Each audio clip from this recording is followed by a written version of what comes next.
What's up, everybody? Happy morning to all. I can't believe we won, man.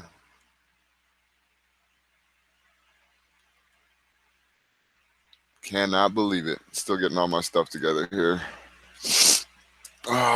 Anybody on YouTube that's listening? Hey, Tony. One of the best parts about last night was switching over to MSNBC and watching their commentators. Yeah. Hey, Chris Matthews looked like he was gonna cry, dude. My favorite part about last night was oh my god, watching the Hillary campaign live stream or whatever the fuck it was, and watching her leave out cry. Watching her leave out crying, man. I know I sound like probably like a big douchebag, but hey, man, it was a good day, very good day. Um, oh man. Now that's what I was gonna get to here. Is this is our chance now. This is our chance as Americans.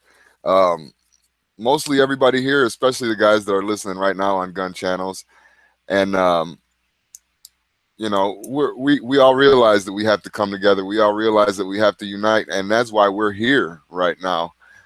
Um, you know, it's it's our time now. We're not going to be going to war immediately. We're not going to be, have our country immediately fucked. We could rest our heads easy about the Supreme Court. Um, and a lot of people, say Trump has his own agenda, and of course, everybody does. Everybody does. But what I like about his agenda is that he's looking up for money. He wants money for himself. And with that agenda, he's going to hook us up. He's going to bring shit back into America, bring jobs back, bring money back, bring our economy back up.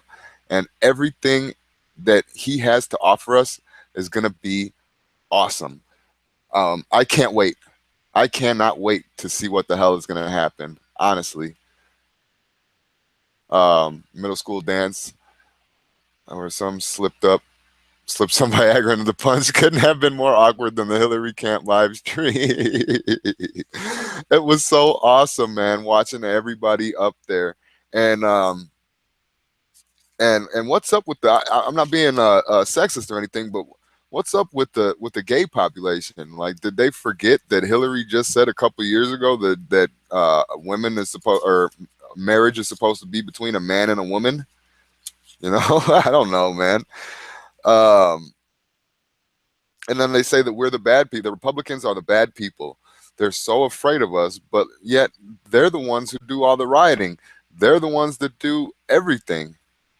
Tony says the mainstream morning shows are entertaining for once this morning. Yeah, they're you know what? They're finally talking about something that I want to hear, man. And God bless America and long live our republic. Anybody on YouTube that's listening right now, I highly doubt it. But if anybody's on YouTube right now, come on over to gunchannels.com. Um, Man, and let's talk about this shit because it's our time now. It's the people's time now. It's time for us to unite. It's time for us to come back together. Um, and all those assholes. I guess Amy Schumer said that she's gonna leave like for the third time last night. Alec Baldwin says he's gonna leave. Eddie Griffith says he's gonna leave. Miley Cyrus says she's gonna leave.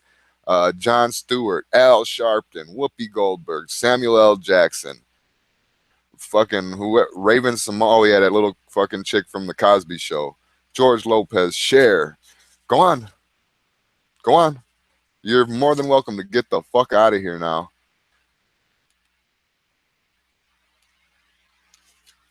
It is over. And then I used to think fucking Patton Oswald was funny. Yeah, I'll help them pack too, man. I'll pay for their ticket to wherever the fuck they want to go, dude. If I gotta suffer for a month or two, fuck it, as long as they're out. But Patton Oswald was saying stupid shit last night too, man, about you know, what was it? Oh, he's like, obviously America's more sexist than they are racist. Get the fuck out of here, man. You sound like a pud. Where's my other phone at? Oh, good. You sound like a pud, man. You know, I mean, I could understand being against the party and all that shit. That's fine. That's awesome. That's our right as Americans. Um, but Jesus Christ, man, give the guy a chance at least. I mean, I'm the most ignorant fucking loudmouth bastard that there ever the fuck is. But uh, I was ready for Hillary to win, and if she did win, I wasn't gonna go out and fucking cry. I wasn't gonna go out and fucking riot. I might have fucking drank a little bit more heavily than I should, But other than that, I would have been fucking fine. They're over there crying, bitching, complaining. New York had a soft riot. I'm gonna look that up sometime this morning to see if there was any more. But it's just the way that you guys are reacting is so retarded. Um, like I said, man, it's time for us to unite. No more labels, no more racism, no more separatism. Just be Americans. Just be people.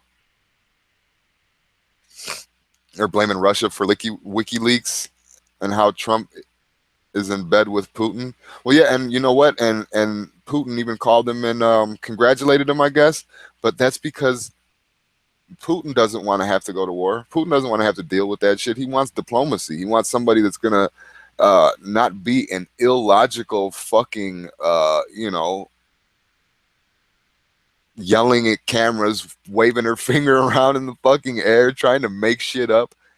Maybe Hillary should have spent a little bit more time on her fucking campaign than a little less time on how the fuck how bad Trump was. Maybe she should have ran a little bit less of a smear campaign and a little bit more of a campaign.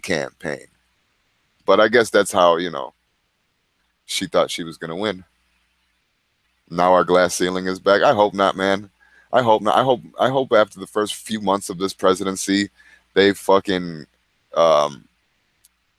people on the left, people that fucking our rights matter until they, everybody's rights matter until it doesn't match with my rights. That those type of people. Hopefully, you motherfuckers all straighten out, man. We need to unite. We need to come together. On a personal note, keep your heads on a swivel these next few weeks. There are going to be a lot of emotional people out there. Yep. And they are, let me tell you something, proof positive last night. They are fucking just sore losers. How else can I say it? They're just sore losers. Period. So it's just funny to me.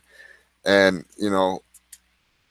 like I said, they're scared of us, but who shot up, the polls yesterday, the polling places in California? What states rioted? Who's the bad guy, But, on a more I don't know. Everybody's talking about Trump being a crybaby. But look at what Hillary did. Look at how that ended up for her, you know? She didn't even have enough balls to address her supporters, the people that were sitting there crying and waiting for her to speak. Would they send out that fucking pedo guy, dude? Whatever the fuck his name is. Fucking punks. But I'm very, very happy now. And like I said, now it's time to unite. We might have a good 4 to 8 years ahead of us. But if times get tough again, if we get back to where we were when in this last 8 years, if we get into, if we relax, fall back, forget about the past, we can be overrun again. We can be controlled again. We can be manipulated again, and it'll give rise to another tyrannical regime. Now, obviously, in 4 years from now, even 8 years from now, I don't see Hillary running again. I don't even see her being alive in that few, in those short years. She, shit, I'm surprised that she made it in this election as far as she did. Um, and I was saying, man, we have a chance to unite now. We have a chance to turn around. We have a chance to be the America and the republic that our forefathers wanted us to be. And now is our chance.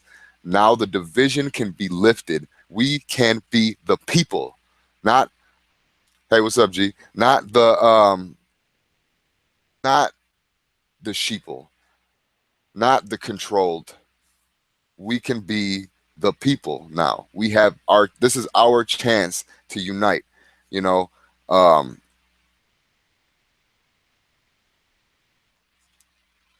Trump can help us with our economy. Trump can help us with bringing bringing jobs back into America. But the only person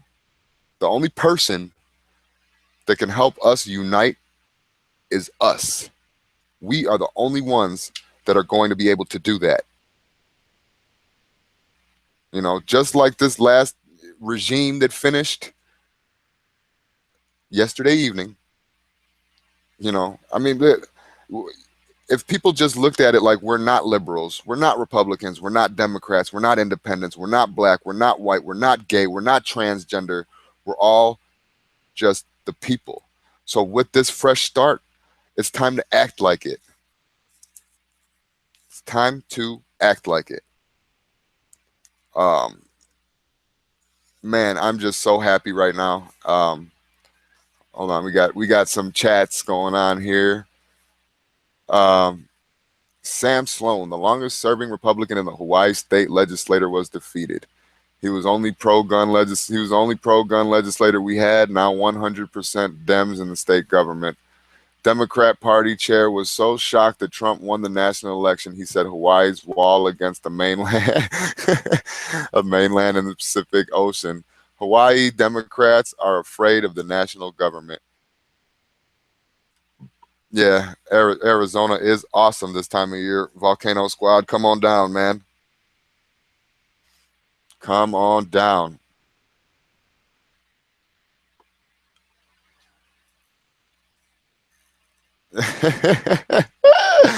And think about how much easier that we can get health. You can get health advice from G-Webs. Oh man. Build the wall first and throw out all the drug cartel people. Yep. Yep. Because you know what? And that's the thing too, man, that got me. You hear a lot of these Democrats saying that, oh, Trump wants to throw out all of the immigrants and all of this and all of that. No, he doesn't. He wants to start with the criminals. And I was listening. You hear this one Latino lady talking, and she said, it was so much work to become a legal citizen. It was so much work to get over here and do all the things that they had to do to become a citizen, and then get slapped in the face by anybody being allowed in here. And that's somebody that was actually listening to what the hell Trump was saying. That period. Trump isn't against women. Trump isn't against immigrants as a whole. He is against people that are ruining our country, people that are ruining our economy. And that's what Trump is all about. And that's why I'm so damn happy, man. I'm just so happy, dude. We're not going to go to war with Russia. We're at least immediately in the near future. I'm super stoked. I'm so happy right now. Words couldn't even describe it, man. I couldn't even get to sleep last night, dude.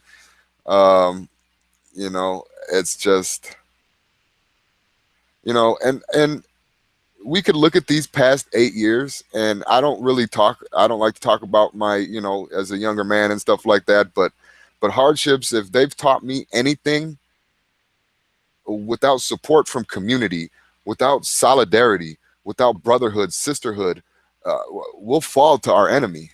We will lose.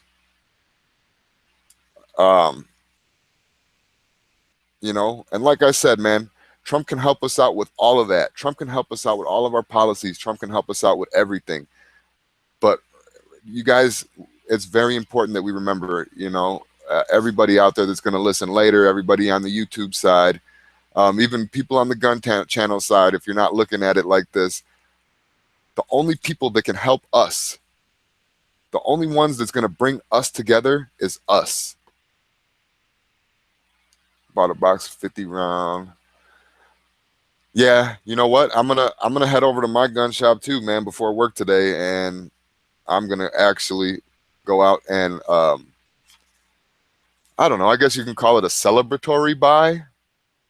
I don't know. I'm just so happy right now, man. I can't believe it. We got the House, we got the Senate, we got the presidency, we got new governors, we got a new Supreme Court coming in. It's this is awesome. I don't even who needs a topic with a night like last night. I could probably sit here and jabber on till fucking 7 o'clock at night. Let's have a 12-hour goddamn early watch, guys. I'm so happy right now, man. But like I said, the happiness can fade because the American people, I'll throw all of us in it. We can screw this up.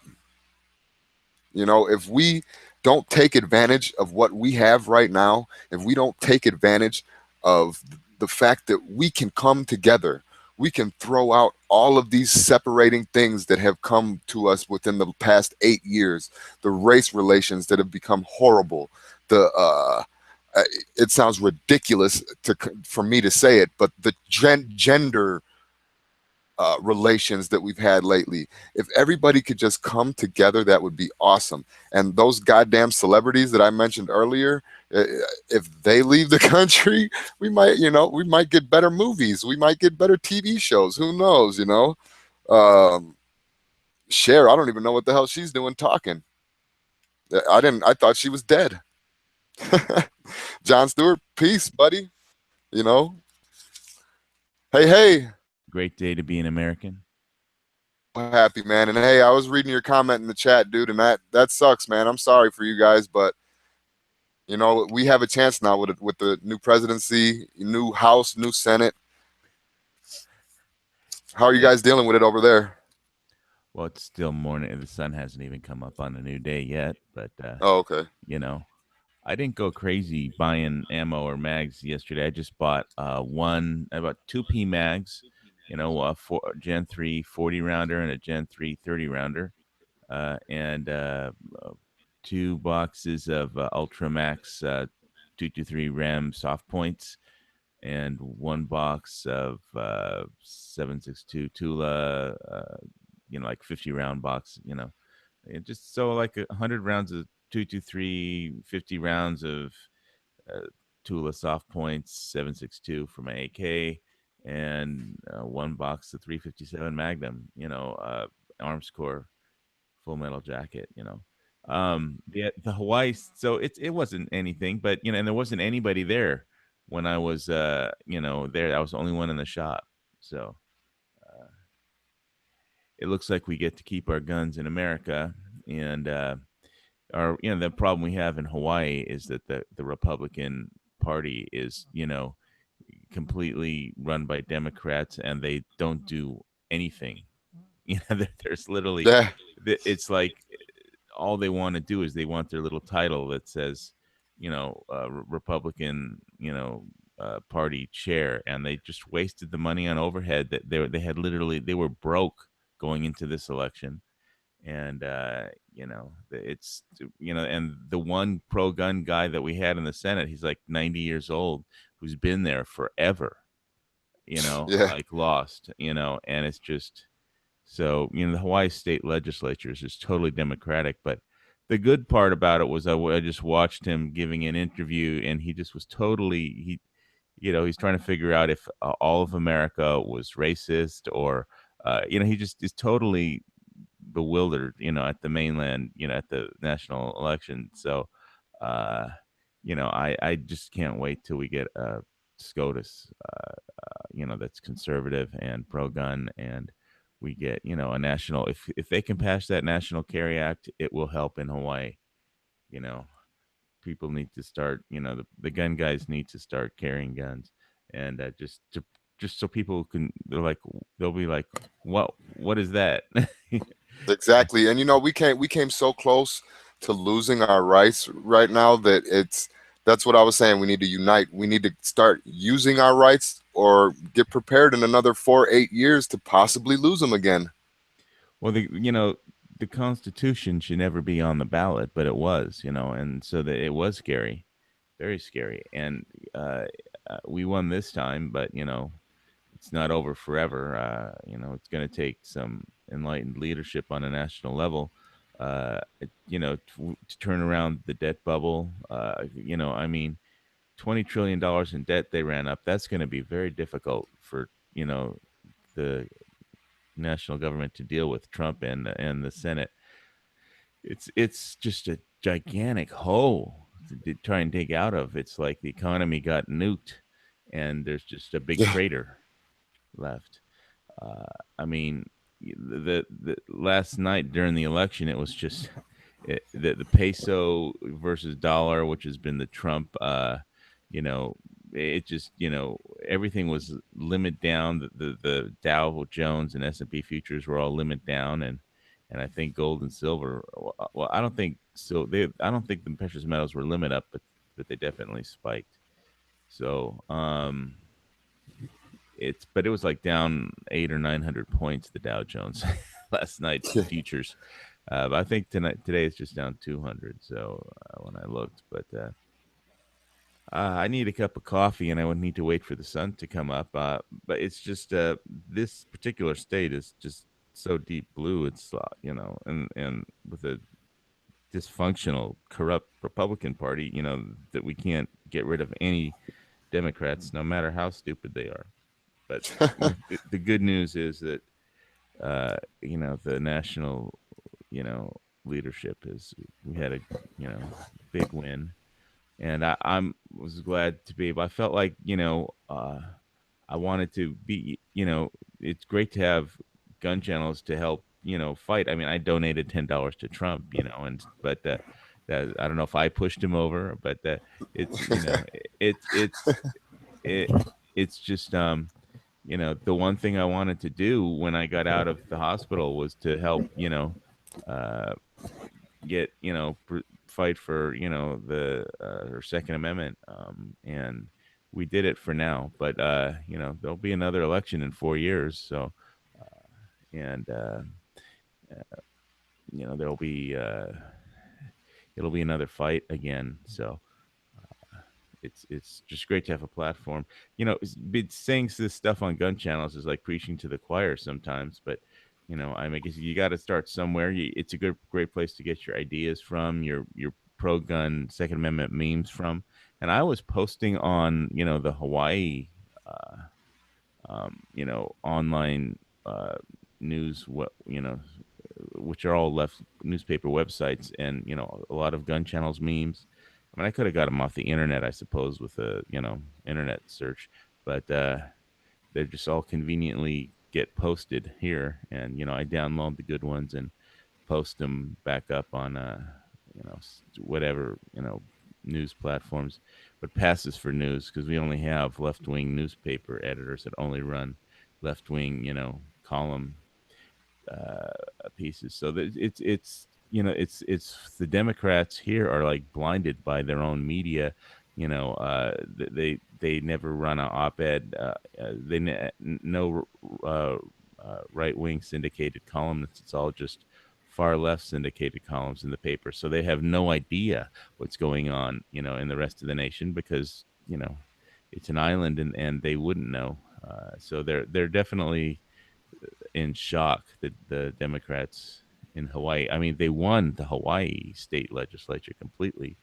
They do whatever they want, but if we get a conservative, uh, pro-gun, SCOTUS people soon, then we can get, and they pass the National Carry Reciprocity Act that Trump had on his position paper on his website for that. Then I just need to know what state I have to go to get a permit, to carry because they don't. that would have to be honored by the state of Hawaii then, because the state is probably never going to issue their own permit. But if they're forced to honor carry permits from out of state, then Yeah. So, but anyway, I need to make a cup of coffee. You mind? Oh yeah, man. Go ahead. Take your time. We'll be here. All right, and let me know what I can do to help. And some people on gun channels think I'm annoying sometimes, but whatever. I was all just great to help. Get the word out and get people to vote. Hey, if I got one vote, for that helped win the election, then by being on the internet and blogging, it was great to work. Goal to work towards. Hell yeah, you did one person. We did our job. Yeah, absolutely, absolutely. All right, I'm gonna make my coffee and then I'll be back. Cool, man. Yeah, whenever. I'll be here. Take your time. All right. Let's see the name of the group trying to repeal the NFA. NFA Freedom Alliance. Oh, so they have there's a new grassroots thing coming out now trying to fight the NFA. That's awesome. That is awesome, dude. Well, I was looking at the post-election riots. I just Googled it this morning just to see. Obviously, there was no news or anything talking about it.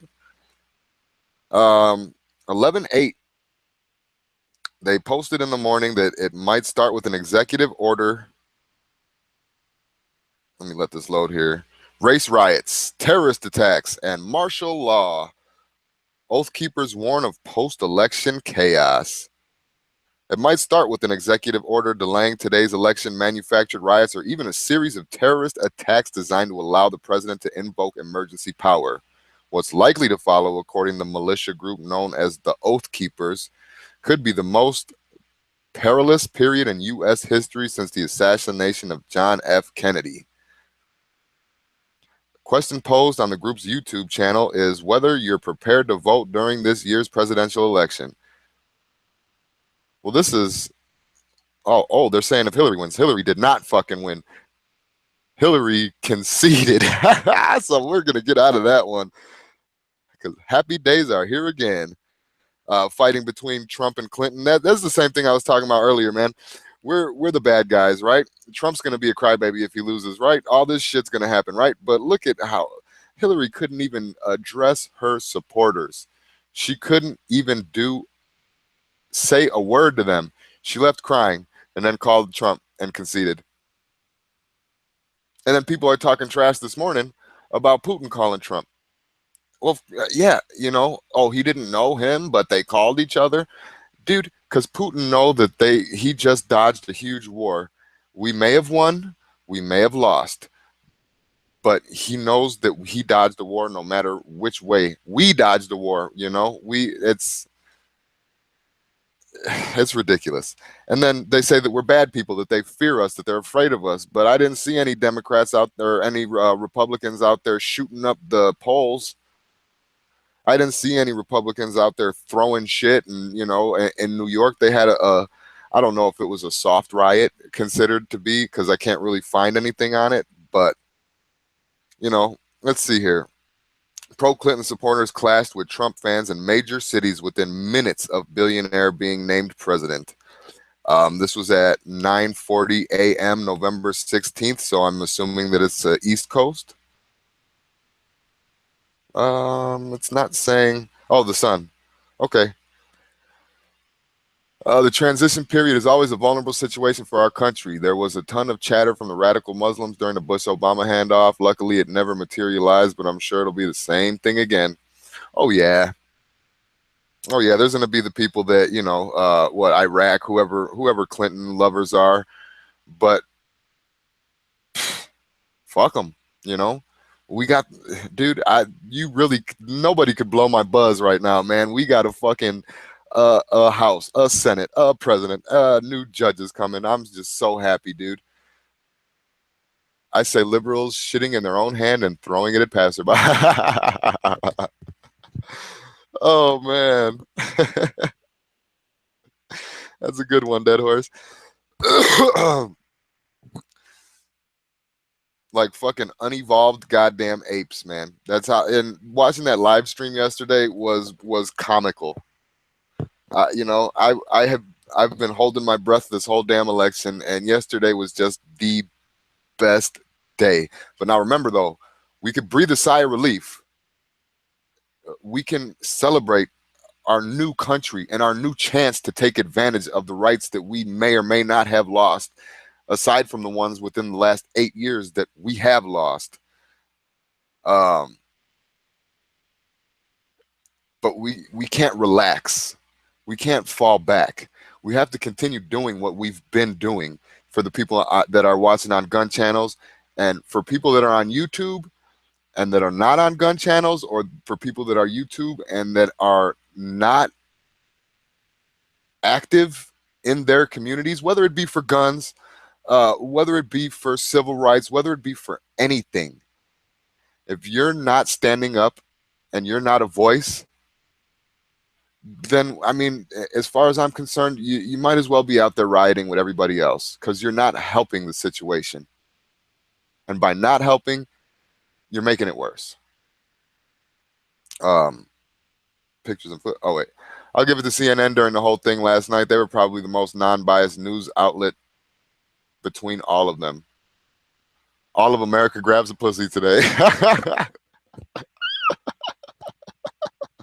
Yep. Shit, Trump grabbed that election by the pussy, man. Oh my God, I couldn't believe how much he whipped ass. I was sitting there just thinking, like, man, what am I gonna do if Hillary wins? Oh my God, I'm watching all the Democratic votes come in, and but then I realized, hey, wait a second, all the Republican people have to get off of work first to go and vote. So of course they're gonna get the Democratic ones in. Trump was picking up chicks like bowling balls last night, double fisting them. Yeah, man, we fucking killed it. I'm so proud of our country. I'm so proud of our voters, dude, because that's really the main reason why I thought that Hillary was going to take this shit, because I thought that she had enough useful idiots out there that we were just going to be fucking slaughtered. And look at where the fucking landslide came in. Look at who the victor was. And we didn't just win the presidency, you guys. We won every fucking thing. Everything. If you're not ecstatic right now, if you're not fucking in love with our country all over again, I I can't help you. I can't help you. You need Jesus. We now have an Iron Dome protecting America from attack, just like Syria. We now have blah, blah, blah. We now have an Iron Dome protecting America from attack, just like Israel. Yeah. Well, that's the thing. Trump. I mean, listen. It's called Trumpy. Listen. I understand war makes money. War makes a shitload of money. War, that's why we've barely been out of war in forever. But Trump is not about that shit. Trump is a toupee. Just slap a toupee on America and we'll be safe. This is our safe zone now. You want to talk about a safe fucking space, man. I feel safe right now. I feel safe right now because you know what? I got my rifle right fucking here. I got my pistol hanging up on my door, and I'm just ecstatic, you know? Good God, yo. But he's not interested in that, man. He wants to make a fucking buck. And that's cool. I can identify with that. He wants to bring our fucking jobs back. He wants to bring our economy back. He wants us to do good, because if we're doing good as American people, then he's doing good. That's just that. And he's not going to be a warmonger. Oh my God, look at this shit. These cocksuckers. Clinton supporters were filmed. I don't know. Well, I know you guys aren't going to be able to see. But if you guys get a chance, there's people burning American flags, you know. Yeah, Trump is done making money. He wants to help America. Yeah, that's true, but he is going to make a couple bucks, you know, here and there. And like I said, like you said, Dead Horse, he's not doing it for the cash necessarily. The little itty bitty bitty fucking money that he is going to make out of this shit ain't ain't shit compared to what he could make, or ain't shit to what he could earn without being the president. But you know, he's business minded. He's not going to be a warmongering fucking twat like Hillary. You know, third party, that third lady. Yeah, and a super hot first lady. Everybody out there that's not reading the chats. Meow, meow. Oh my god, man. Yeah, this is a great day. Um, I mean, it's sad to see he won't accept his president. Good. He said he won't accept his presidential salary. Yeah, I heard something like that, but Moon, but I wasn't sure if it was like a rumor or what. So I'm, you know, I'm glad you confirmed that one. He's going to donate it to the NRA. Is that true? That would be awesome if he did. Um, but I'm watching these cocksuckers right now. A woman passes burning garbage during a demonstration in Oakland, California. Cops patrol after several dozen protesters gathered in downtown Oakland. Clinton supporters were filmed setting fire to the U.S. flag while marching through the streets of fucking Portland.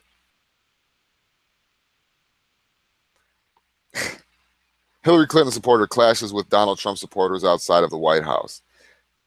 I mean, is that you guys are so afraid of us that you want to start fucking, you know, start shit? That's cool. Whatever. Here's a guy with his hand in somebody's face. Pro-Trump supporters and opponents of the Republican clash in Times Square, New York. Students gather in Malcolm X Plaza at San Francisco State University. Now, I'm looking at that one.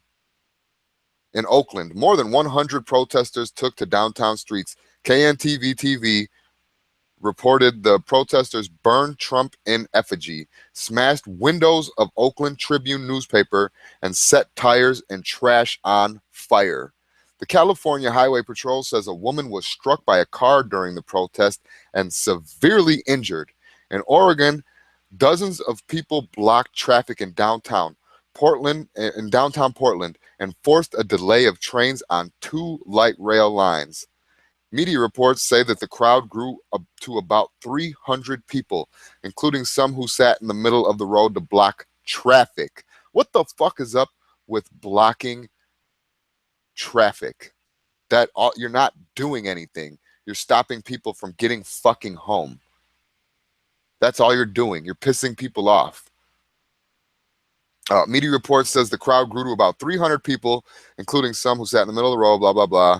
And the crowd of anti-Trump protesters burning American flags because they're so patriotic. They're so fucking patriotic that they would burn an American flag. Not my president. Fucktards. Portland, that's a city that should have been in the Doctor Strange movie as a mirror universe. That's a good one, Wayne. Pro-Clinton supporters clashed with Trump fans in major cities within minutes of them being harmed. A man dressed in red, white, and blue sits on the curb during a protest against President-elect Trump. But you want to wear an American flag costume, you know, with your American flag cape, your striped pants, and your blue shirt in there. And the next fucking thing is a bin is torched after several dozen protesters gathered in downtown Oakland. That's what I'm saying right here, guys. This is what I'm talking about. This is what I was talking about. We have our chance now. We have our chance to unite. We have our chance to turn this around. We have a chance to be the republic that our forefathers died for, that they fought for, that they constructed our Constitution for. Fuck. But like I said, man, you're not gonna ruin my mood, fucking crybaby Democrats. I don't care. Be a sore loser. Like I said, I know me, and I know a bunch of other people that were voting for Trump and that were Republicans or conservatives or whatever the fuck you want to label yourself as. Like I said, man, this America, we need to throw all that goddamn shit out. No more transgenders. No more fucking gay, lesbian, GTB, all that shit. No black, no white, no Mexican, no Latino, no nothing. It's time for us to come together and be a fucking Americans. It's time for us to come together and be united. I understand that you're sore losers. I understand that a lot of you hipsters out there can't handle fucking losing because you've never had to really, fight for a lot. Most hipsters out there are young. They haven't really gone through a lot of life yet. They've probably never been through any type of combat or battle or anything like that. So oh shit, I just had a horrible thought. Flippy's gonna be insufferable today. Yeah, man, but you know what? It's not going to, yeah, as opposed to what? Oh man, it's gonna be a great fucking day, dude. It's gonna be a great fucking 4 years. It's gonna be great. Anti-Trump protesters chanted "fuck Trump" at a University of Oregon. At the University of Oregon. Excuse me. I'm still fucking. I have a post-election fucking hangover right now, guys. I'm fucking ecstatic right now. I'm high off life. That's awesome. Um, Dramatic video also showed hundreds marching through university campuses and sparking fires in California. I really apologize to everybody on gun channels right now. I do not. My internet's been wonky all morning. If you guys, I can't link it. If you guys want to look it up, it's an Associated Press article, and there's a video on the anti-Trump protesters in Oregon. So if you're going to search it or anything like that or look at it on your own, it's students from the University of Oregon. So University of Oregon anti-Trump protesters.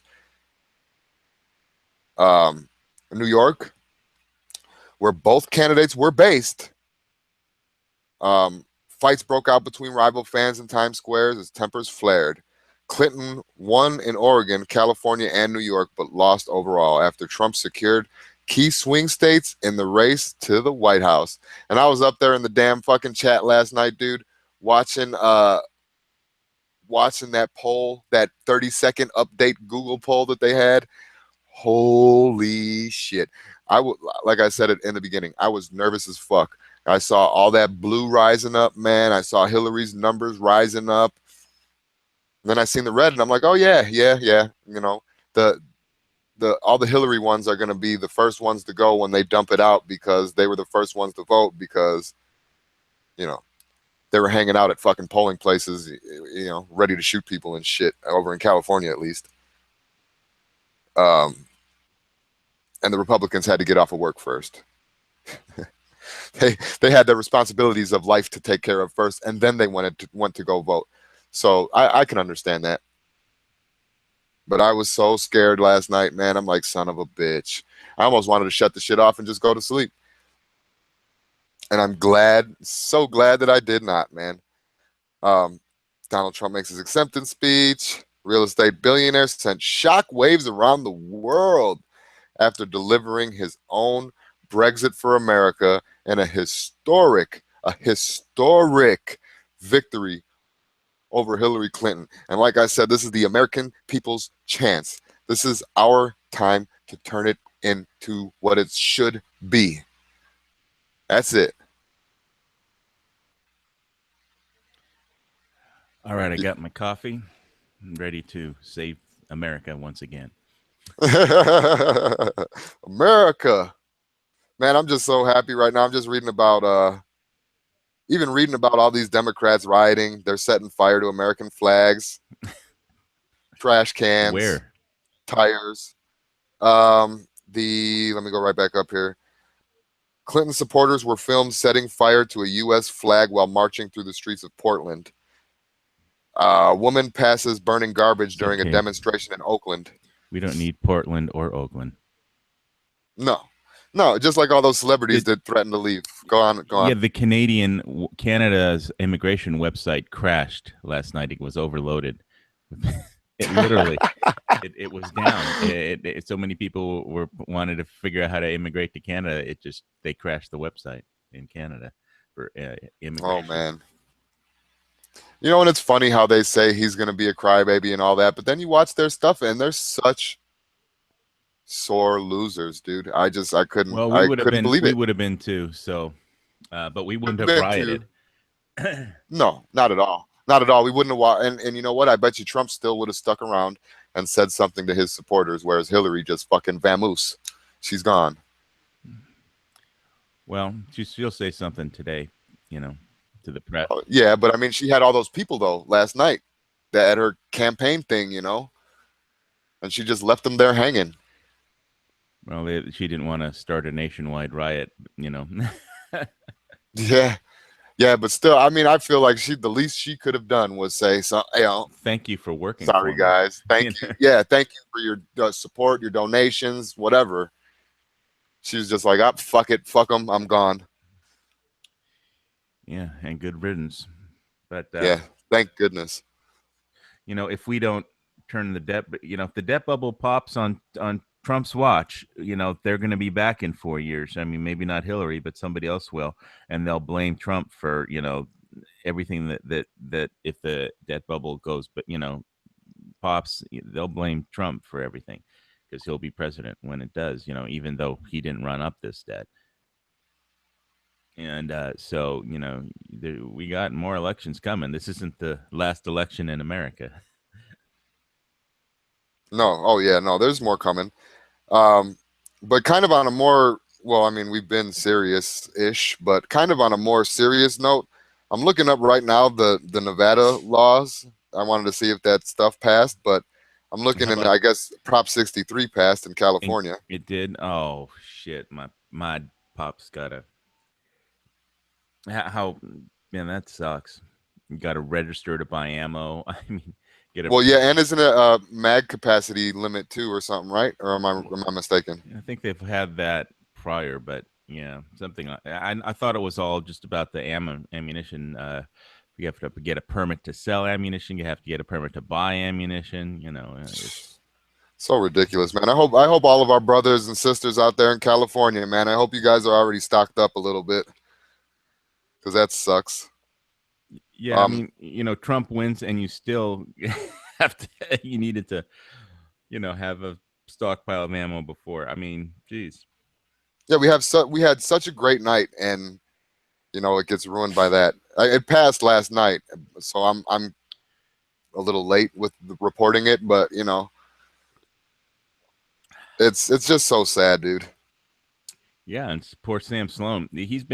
Sam Sloan in the Hawaii legislature has been there for like 50 years or something, and he has so much seniority that even when he gave his when they everybody gave a speech in the Hawaii state legislature last year, and all the Democrats, even the Democratic governor, and basically the entire Senate, the legislature is all Democrats there, except for Sam Sloan, and all the Democrats stood up, and applauded because he'd been there for so long, and they all respected him, and but the Hawaii Republican Party is just a bunch of idiots that they spend all the money on overhead, and like the party chair hired some girl to blow him or something for $30,000 a month, and it's literally and so it's just it's sad. If there's some way to get the Hawaii National Party to just come in here and fire everybody, the Republican National Party to come in and fire all the you know party leadership here and just start over with anybody else. It's, you know, I mean, literally, just pick anybody off the street. Say you want to be in charge of the Republican Party, and say okay, pays $1 a month, and so they'll get a lot better. Just any homeless person could do a better job. Yeah, yeah. Well, and I guess Good news though, California, Massachusetts, and Nevada voted to legalize recreational use of marijuana. So, oh wait, no, here it is, Nebraska.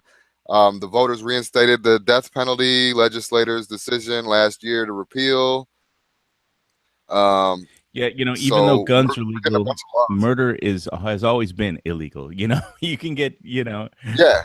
just because. Oh yeah, and you know what? I know it might be controversial, and I don't know how you feel on the subject, but I'm very pro death penalty for murderers, for rapists, for if you deserve it, that's I feel like you deserve it.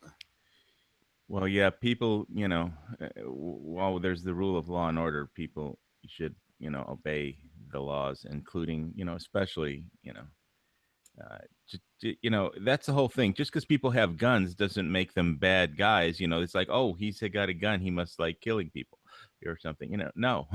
No, not at all.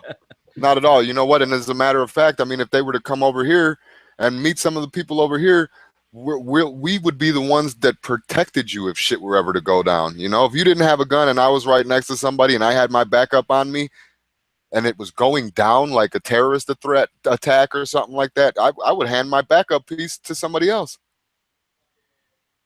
You know, we're here to protect ourselves and we're here to protect America. Just like I was saying yesterday, the people are the militia that the Second Amendment talked about. It wasn't any specific sect or any specific group. It was the people. That's how we rose up against Britain. They didn't hand You out know, like militia buttons or something. It was just, everybody, yeah. anybody, any citizen, you know. Common sense called them together. It's time to get together. You know, Yeah, so and it's like, so it's, America needs to reread its own constitution and the Federalist Papers and figure out what it is again, and then solve some of the major problems we have, and you know uh, starting with the national debt, because whatever Trump wants to do, it's going to cost money, and if he can't go crazy spending money either. He's got to figure out a way. I hope he can. He's no currency trader expert or anything, so he's got to figure out a way to bring, offshore money back, and with tax cuts, because there's just a lot of money parked in different countries, of American businesses, and American businesses have left. So at least they've voted, their money has left. So if people want good jobs, we're going to need to, Trump's going to need to, get some of his pro business agenda passed, and get the economy growing again. I don't think you can really even grow your way out of a $20 trillion hole that's been dug. But so I have no idea how he's going to do it. But I have a feeling. I have a feeling. I'm. Listen, I'm not too worried about it, man. Um, like I said, we're able to breathe a sigh of relief. But as American people, we shouldn't necessarily fall back and relax. But we got we can. work to do, man. We got Definitely. work to do. Yes.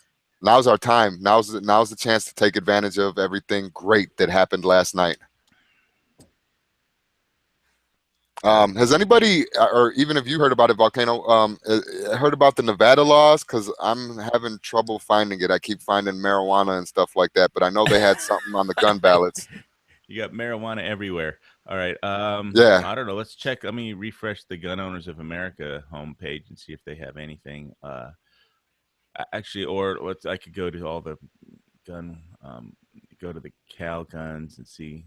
That'll probably say something. Um, yeah, Gun Owners of America has headlines. Let's go to the Cal. Got to get my bookmarks going. Guns, the gigantic, most incredible bookmark folder in the on the planet. Calguns.net. Let me go there and see if I can get past all the Trump celebration to actually look at the state initiative somewhere. Yeah, sorry about that, man. I should have been a little bit more prepared, but I couldn't even go to sleep last night. I was so psyched.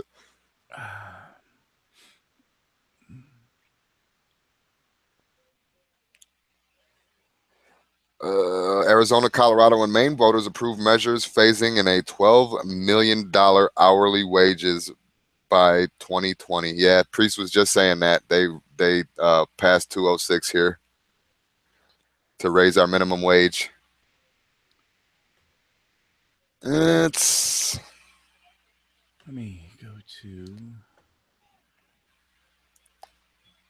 I remember when people used to have to work. Like, yeah, you're gonna start it. I remember when my first job, I was getting paid $5.75 an hour. Yeah, those were the days. Yeah,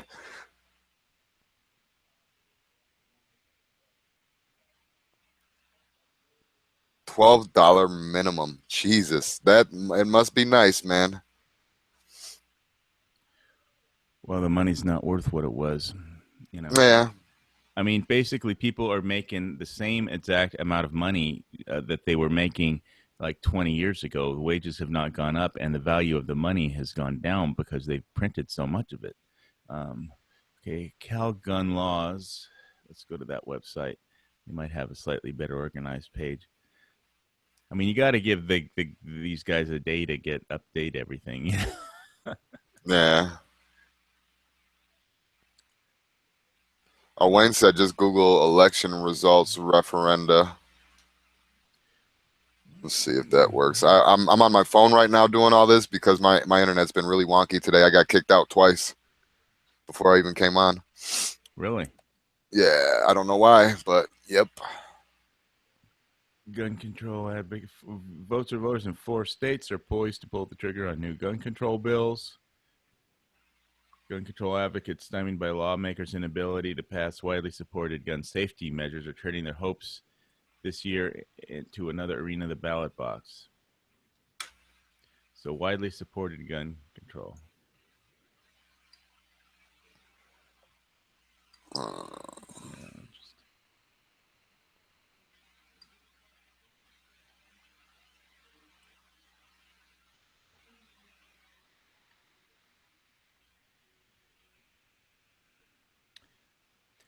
so I imagine you'll be able to buy guns at half off today. There's got to be some type of special going on somewhere. Um, oh, he's got a link right here. Wayne just put up a link in the chat. Oh, cool! Because yeah, I've been looking on their usual sites, and nobody is up. Everybody's drunk from last night. Yeah, man. I'm still Probably shaking off the cobwebs. let me get back to my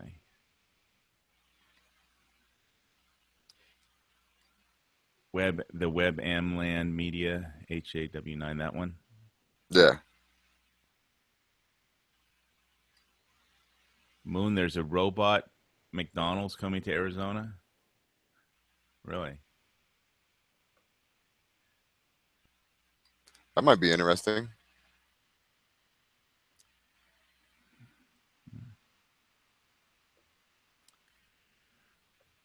My cardiologist doesn't let me go to McDonald's anymore, so Yeah. cut paste.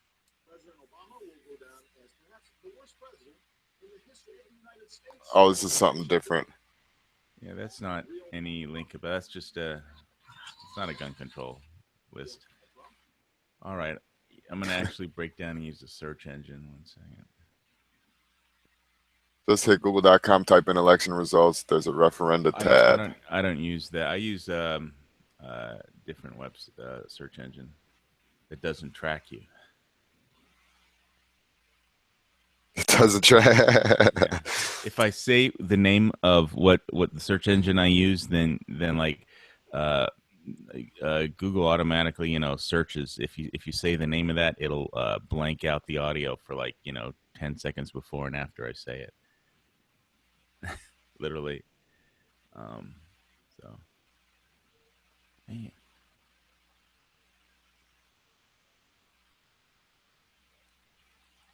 All right. Let's. Yep, they passed it. Fuck. So, what search terms should I use? Referenda. Yeah, election results referenda. Um, it's not giving me like articles right now. Let me see if I click on it. Maybe I 558,586 yes, 548,685 no. So it passed for background checks on for gun sales. What proposition are you talking about? It does not say. It just says question one on Nevada Oh, so you live requires in background. Nevada, right? No, I'm in Arizona. Oh, okay. I'm in Arizona, but I mean, we still do 4473s, and I mean, it's still technically a background check.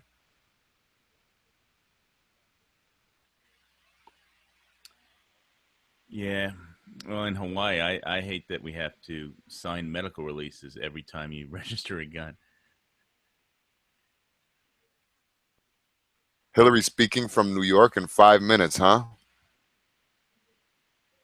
All right.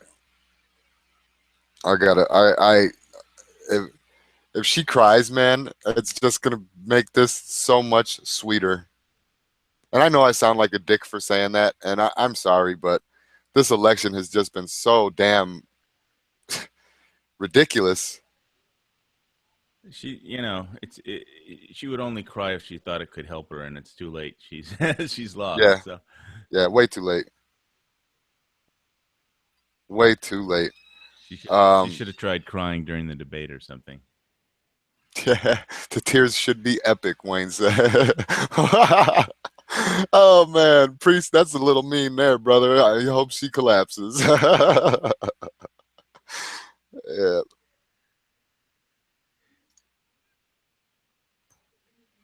yeah. Now, don't get me wrong. She is a horrible, horrible human being.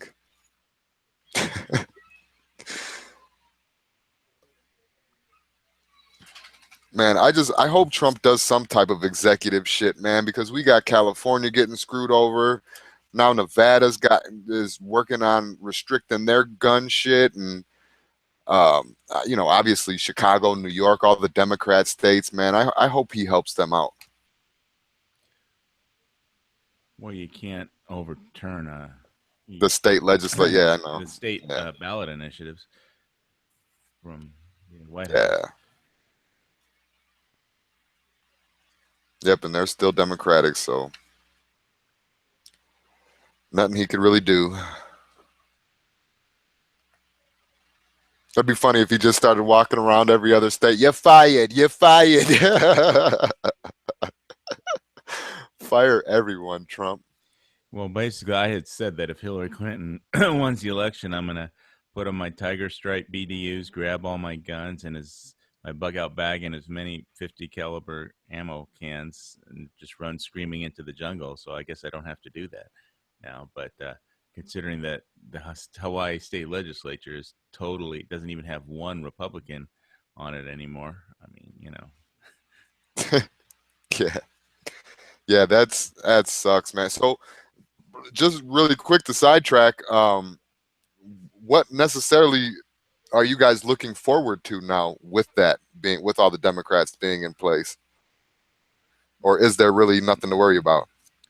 well, we I'm just looking forward to a conservative Supreme Court. A slew of and who can, and I hope they pass the National Carry Act, like I said before.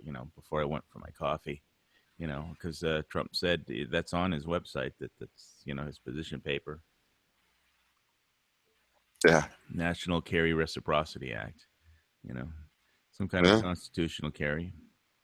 And whether they have to, it's just that one state has to honor a permit from another state.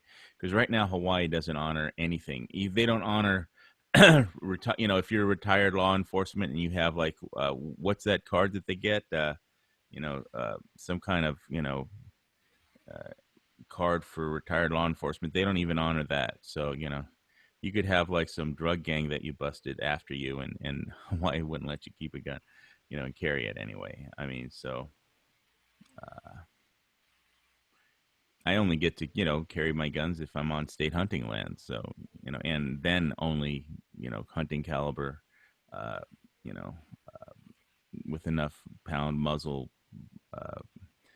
uh, energy. So, It's either 44 Magnums or hunting rifles, or I mean any rifle has enough. AK or an AR is okay, but you have to use soft points.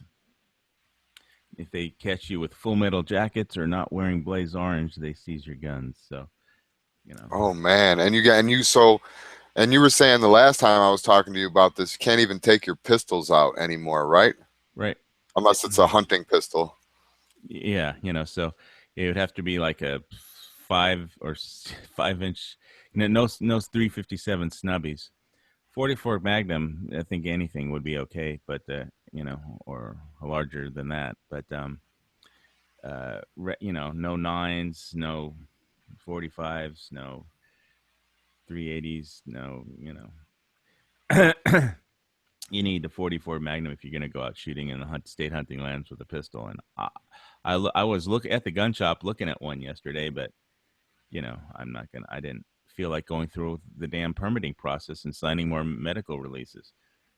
I mean, because they had passed that law that originally when they passed it, it said that if you ever just are hospitalized, you're not allowed to own a gun, and the police could come in and take your guns. So if you go into an emergency room, and like I did with a sprained foot, Yeah.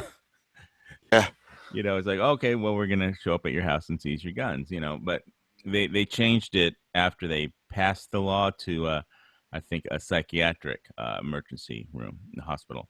So instead of just a regular emergency room, which is what it said in the original bill. But I think they knew that would get struck down by any judge with half a brain, even the left-wing people over here.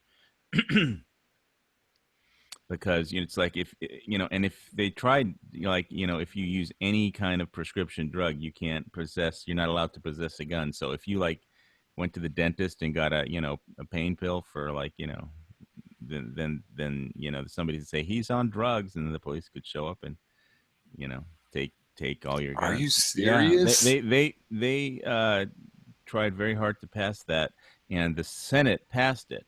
But the House decided not to take it up, and it would have passed if they let them vote on it, but the leadership said no, we're not going to take that one up in the House. Yeah. So because it was just so stupid that even the Democrats could believe it. Oh man, it's like, yeah. Oh, if you go to the dentist, we can go break into your house and take all your guns because you're on drugs. Yeah,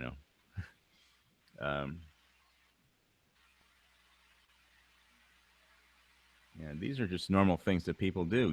Have to go to an emergency room with this sprained foot or and when they passed that law, I was in a recovery hospital after being in an emergency room, and I was just sitting reading the paper on a different island, hoping that nobody had broken into my house to seize my guns and stuff, because I wasn't here. I was on Oahu, so.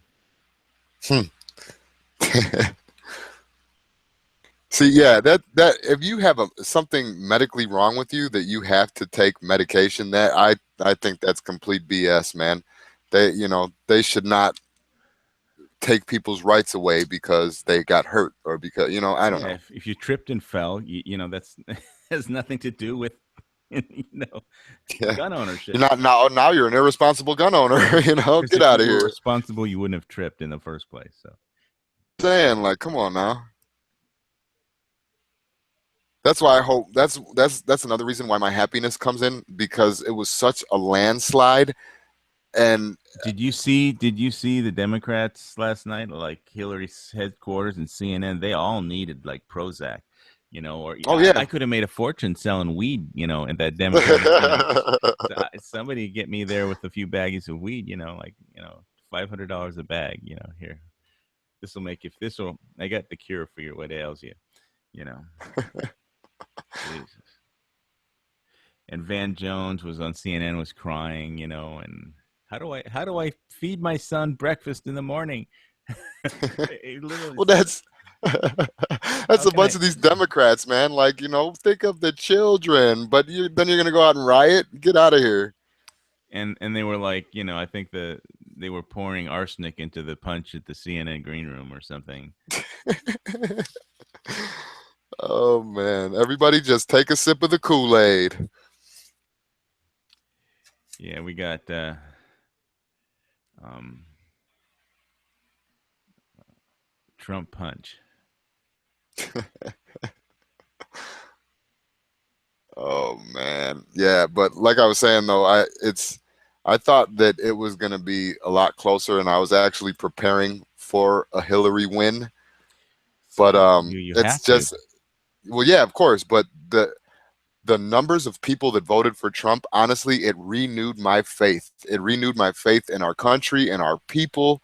It renewed our faith. It renewed my faith, man. Yeah, well, but the Constitution should never have been on the ballot, and it was, So I don't know. Maybe that's part of it. Maybe just people Yeah. were fed up. Well, another mistake she made too is trying to run a smear campaign instead of actually having legitimate policies. Well, yeah, they had nothing to vote for. They just had something to vote against. I mean, Yeah. and you really have to be deep into the weeds to buy all that stuff they were saying about what a terrible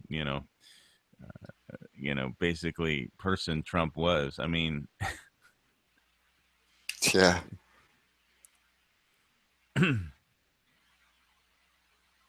Who's this? The governors? We got 12 red governors, 12 Republicans. how did we do in the Senate? We still control the Senate to some degree. I don't know Oh how yeah. big the I'm margin is. not large. It's right now what I'm looking at it says 51 to, Republican, 47 Democrat.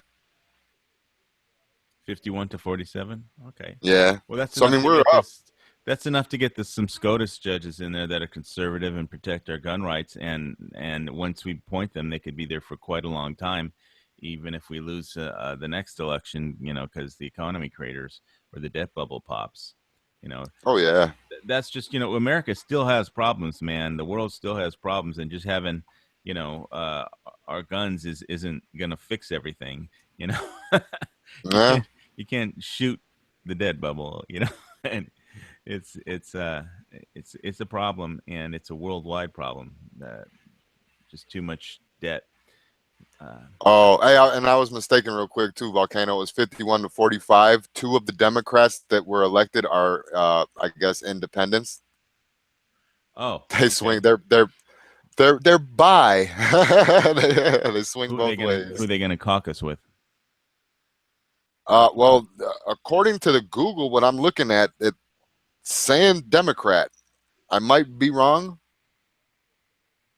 but that's just what's right in front of me right now.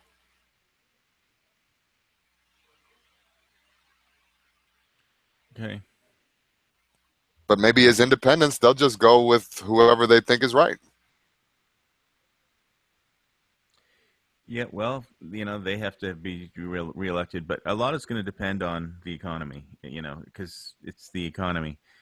I remember that election where everybody said it was the economy stupid, and it is.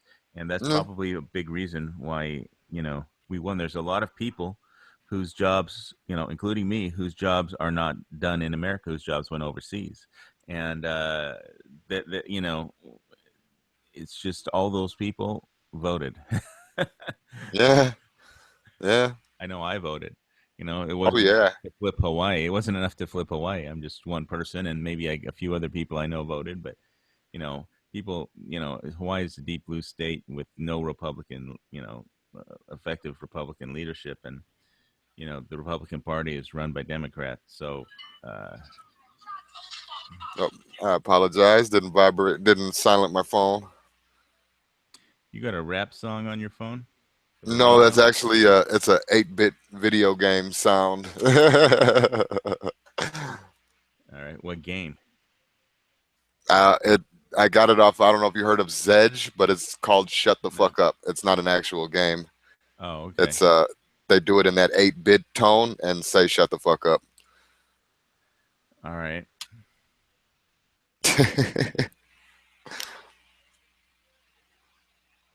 Yeah, that was my news alert, and it was just telling me about this um, Michigan, New Hampshire. fucking Arizona still. So these are still states that are have not voted yet or not finished voting yet. Wait, the election is over. I mean, the vote polls are Well, closed. yeah, They haven't yeah, finished it doesn't counting. matter. Yeah. Oh yeah, no, that's not what I meant. Yeah, I just meant that it was letting me know. But now I can finally take this alert off of my phone. Yeah, I need a new phone. I'm waiting for whatever if Samsung to fix their battery and to fix their whatever their next phone, Android phone that actually works and doesn't blow up is going to be to get that. Uh, Yeah, yeah, get a third degree burn on your leg and shit. yeah, and I need a new. I still need a new laptop. This thing is so fucking ancient. Yeah, I hear you on I, that. the next phones are all going to have instead of LCDs, they're going to have like organic screens, and so it's like I was kind of waiting for that because everybody once they come out with organic screens, everybody's going to throw away their old phone with an LCD screen and want an organic screen. So Oh yeah, oh uh, yeah, most definitely. They got to keep up with the newest, hottest thing. yeah, and it's organic screens is the newest hottest thing. But that they were last when I saw the story on the business channels about it, they were, uh, you know, the companies that make that stuff were trying to figure out even if they wanted to bother, you know, going because they have to. It requires like a $3 billion investment to gear up to produce that many screens, and so I mean, Samsung and Apple, they just, want to subcontract that to another company, but the other companies are like, well, we don't know if we want to make that kind of investment. So if they don't, then Samsung and Apple are going to have to get into the screen business themselves because that's what's going to drive their cell phone sales is, new Well, not screen technology. well. I'm not too familiar with that. What in the hell is like? How is it organic? It's Google it. Google it. It's the next cell phone screens. Just put Google Organics screens. Display screens.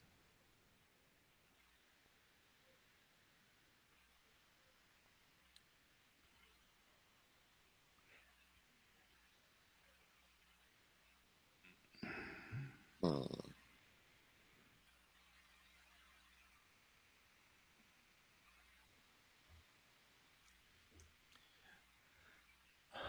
I'm just wondering. So after you figure that one out, I need to figure out what's if it should I wait another month or till after Christmas sales before I buy a new laptop, or or are they going to come out with an Intel? It's going to be what are they on Generation 7 Yeah, something just like now, and that. and and then it's going to be Generation 8 next year or something. Well, I don't know. I mean, me personally, I just ordered a Chromebook.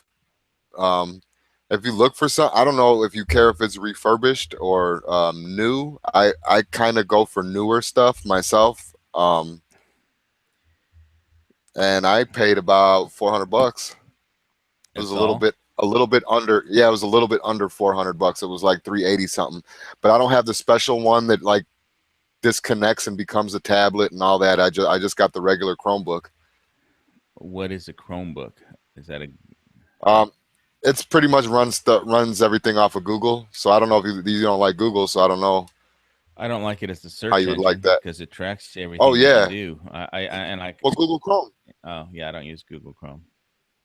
Yeah, okay, I'll okay. type the search engine that I use in the I guess the uh gun channels, but I won't say the word because I don't want your chat your Yeah. Oh no, yeah. stream Don't to worry about get muted because I said the it. word. So don't just read it silently here. I'll type it. Get to the page. Um,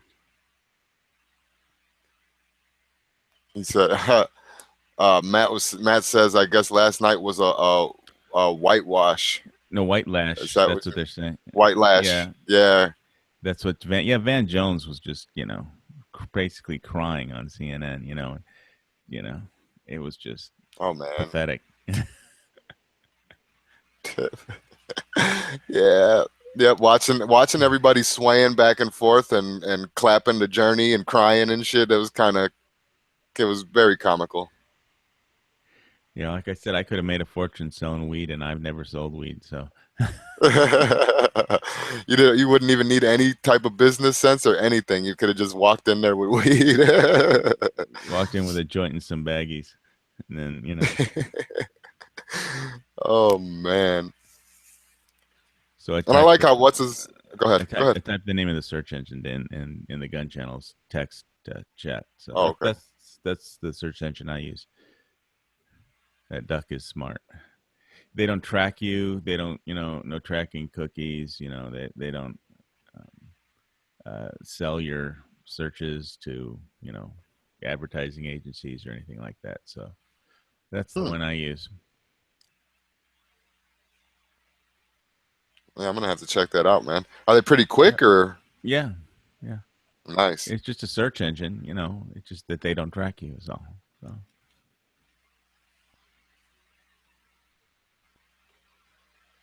Nice. And you know, you don't get, you know, with Google, you know, people can buy, you know, ads that bump up their position in searches. So, you know, like after the Deep Horizon catastrophe, if you typed, you know, oil rig explosion, then you would automatically get, instead of like, you know, an just a regular search, you would get, you know, uh, sent straight to the only searches, the answers that would come up was you get sent straight to British Petroleum's, you know, propaganda website. You know, and it's the only thing you could search for on Google when the Deep Horizon happened, because they paid for the search results. Oh, I got you. So yeah, it's, you can control. If everybody just uses Google then for search engine, then you know. But hey, they pay me, you know, for my, you know, YouTube page $100 every other month or something. So that's okay with me. I just don't use the Yeah. search engine. That's all. Google's like Skynet to some degree, but Coming soon. Oh, the Hillary thing's I guess coming up. she's gonna say a few words to Yeah. try and stop the rioting. Yeah, right. Dude, I guarantee right now, I'll even take bets on gun channels on YouTube, whatever. I'm gonna guarantee that she's gonna incite some shit. I don't know. Maybe not. Listen, maybe not um, purposely, but I I she don't know. already did all the inciting she needs to do by, you know, calling Trump, you know, Yeah. divisive is like, man, that's hypocritical. And it was just funny how people were, you know, saying that if Hillary Clinton wins the presidency, then we'd never be able to like overthrow another dictator again, because what are we going to say, that they're corrupt and they you can't say that, oh, that we, this is a corrupt dictator in that country, so we have to bomb them or invade, you know, because nobody could possibly be more corrupt than Hillary, and so, you know, any anybody else would be an improvement compared to her. uh, so maybe you don't agree with Donald Trump, but he's like kind of too rich to corrupt for, you know, like $1 million or something, you know. Yeah, how are you gonna buy somebody that has billions of dollars? Yeah, it's very difficult. I just hope he can fix the economy and the debt, national debt, because that would be problem number one. Because if they don't figure out a way to deal with it, you know, and pass some laws that you know, bring business and economic growth back, you know, America, it isn't going to do well, or the world is going to do well on, like, you know, 1% growth, you know, economic growth. It's, you know. Yeah, it's ridiculous, man. And now I'm reading up on this Van Jones. Oh no. Oh man, dude. You already mentioned the part about people putting their kids to bed and how do I explain this to my children, but I have Muslim friends who are Jones quote. I have Muslim friends who are texting me tonight saying, "Should I leave the country?" Yeah, like I said, Canada's immigration website crashed. It was overloaded Yeah, last night. Canada has to get up, and everybody needs. I told Biker Bob is going to have a bunch of new, you know, liberal neighbors, you know, yeah, from moving from America. to Canada. Bob's gonna wake up one morning and think that he's in the '80s with all the hipsters hanging around. Yeah, he should start growing weed so he can sell it and make a fortune. Oh yeah, All man, the Bob could be immigrants, rich. they're gonna need, some weed to because they're gonna be upset. A lot of pissed off liberals. The last thing they're going to want to see in Canada is a pro gun guy, unless they're selling them weed. they're, they're used to dealing with that. So.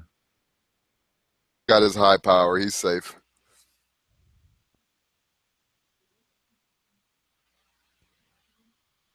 Yeah, it's a crazy world. I'm gonna take a look and see what the local headline is in the Hawaii paper. I just, there's been very few times that I've been tempted to buy a copy of the local paper anymore because it's a left wing rag sheet, and Oh yeah. but like Trump wins might be one.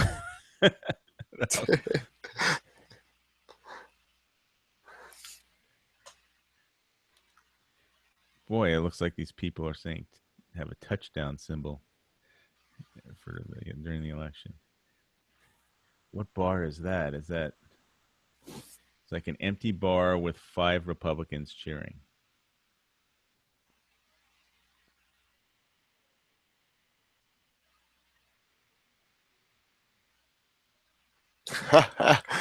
G just posted this Instagram thing. Clinton still leading the polls in the following states: Algeria, Libya, Egypt, Saudi Arabia. Oh shit! Yeah, Good when one. Obama came out and said, non-Americans should get out and vote. It was just, some kind of Twilight Zone reality. I mean, the president is supposed to be the chief law enforcement officer, and he's encouraging voter fraud. I mean, American elections are supposed to be for Americans to vote, not people that just cross the border from Mexico. And now they give them a voter ID card and go vote for the Democrats. You know, Right, right. Well, like I was saying, man, this Latino lady, like, she must have really been listening to Trump when he was talking instead of every other Democrat or whatever, because she said it herself. So hard to get into this country. It's like a slap in the face for people to come over here illegally and be able to stay. And yeah, I, my family, after World War II, they waited in Belgium for 5 years for a visa to immigrate. 5 years just sitting there waiting. yeah. It was either go to Israel or wait to get into America. So they waited in Belgium for 5 years. Well, yeah. I mean, my grandparents, they came over, you know, way later than that. They came over in the Ellis Island days and stuff Yeah, like that's, that. that's where my family showed up in Staten Island. Oh, okay, yeah. But they waited in Belgium, before they could get on a boat for a visa. And my mom was worried that she might not get in because when they were fleeing from the Nazis, and she was born in Kyrgyzstan. Oh man. you know I mean, they're originally from Poland, and in Warsaw, and then the Nazis overran Poland, and so they had to flee for their lives into Russia. And so my mom was born in Kyrgyzstan. So Mm. my grandfather fought in the Second Polish Corps, which was made up of Polish refugees, and they fought the Nazis from Osh, Kyrgyzstan, all the way back to Lublin, Poland. He was a sapper in the Second Polish Corps. Mm. Satchel charges. They blew up tanks, blew up bridges, built tank traps, just destroyed tank traps, and he mustered out at the hospital in Lublin, Poland, with white phosphorus burns to the right side of his face. Jeez. And yeah, he could never shave. He never had to shave on the right side of his face because whiskers would not grow anymore. And malaria. So, because that's a long walk from Osh to Poland, carrying Huh. explosives and bridging equipment and a couple of guns. But yeah, so he killed a few Nazis on the way. But Yeah. so then, after the war, they, you know, oh, it's a long story. I won't go into it, but finally they got a visa. They waited for a visa. You tell that to somebody, from Mexico or somebody who's just, they look at you like, why? Wait. you know, Why wait? and I remember with my folks, it was like when they filled out, the application, they were like, well, should we tell them that, uh, my mother was born in Kyrgyzstan, because, they were, having the whole thing with the Iron Curtain, the Iron Wall, and, you know, conflict, with Russia. And, but yeah, they told them everything when they put in that application was the truth, and they approved them anyway. So Well, yeah, that's the thing, man. Is that we like people nowadays have lost that work ethic, and I mean, I know that they were our ancestors, and the people that are young nowadays, their ancestors, yeah, and they come yeah. from that. But And my grandparents showed up at Ellis Island with like a penny to their name, and and and exactly, and broke. not even that. And they went, and my grandfather was a metal worker originally, so he basically, being an immigrant who didn't speak English, he worked in New York for like $1 an hour or something stupid, and or $1 a day, whatever it was, because Yeah. if you didn't speak English and weren't in the union, you couldn't get a job. And when he finally did get into the metal workers union in New York, they went on strike. So that's when they moved to California. Man. And because the union wasn't on strike in California. So Well, yeah. See, mine is a little bit different story. My grandmother came from Italy. My grandfather came from Greece, and as soon as my grandfather got here, man, got here, settled in Chicago, and signed up to go to Korea. yeah, my uncle volunteered for Vietnam because he felt he owed the country a debt for all these great freedoms that we have, which we did not have, in Europe. you know, Jews just got killed and thrown in ovens, and it was just, America was like, it's just, so that's why it's just like important to fight for Second Amendment and all the constitutional rights that we have, because they don't exist anywhere else on the planet. And if we lose them here, then the whole planet will never be free. So it's worth you know getting up on the internet and making a few videos and trying to get, I mean, my YouTube page had a link for people in Hawaii to go register to vote, and so I did what I could. I donated $10 to the Trump campaign. Yeah, yeah. Well, And I didn't give directly to Trump. I can't say that, but I did give to the ILA when they sent me an early renewal thing. You know how the NRA does. yeah, So when I got my early renewal, I just added an extra 10 or extra 25 to the ILA. and I'm a member of. Are you a member of Gun Owners of America? I sent in my postcard. See, Gun Owners of America, when you sign up, they send you postcards that you can, for gun legislation, national gun legislation, that you just, sign your name, put your address on it, and mail it in to your representatives, and it comes with their name, your representative's name on it, and a little postcard addressed to them. So they get buried with the Gun Owners of America postcards when there's something that they want to oppose or support up for a vote. Yeah, so I'm gonna check have to out. look into that, man.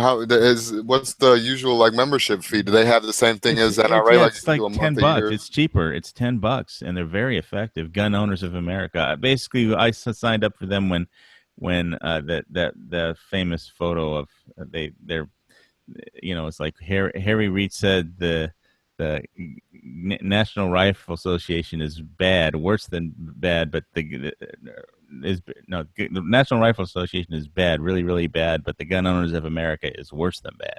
So I signed. That's when I signed up, and we were having a joke on Gun Channels, so because I was playing "Bad" by Michael Jackson, and as I was filling out the membership form, on the internet.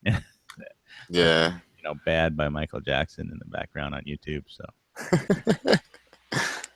Yeah, Pre's added into the whole immigration thing and the war thing.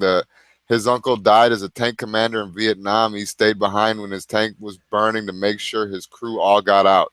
Yeah, I'm named after him, and That's my point. Is that you were saying how they were, your family was appreciative when they got here, and my family was appreciative when they got here. And nowadays, people don't appreciate anything. It's just yeah, like, they want to game the system is what they want to do. That's how yeah, they figure out how to game the system. And we didn't game any system. 2 tours in Vietnam is not gaming the system. That's you're paying your dues. yeah, exactly. Because and he said he was a volunteer. That's Yeah, volunteering for 2 tours in Vietnam is paying your dues. and, yeah, and and it's that's like, so it's nowadays like the volunteer. least I can do is join Gun Owners of America and get on gun channels and put up with Yankee Marshall and yes, I can even listen to the health tip of the day by G Webs sometimes. But I mean, I'm just literally, when I was lying in the bed and recovering from open heart surgery, I was thinking I really just want to get back out there and you know shoot my guns and help get on the internet and protect the Second Amendment and do whatever I can and do something, because uh, people should Yeah, be, that's it's just having been living in a free country. There's nothing like it. yeah, that's pretty much the short story about why I'm here too, man. We're so divided right now. I just hoping to bring, like you said earlier about the election, if I could bring one person onto our side and make them think logically and not be controlled by the media and by what they're told, I won. I'm happy. Yeah, I just could be happy with that. yeah, just get some people to read. If you can get anybody to read the Federalist Papers or the Constitution, and turn the light bulb on one person, then you just threw a rock in a pond, and the little waves, you never can tell, where they will, spread. The next wave will spread. The next pebble you threw in the pond will make a little wave, and that will affect some. It just spreads out. So it's a good thing about the internet, and this is the new media. So people don't get their news as much from the media. That's part of why we won the election. I think is because social media is the news nowadays. It's not ABC, CBS, and NBC. Gigantic media controlled information. It's information is on the internet, and it's it's a very difficult thing to lock down. Free thought once it's this easily available at the click of a mouse. Um,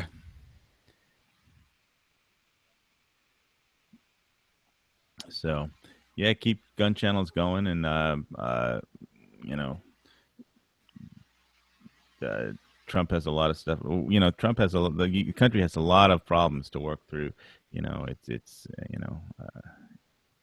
And it's not going to be easy. And who knows what's going to happen? But there will be another election eventually, and you can only just pray for that the country survives the debt problems that are facing the whole entire planet. So. Yeah, I think that Trump is going to do good for us, man. He has a real good business sense. I even heard him at one of his rallies saying, "Yeah, Ford, you want to go take your factory to Mexico? That's fine, but you're going to pay a 35% sales tax to get it back into the country."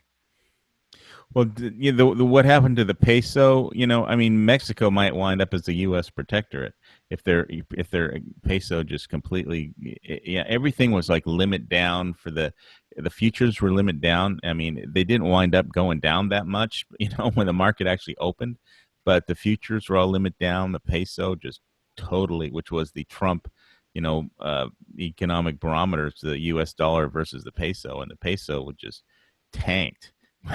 like hard, you know. Yeah. And so What's the pay? What is minimum? Do you know? Are you familiar with minimum wage out there? I heard something about 475 a day in American dollars, like 70 pesos a day or something like I don't that. know because Mexico is basically, a narco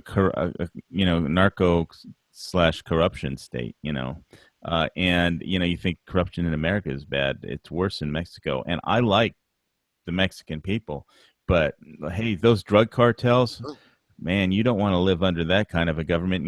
They do to the people there that get in their way. It's like they'll take the mayor and and they'll just chop off his head, make it into a soccer ball, inflate it, and kick it down, kick it on, leave the head, and on City Hall, inflate it into a football, or soccer ball. Literally, they have done that, and so that's how cheap human life is there. So, you know, I just hope it doesn't, we don't have to take it over and it becomes a protectorate, because then we'll have to pay for it and we have our own problems. But, it's a narco economy because a lot of people in America just like, drugs. So, you know, heroin and Mexican tar and stuff like that. Uh, it's a big problem. So yeah, it just, even if they build the wall, there's Mexico is still there, and Americans are still going to be using drugs, and uh, so I don't know how to deal with that problem either. So it's not so simple. They are our neighbors, or at least they're your neighbors on the mainland. So you can't just totally blow them off. Yeah. We got a question in the chat here. What things do you realistically think Trump can accomplish in 4 years? It's possible for him to do. Is it possible to do everything he said? What two or three things do you think are actually possible? Supreme Court, conservative Supreme Court, that's doable. Um, it's possible for him to pass some pro business legislation to cut the tax rates for businesses, and that's not making rich people richer. That's just getting businesses back here so people can get jobs. And he could turn the economy around. Whether he can save us from the debt bubble or save the world from the debt bubble, I don't know. I think he could get or he could he could end this. He could try and fix the constant confrontation with Russia. He could try. He can try. He could have meet with Putin and try and do an art of the deal where we don't have to be at each other's throats all the time. They have the most nuclear weapons on the planet. Russia does, and a lot of missiles. And they want what they want is their warm water ports for their navy in Syria, and so if we can end that basic conflict, because that drives each and every other conflict on the planet, Right. so if he can do an art of the deal with Putin, you know they could get along, and so he might be able to attack it in a I'm okay, you're okay kind of a deal with Russia. I don't like Putin, but it's I don't like my neighbors either, but I don't there's a couple of neighbors here that I don't like, but I don't shoot them or anything. So if we can just Right. avoid going to war, over our military is better than theirs. They're not going to want to go to war. It's just that you know we'd rather not. And we could save a lot of money if we don't plunge the world into a worldwide global US versus Russia thing all over again. And the Democrats like Hillary and Obama, they just despise Putin ethically, and I don't blame them really, but it's because I do too, but neither would I you know uh, um, head point the country towards, neither would I court a nuclear Armageddon or just global conflicts with them in every country, insignificant country on the planet. You know, Yeah. spend money on all that stuff. We got work to do at home, and we got work to do with the economy. And I think bringing business back, solving, ending, trying to end the conflict with the you know, the uh, the Russians. And I mean, Russia is not a nice country. It's. I mean, the people are okay, but it's run by the mob, basic organized crime. Yeah, Russia is basically an organized crime. It's like Grand Theft Auto for real. Except I've never actually played that game, but it's like it's all run by mobsters. So uh, if they can end the constant conflict with so we don't have to get into wars in insignificant countries over you know for no other reason than it's just because the Russians want their way and we want ours. They should be able to do a deal. Well, yeah, and that's one of the things that I'm hoping that he does, and that's one of the things to answer Priest's question that I think he's going to do.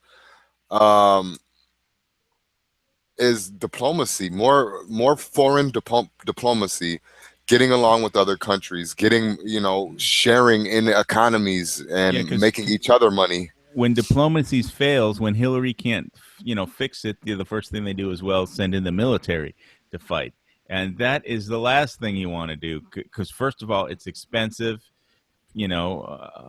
People get killed, and it's usually us. And you find out that like when you go to those countries overseas, then when they start shooting at you, that's when you find out exactly who your enemies are, and you know diplomacy is a lot easier. You make some compromises. We don't get our way on everything, but uh, we don't have to go to war because it's expensive and people get killed. And I'd rather just shoot targets at home. Yeah, yeah, Yeah, a yeah. war, If we war sucks. I mean, ask exactly, yeah, anybody who's ever been one or whose family has ever been in one. It sucks. that's not a fun time, not at all. Trust me, it's good to have our guns for our protection. It's good to have everything set and ready to go. But if we never have to use them, that's a good day. Um, so yeah, we're hoping. I'm just hoping that he can settle everything up, man. Our economy is the main thing. That's the main thing that I'm really concerned about, and that's what I hope he does. Now, G Web's asked a little couple chat.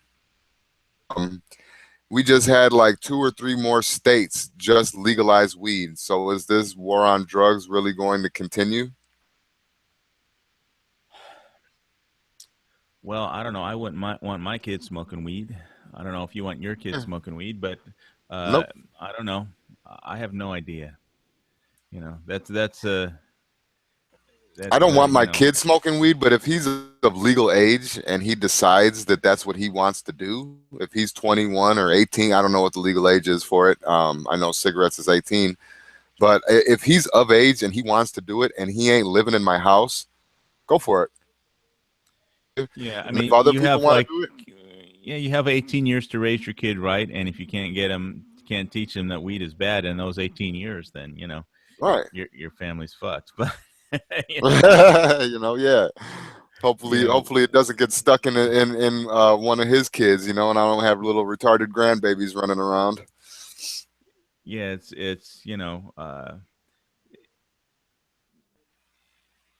people might besides I can't smoke weed because I can't smoke anything.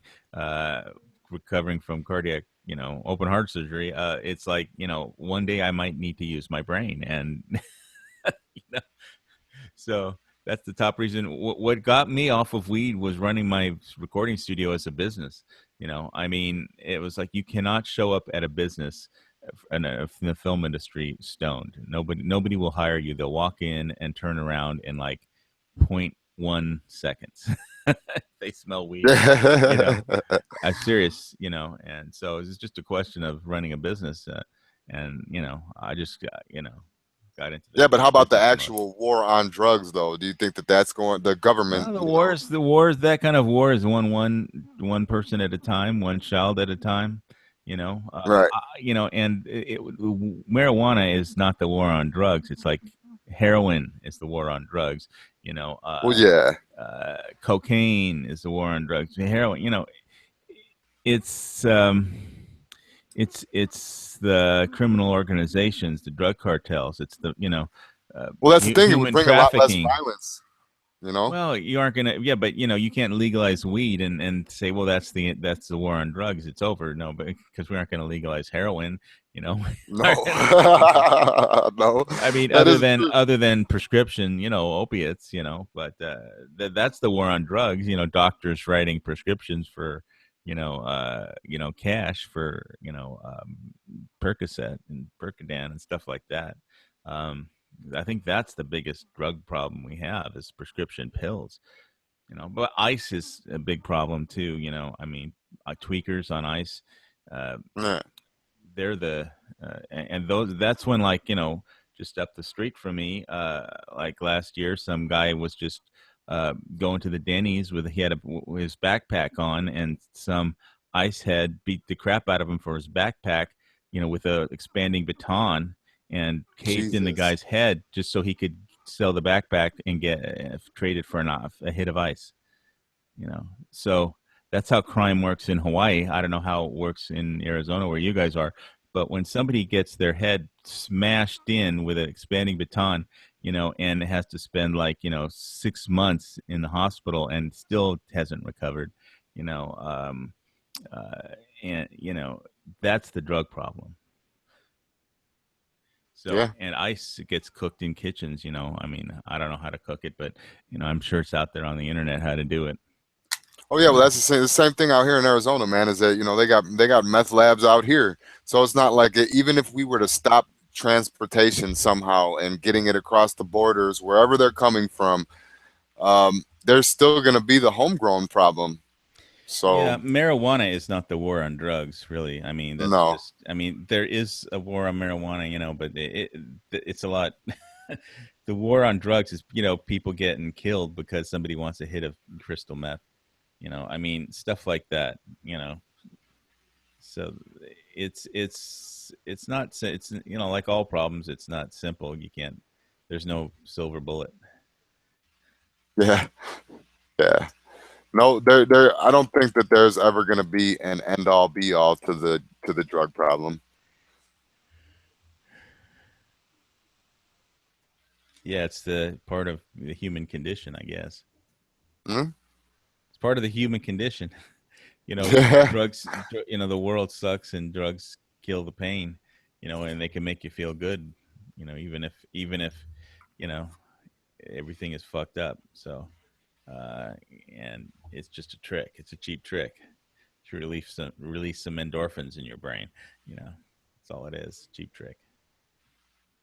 yeah, yeah. I'll agree with you on that, and that's another thing that's bringing me actually back to the election right now. Oh, I guess that Ryan speaking in Wisconsin on YouTube right now live. But that brings me back to this whole election thing, about the masses being tricked and being fooled. People that are actually believed in Hillary and that are actually sad that she didn't win and shit like that. Now I don't know if it's just because people are sore losers or if because they actually were fooled. They believe all that bullshit. Yeah. They're true believers. Check out Prescription Thugs if you want to, and if you want to see a decent documentary about the drug situation in America.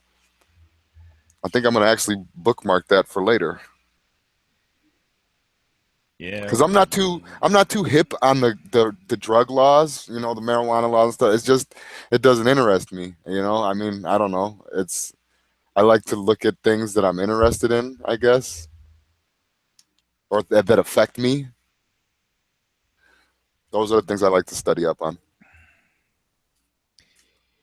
Yeah, it's you can't, we won an election, but like, America has problems, and drugs is one of them. The economy is another one, and so I guess he'll just, he'll do, the Republicans and Trump will do what they can do, as best that they can. That's all you can ask of them. They're not magicians; they're just regular people. So Yeah, no, yeah, he's not. There's people out there that think that Trump's going to come in and save the United States. Now he's going to make it a little bit better. he's going to help us out a lot. And he's way, way, way better than Hillary in every way, shape, and form. Excuse me. I could have seen Hillary starting, getting us into, direct shooting war with Russia, so I'm glad that's not going to happen, because I don't see Trump and Putin starting shooting at each other if they can possibly avoid it. Yeah. They both know that nobody's going to win that kind of a war. Oh no, there's going to be so many losses on both sides. Whoever won really wouldn't have won anyway. Yep. The transition is going to be interesting from Obama to Trump. It's going to be, it's like, wow. I guess Chris Christie is in charge of the transition team. We need to send a Gun Channels rep to contact Chris Christie, somebody from Gun Channels. we need somebody from Gun Channels in charge of the ATF is what we need. G Webs, you hear that out there, man? Yeah. We need a GC rep. Absolutely. Yeah. No, we need GC ATF. Oh man, that would be so cool. That would be just beyond awesome. That would be very, very cool. Yep, live Hillary video. Now I just got another news feed now. Live Hillary video. So I guess she's getting ready to come up. They got Ryan talking right now. Yeah. Well, it'll be interesting times, and let's just stick together and do what we can to keep fighting for our constitutional rights, and the battle's not over. It's just this is just one election, Oh yeah. Yeah, we can't just sit back and hope Trump handles everything. We have to be active members in our communities, active members in our country, and that's how we're going to win.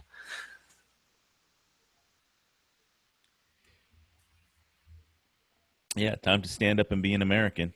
It's a good day to stand up. The sun just came up in Hawaii.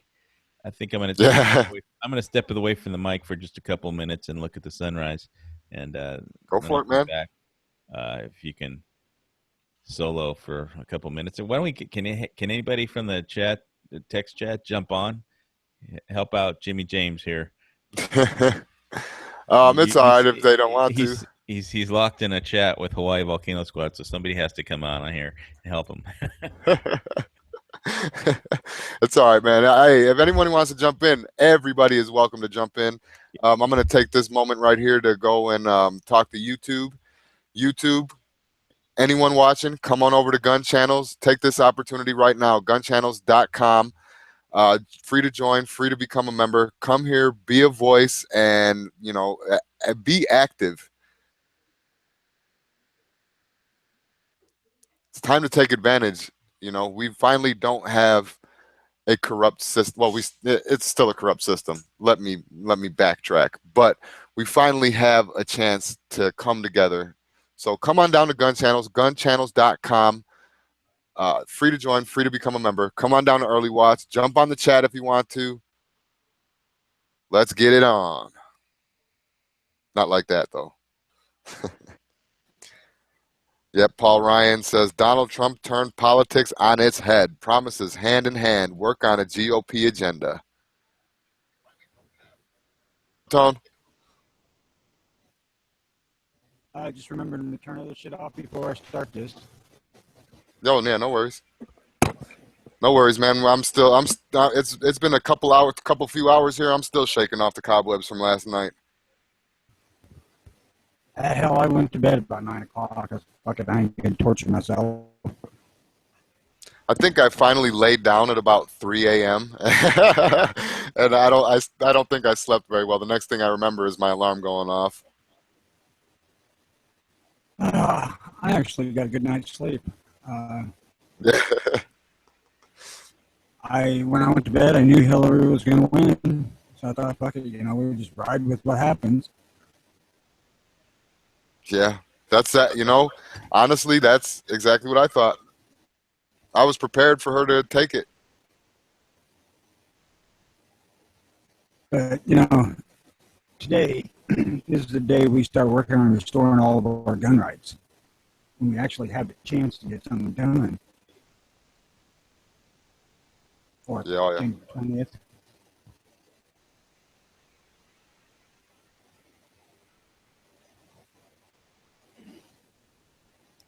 Oh yeah. Are you watching this Also, thing right now? Oh, go ahead. yeah, Go ahead, Tom. also, you guys who favor the libertarian stuff, now is when you start working to get your libertarian in the next 4 years or 2 years for what House of Representatives? Yeah, Well, yeah. I mean, didn't they need? What did they need? 15%, 5%, something like that, to be involved in the debates next election. I had heard 15%.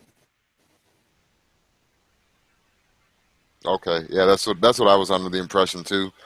I think I heard somewhere last night 5, but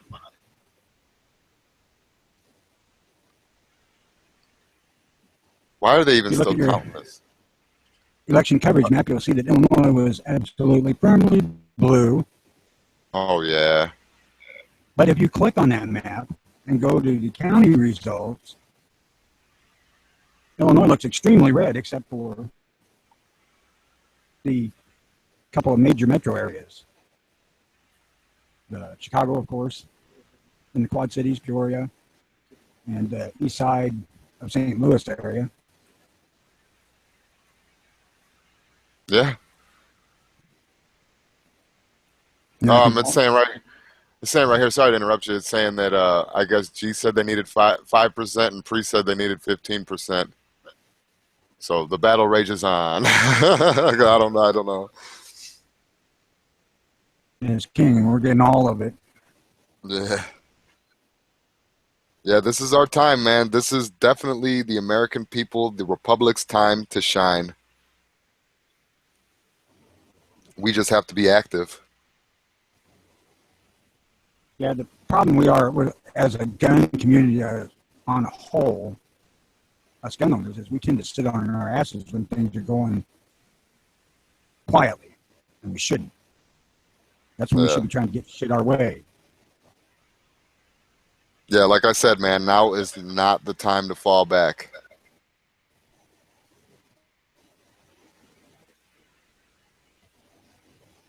I guess, yeah, Ohio. I'm watching that thing right now. You watching that, Tone, or no? I'm just fixing to pull it up.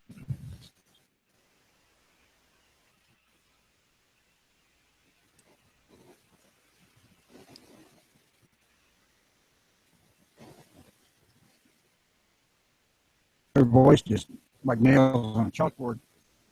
Yeah, I know, man. And then she's already horribly ugly, man, and I can only imagine her cry face. It's probably disgusting. I got nothing to add.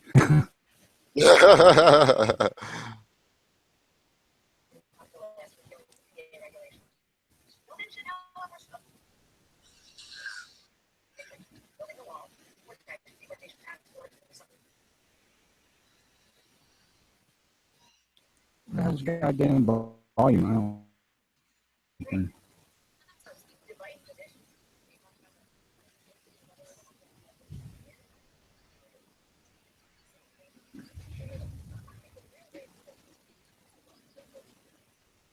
Ryan, very excited about prospect of working with Trump. That's good. I like Ryan. I think Ryan is about probably the closest thing we see to an honest player in the. Well, yeah, and he's sensible. Hey, Dano. Morning, gentlemen. How you doing, sir? I see you're on the road. Yes, I am. I'm in the process of leaving Springfield, Missouri, on my way to Oklahoma.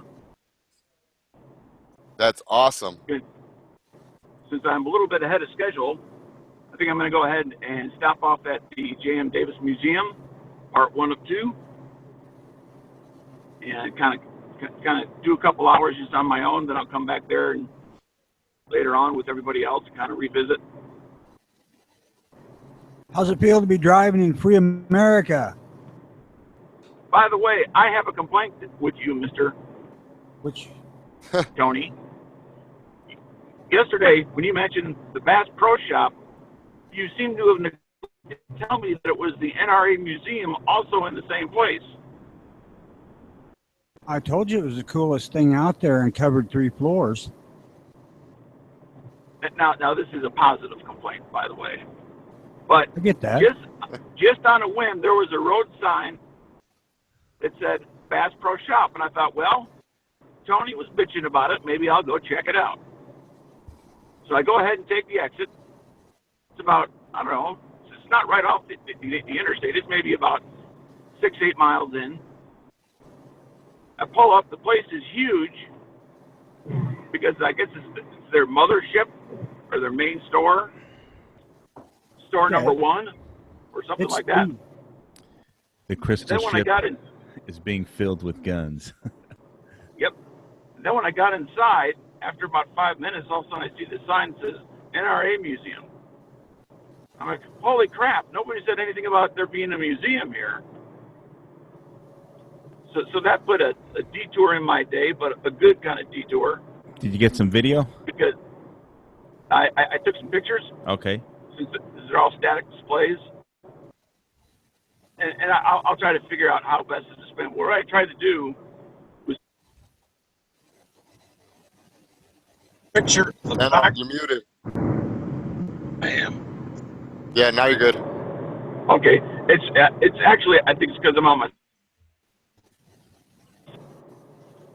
But I took a picture of the placard that says what it is, and then I took a picture of it by itself. Because otherwise, if you just take a picture of the firearm, what it is. So what kind of cool guns do they have in the museum? Oh gosh. It's almost mind-boggling. But just as kind of like a sample, like they had a Theodore Roosevelt room. Dozens of his firearms, as well as maybe a little over half dozen of his trophies from his Africa trip. They also had a lot of one-of-a-kinds. Mock-ups, as an example, there's a rifle. It's called a Winchester Radio rifle. Cool. Now, they promoted it, but literally no one ever bought one, so there's only one in existence. And it was when transistors suddenly came out and people could buy them, like back in the mid-50s, whatever that was. Well, how could you? How does that apply to a gun of that era? Excuse me? How does transistors function in a gun of that era? Well, see, when I talked to the guides, and I also got to talk to the curator of the museum himself, because I asked, there was what looked to me like a push-button switch and then a wheel switch, like one for power, one for station, or it could be for volume. And then I asked him, I said, well, where's the third switch, either for volume or for the radio station? And they said, that's a good question. We never thought about that. So then they took me up. They said, let's go talk to the curator. Very nice people in there. And went and talked to the curator. And what he told me is because it was a one-of-a-kind, that push-button switch for the power, although it had nothing to grab, you could rotate it with your thumb just by friction and turn up the volume or turn down the volume. And I also asked him if he had any idea what Winchester thought might be the use of having a radio in a firearm like that. I said, because I certainly can't see him going out hunting, turning on the radio.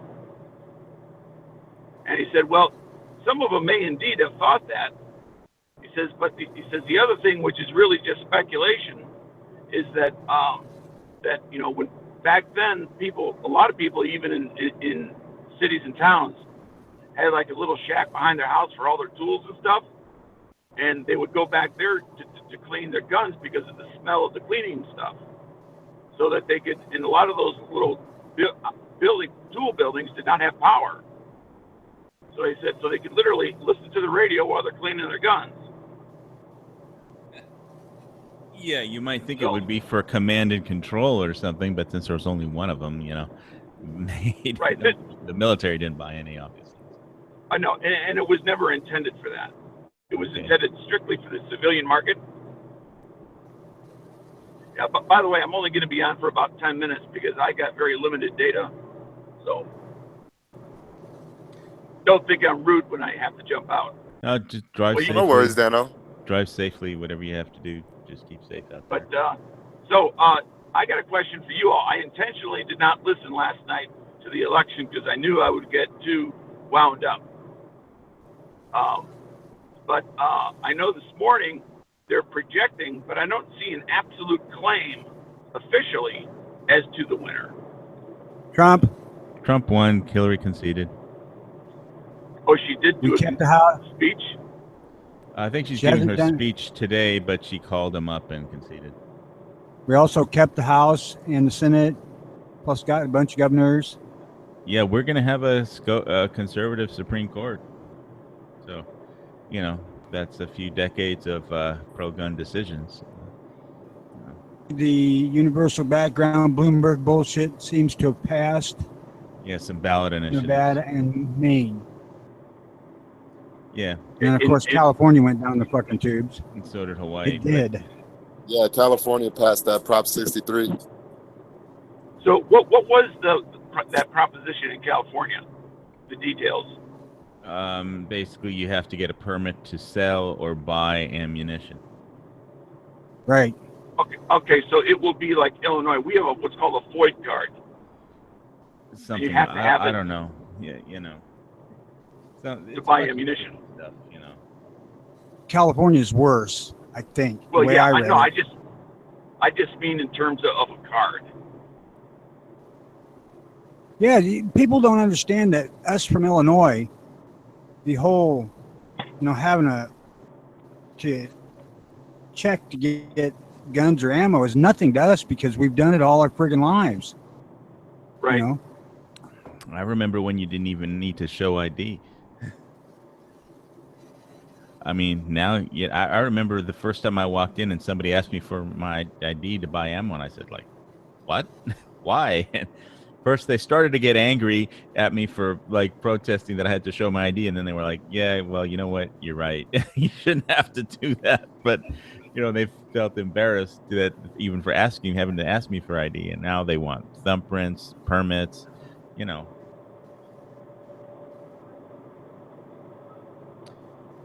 maybe we can get it overturned in a court challenge after we get some, conservative justices on the Supreme Court. Well, who knows?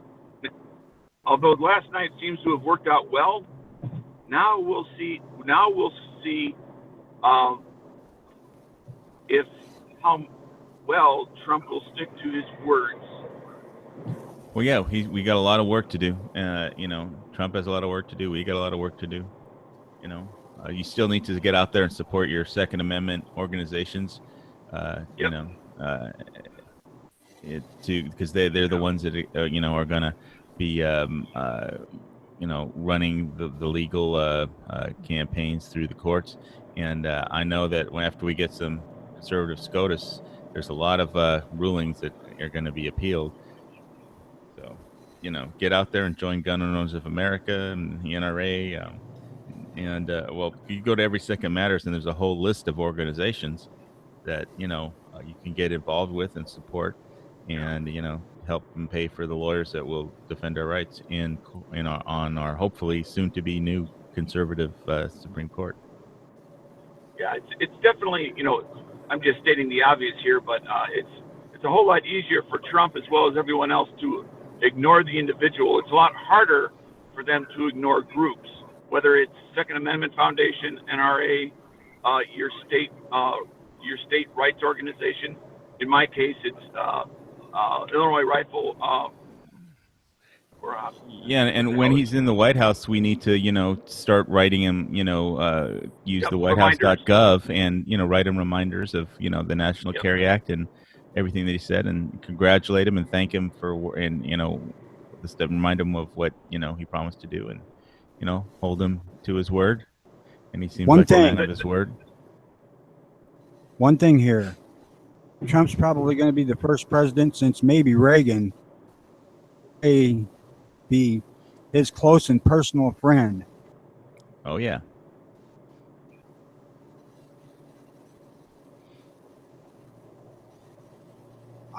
Granted, the NRA probably backed the Bushes and every other Republican candidate, but they were not anywhere near as close and personal as they've been with Trump. And they ran a lot of ads for, Senate races, campaigns. The NRA, was out there. I saw NRA ads on the TV. So even in Hawaii. So I'm glad to see one airtime. I'm glad to see one Republican went down. Kirk. Yep. Yeah, but look who he was replaced with. She's actually worse. They're same goddamn cloth on one side and the other. Well, that's true. I voted for the Libertarian candidate, not either one of those. I don't know who the hell it was.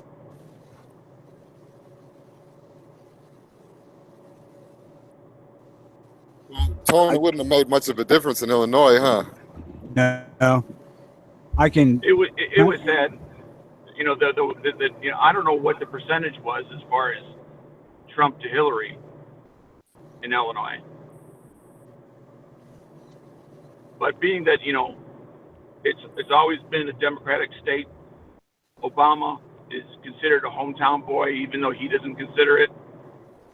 Hillary doesn't consider it really her home state even more, even though she actually is. But there are certain people who will vote based on things that have nothing to do with the quality of the candidate. Yeah. But that's nothing new.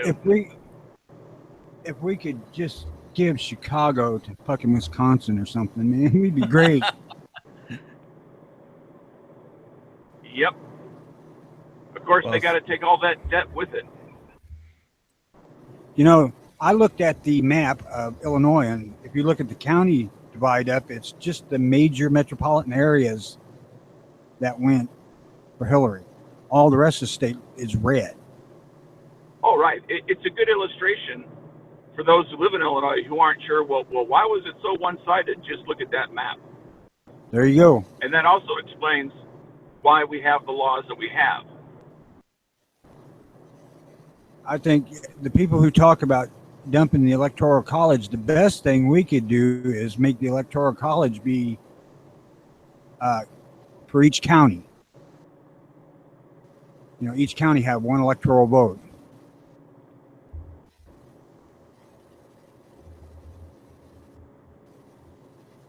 Well, yeah, I was looking last night, and they were dark blue. So that I didn't look at all of the different counties and stuff like that, but it was blue.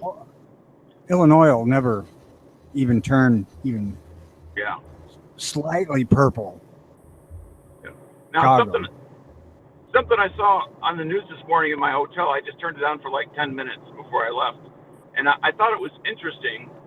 But I turned on. I think it was the Today Show. And all these people, and the commentator was saying when she was working out at the gym last night, how there was another woman there next to her that was working out and then just stopped and just started crying because she was so scared about the future. So scared. And then they were talking about just going around and just give somebody a hug. And I'm like, thinking to myself, what happened to men and theoretically women that were tough? Entitlement. Tough physically and tough mentally. They joined Not the just an NRA. emotional basket case. They all joined the NRA. They're on our side. I mean, I don't understand why I understand that they lost, and I understand that they're upset, but I don't understand why they're so emotionally weak. I mean, it's one thing if you're home in private, that's one thing. But if you're out in public and you can't hold yourself together at the gym, what the fuck? Excuse my language. What do you got against expressing people's emotions? Well, I kind of agree with that, though. I mean, you hear the Democrats saying how afraid of the Republicans they are, but would you have seen any Republicans out setting American flags on fire if Hillary won? You know, no, of course not. You know, so I mean, No shit. it's just ridiculous. Yeah, we react differently. We react by stockpiling ammo or medical supplies or canned food. We don't. The fringe element. The fringe element starts marching with guns. Not that I oppose or favor such moves. Thinking about it, keep your eyes peeled today, man, because there's going to be a lot of people out there that are really touchy. Yeah, well, find some depressed girl, a liberal girl, and try and make her happy. You can score with her pretty easy, I bet. Yeah, in fact, since I'm going to a gun museum, that's probably shiny, happy probably people. a good. Yeah.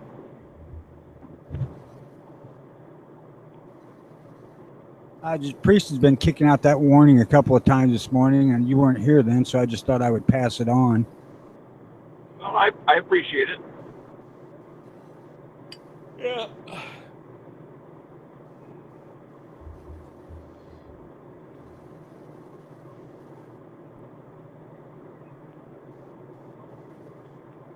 All right. Well, I'm going to go ahead and check out. You guys have a good one. Yep. Be safe out there, Dano. Take more pictures and be happy. Dano, be careful. I'll get some good Wi-Fi at the hotel, and maybe I can hook up tonight. So, y'all have a good one. God bless, Dano. You too, Dano. Enjoy. Yeah. Hillary's giving a little speech. Concessionary kind of a speech, or just, everything's going to be okay speech. Who's crying? I said, is she crying? I don't know. I'm in the other room. I hear her talking. The TV's in the other room, so. Yeah, I had to run outside real quick with the dog, so I'm on my phone right now. I can't even watch it. Well, not looking at Hillary is a good thing. I went out, looked at the sunrise. It's a free day in a free America, so. Happy days are here again. Not to burst that bubble, but we ain't any freer than we was yesterday. Oh. Months anyway. Well, there's going to be some kind of transition where they work together. I don't know. They can stand to be in the same room. I think Obama is going to meet with Trump like today or tomorrow. Thursday. He invited him. Trump said they're trying to work the schedule out. Yeah, I mean, it's not like Trump's going to call up Putin and say, "Can you go over to the White House and just clean all that trash out of there for me before you move in?" Yeah, right. Hey, just go over there and handle that for me real quick.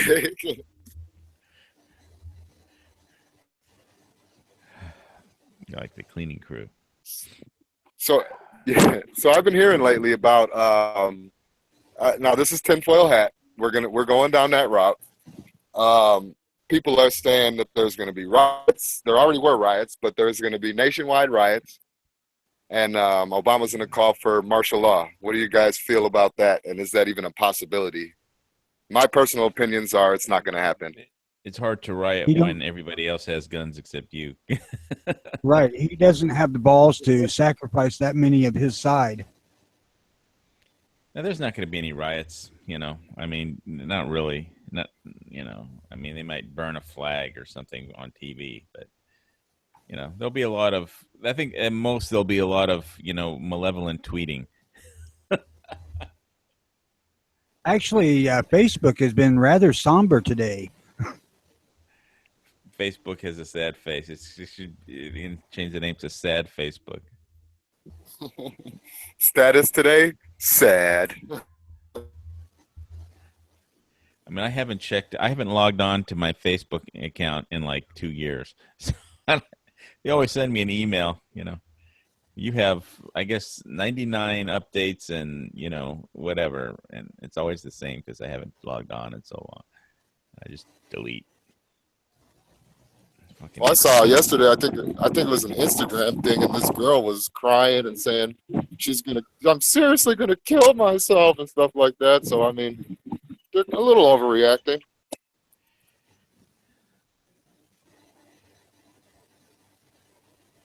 Oh, they started tossing out the glass ceiling bid again this morning.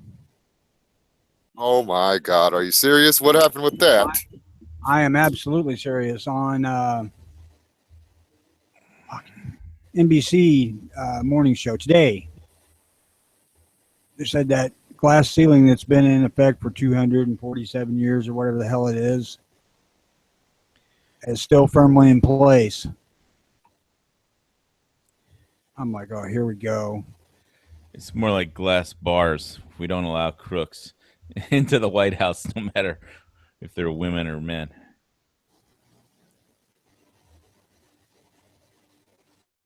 It isn't her damn gender that kept her from getting in there. She's a fucking horrible human being. Yeah. Well, yeah, I mean, like I was saying earlier, if she had any policies. She didn't have a positive message. She didn't have much of a positive message, so. No, she was running a smear campaign. Yeah. Well, now you think about it, and I just realized I come from this at the point that I am only a Trump supporter because I'm anti-Hillary. I wasn't a Trump supporter to start with. Much of a message either. It's all been just rhetoric. No, I mean, I voted for Trump because of the Second Amendment and the Constitution. I wanted conservative people on the Supreme Court, and that was where I was fighting for. So, mission accomplished for today, and we'll see if they can get to. And I kind of think he can figure out how to get the economy rolling again, but it won't be easy. It'll be, I know Hillary couldn't figure it out. She was clueless, but Trump is not a currency expert or anything.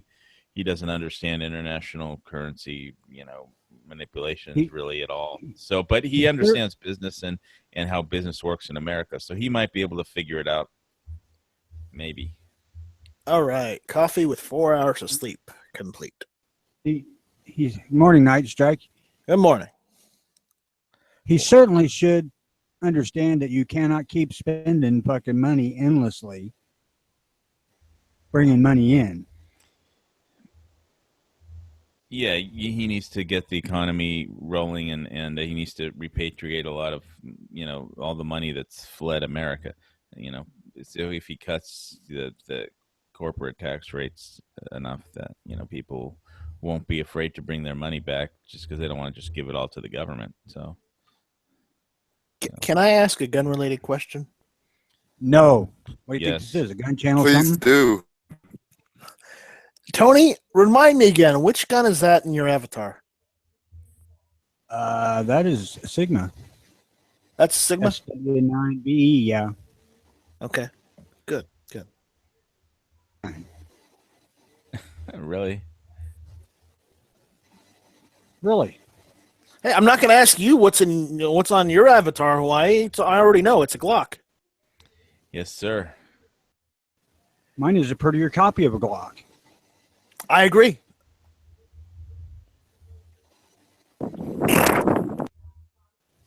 And apparently Jimmy's not too happy about that. He's been kicking in and out of here this morning. I think he's having trouble.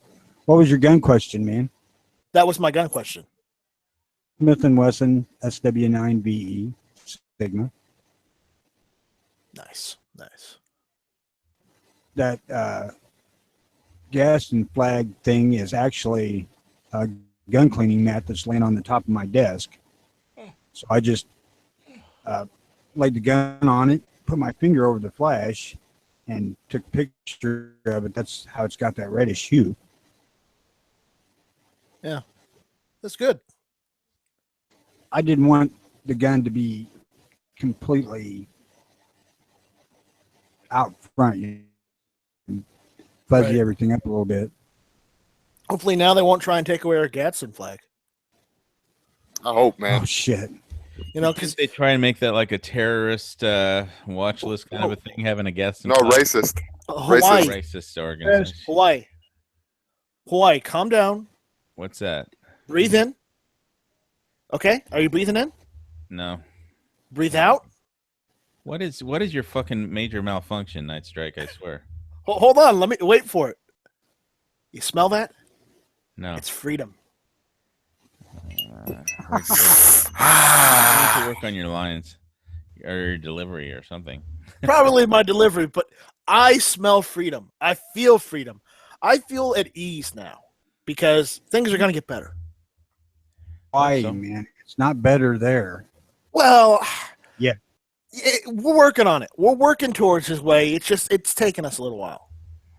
We need the Republican National Party to come in here and fire everybody that works, the chairman of the Hawaii the Hawaii Republican Party. What you need is Trump. He needs to come in here and drain the swamp of these fake Republicans that are running the Hawaii Republican Party. They're useless. They spend $0 and 0 cents on this election, literally. You ever think maybe they don't have none? They don't have none because they don't spend any money. I mean, the chairman of the Hawaii Republican Party spending like $30,000 a month on some like hooker and calls her a political consultant, and that between that and paying for the building that they're that they're in, they spent all their donations on that.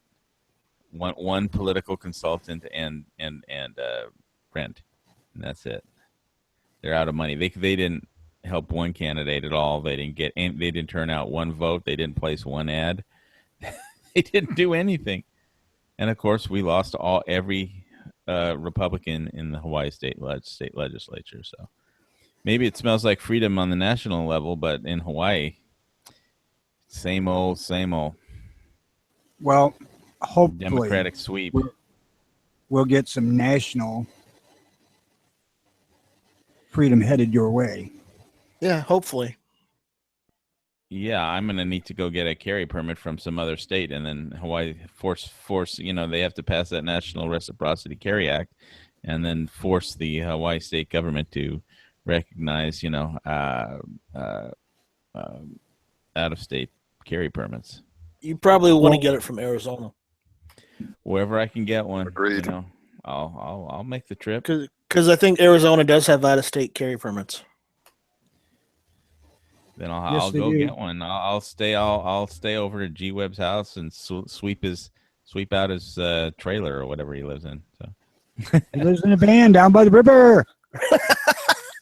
shit, I'll bring my tarp and my bug out bag, and I'll set up a camp. Just as long as it takes me to get the permit, and then I'll fly back to Hawaii. Of course, my dad's been looking. He thinks he wants to move to Arizona, but he's happy where he is. It's just the gun laws suck.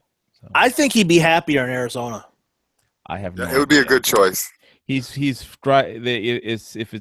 think later this month he's in a few days he's scheduled to drive over there. If he can manage to drive that far, he just got an epidural injection in one of his discs. If he's up for it, but yeah, he's gonna drive. He has a cousin in Tucson, so he's gonna go visit her and drive over to Arizona. And he's been looking at some real estate online in Prescott. So, Prescott's not a bad area. That's a good area. yeah, and Skip. he told him I told him about the 10% sales tax over there, but Prescott. But it's still yeah. not as bad as California. Well, after Prop 63, but my dad just he goes to the range and buys the range reloads and shoots in there, and that's about his. I mean, he has a lot of ammo in his gun safe, but it's not like me. You know, he doesn't have like 10,000 rounds. You know, and So what you're saying? caliber. He doesn't have a gun safe specifically for his ammo like you do. No, I don't have a gun safe yet. I mean, because I live in he has a house and I live in a condo, and it's just it would be a pain in the ass to get it up to the top level of this thing. But you know, I'm waiting for a cheap, you know, an inexpensive one to get a decent actual safe and not a stack on thing to get the gun. As soon as I have the gun shop gets more in, I'll buy it one. But well, I'm guilty for getting a stack on one because, yeah, I wasn't gonna lug an actual one up the stairs. Yeah, well, I'll hire some people to, you know, carry it up. So I can, because I needed the gun safe so I could sell the condo and move to my bug out location. I mean, hopefully I won't need the bug out location if Trump can fix our relationship with Russia. So we'll see. Oh, hell, Trump and buds, man. What's that? Trump and Putin are buds. Well, hopefully I don't. They don't have to be buds. They just have to avoid World War III. You know, and no. They are buds, and they are avoiding World War III. They're doing both. Well, he hasn't had a chance to do anything yet. So let Trump be there for a few days and see what he can work out. Let me put it this way: how many other American presidents has the Russian leader congratulated personally? Yeah, I'm wondering if Putin is going to come to the inauguration, roll out the red carpet for him. That would be kind of neat, really.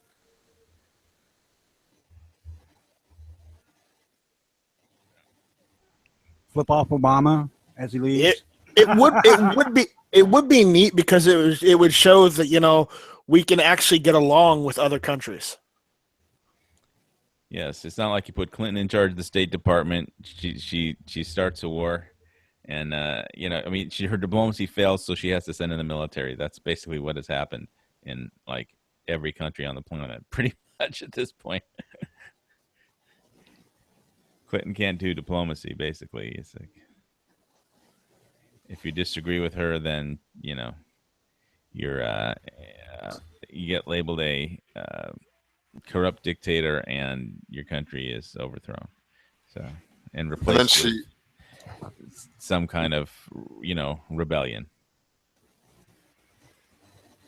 Yeah, and then she'll go on a Facebook rant and wave her fingers and shit like that at the camera. Freak out. Yes, I kind of expected her concession speech to be something like standing up there waving her fingers, yelling, "What's wrong with you stupid motherfuckers? I'm supposed to be the queen."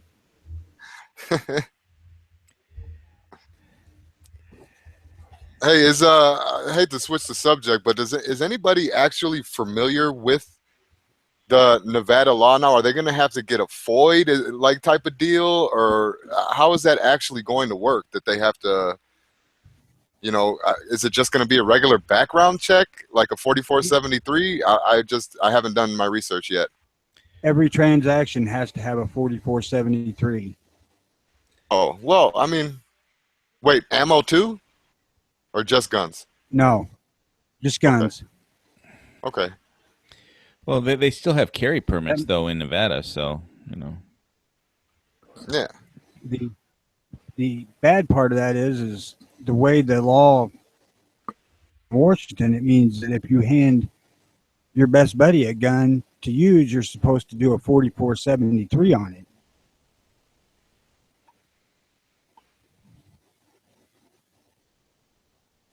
What, you're just even at the firing range, at the target range? I don't think if you're standing right beside him, but I mean, you can't let somebody borrow one. Oh. Well. Yeah, it's government regulation. You know, that's, you know, some of this stuff might be overturned after you know, and challenged in court after we get, you know, some conservative justices on there. They'll, you know, the gun rights organizations will start moving on this shit, you know, with legal action after, you know, we get some, you know, liberals off and some conservatives on SCOTUS. by the way, I got bad news. I read an article last night that apparently Ginsburg isn't going to quit or retire. Yeah, well, maybe she'll die. Yeah. Yeah, How old is she? How old is she? Old as dirt. Fucking. Really fucking. Well, She makes Dano and Bob look like spring chickens.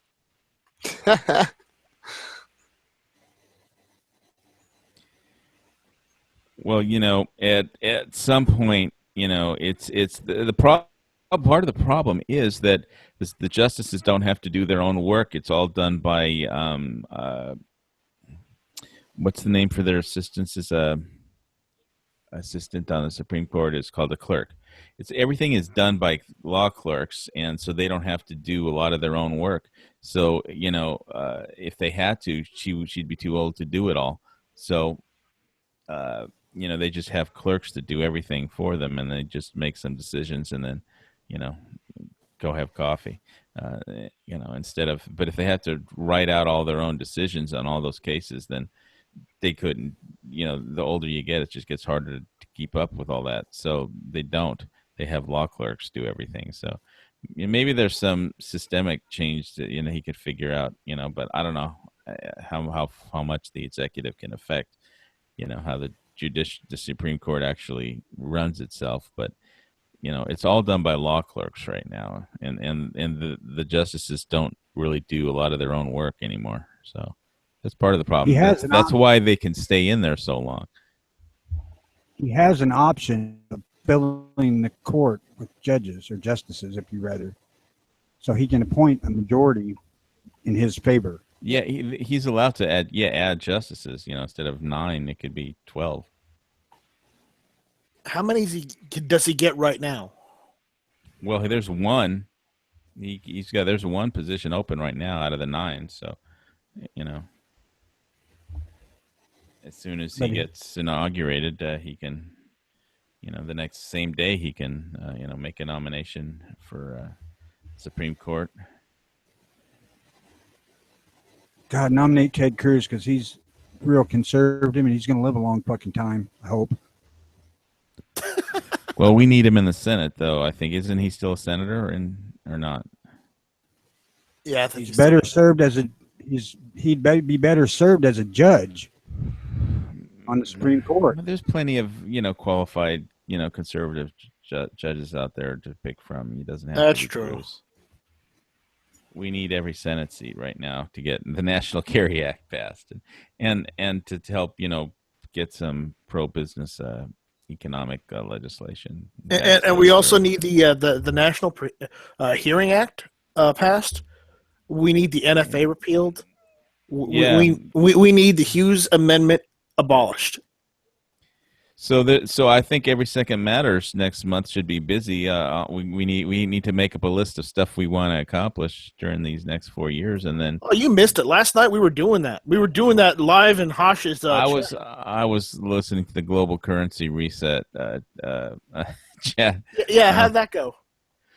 Oh, they were having a blast. I mean, it was like, well, India pulled their 500 and 1,000 rupiah notes off, and the peso just tanked. I mean, but I mean, literally, it's like America having called in the Treasury having called in all the equivalent is the American Treasury having called back all the $20 and $100 and $50 notes because they weren't worth anything anymore. It's the same. That's what happened in India, who is, by the way, the largest purchaser of gold and silver in the world, for actually of the people. So they pulled in their 1,000 and 500 rupiah notes, and so they're printing all new notes. They called in their currency, and obviously the peso just got plastered. The dollar versus peso. I mean, are we really expecting anything from the peso? Well, no. Mexico could become a U.S. protectorate, and then we'd inherit all their problems, and that's a narco state and more corrupt than Hillary, So we could do it. We could do it. I don't think we want Mexico as a protectorate because then we we don't. But we could handle it. You know, we have our own problems. You know, we got a lot of stuff. We got work to do. It'd be nice if Mexico could sort out their own country, but you know. But they can't be trusted. Well, they can't be trusted to manage their own. We invaded them affairs. in like what year did we invade Mexico and actually conquer Mexico City? It was at 1850 or right before the Civil War, I think. We invaded Mexico and conquered the country, and then we got. You mean like after the Alamo, right? Before. Well, I don't know. After. No, it was after the Alamo because the Alamo fell, and then everybody got pissed off and defeated Santa Anna's army and said, "Yeah, we're just taking all this stuff away from Mexico." No, but we actually invaded Mexico City, you know, and conquered it. That was the first amphibious landing. That was before the, you know, Civil War. Right before the Civil War, we invaded Mexico. And I don't think we need to do that again. But the peso is just getting plastered, so you know, that we bailed out the Mexican peso once before. That was with you know, U.S. dollars. We bailed out Mexico once before, when they had a banking crisis. It was the same war with the Alamo. It was the war. No, it was. Yeah, no, I'm not kidding. No, it's just that you don't know anything is the problem. Well, neither do you. There you go. Yes, but I act like I do. That doesn't make it any better. That just makes you look like an asshole. Only to you. I mean, at least I don't have to go on Matt's chat and you know, to try and be a sycophant or something like you do.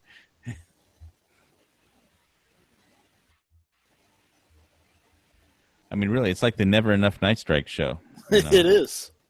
It sounds like someone's jealous. Just a little bit. I don't. It's just, you know, it's more like repulsed, disgusted. You know, I mean, you know, I only have 720, however many, you know, subscribers, but they kick ass. I didn't, you know, have to, you know, go on Matt's show and try and steal subscribers or anything. So, you know. I just sometimes I went on Matt's show because it was interesting, you know. Well, Mr. Stick in the Mud, I actually did just go and look it up, and it was the same war of which the Alamo fell. So, what there war are you talking about? The one where you're saying we invaded Mexico City, and that was that same war. And you were telling me I was wrong. That was, and I just looked it up. That was Texas. It was the still United part States. Of that war. You know, the Mexican-American War, you know, whatever. It was not Santana invading Texas. That was different than the United States invading. That was an amphibious landing, you know, in Mexico, in the Caribbean, and you know, they basically it was in the first. What was the general's name? Since you probably have Wikipedia up. The general that did he like invented the first amphibious ship. They like could stack them in they had these amphibious boats that they could stack up on merchant ships, and so the troops could get on and, you know, actually land and do an amphibious assault. He invented the first ship, the ones that they could stack up and just drop in the water, and everybody could get on, and the troops could just, you know, land on the beach. But it was a different kind of war. But we don't need to invade Mexico and for it to become a protectorate. We just need to deal with the drug cartels on our border. It's like having an army on our border, you know, of crooks and, you know, well armed. You know. We're going to have that anyways because, you know, we're going to build that wall. Right, guys? Oh, man. If only we could build it around California and New York as well. Well, that's what, you know, the Democratic Party leader in Hawaii was saying. You know, they're so fearful of the Republicans in charge of the mainland, they're like, well, we have a natural wall in Hawaii called the Pacific Ocean to protect us from the U.S. Congress and president.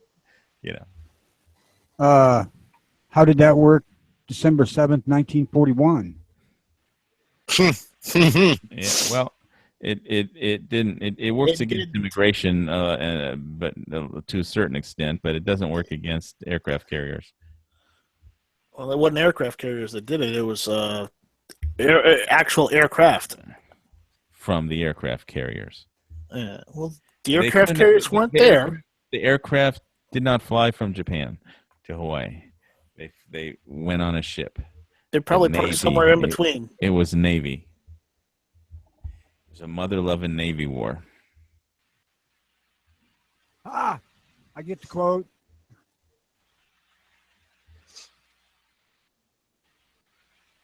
Yeah, what John Wayne film was that from? In Harm's Way. Right. Give that man a cigar. That's one of my all-time favorite movies. From Here to Eternity. Oh yeah, and it was a Navy war, that's for sure. That was an exceptionally dark movie for a John Wayne movie. Well, he had a couple dark movies. As The Searchers, it was a pretty dark movie too, really. Yeah. You might even call that a racist movie. No, we wouldn't go that far. Nah, back then Americans thought every good Indian was a dead Indian. Well, that wasn't the quote. The quote was all the good Indians are dead, but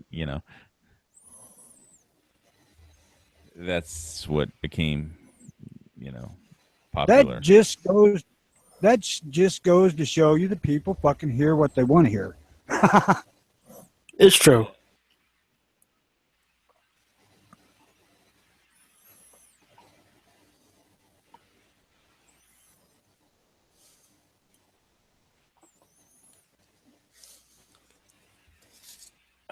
Yeah, so I loaded up some of my new PMags that I bought yesterday. Are you sad that you bought them? I'm not sad that I bought them. I needed them. Okay. Got a 40-round Gen 3 PMag and a 30-round Gen 3 PMag for my Tavor. One of the better rifles on the planet, motherfuckers. The AK-47 and the AR-15 are like the two best rifles in the world. Well, I've got an AK, and I've got for 7.62x39, and I got a CZ for 7.62x39 mini Mauser bolt action, and I've got a Tavor. I mean, honorable mentions are the SETME, the M1A, and a couple other rifles. Yeah. Well, people they can't afford a Tavor say that kind of shit. So that's all it is lack of fundage. Yeah, well, funding isn't everything. If it ain't a 30-06, it might as well be a 22 rimfire. Fuck it. Hey, my SETME's is 308. That's just as good. Right. Well, no, it ain't. I'm getting good with my mini Mauser bolt action. Actually, it's got an 18.5-inch barrel for 7.62x39. Ballistically, the 30-06 round and the 308 round are technically the same. No, they're not. Yeah. That's what 308 guys say. That's not true. See, Tony is in denial. It's probably what Clinton was feeling last night. That's why she wasn't. At least he's not like crying and threatening, wondering what he should, if he could feed his children breakfast in the morning. Right. How am I going to explain this? How am I going to explain this to my children in the morning that, America is all racist and, I got text from my Muslim friends asking if I should leave the country. And the Canadians, that's just funny as shit that the Canada immigration website crashed last night. Yeah, we were discussing that. Did you see that last night when we were discussing that? Well, you probably discussing it because I typed it in the chat, in the text, which is I heard about that from the Global Currency Reset chat. Because the people from other countries were calling, that and telling them, the India's pulling in all their banknotes, their currency, and that and nobody could get onto the Canadian, immigration website because it crashed, and they were getting, because they get, it's a very international kind of a YouTube channel, because it's got people all over that are interested in currency reset.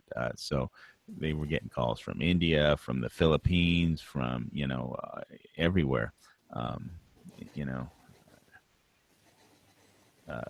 Kong. So it's more of an international kind of a YouTube channel. So you get different perspectives. So yeah, I was saying, hey, the Canadian website crashed. They pulled in the Rupiah note. Who else? There's some other countries that had some resets.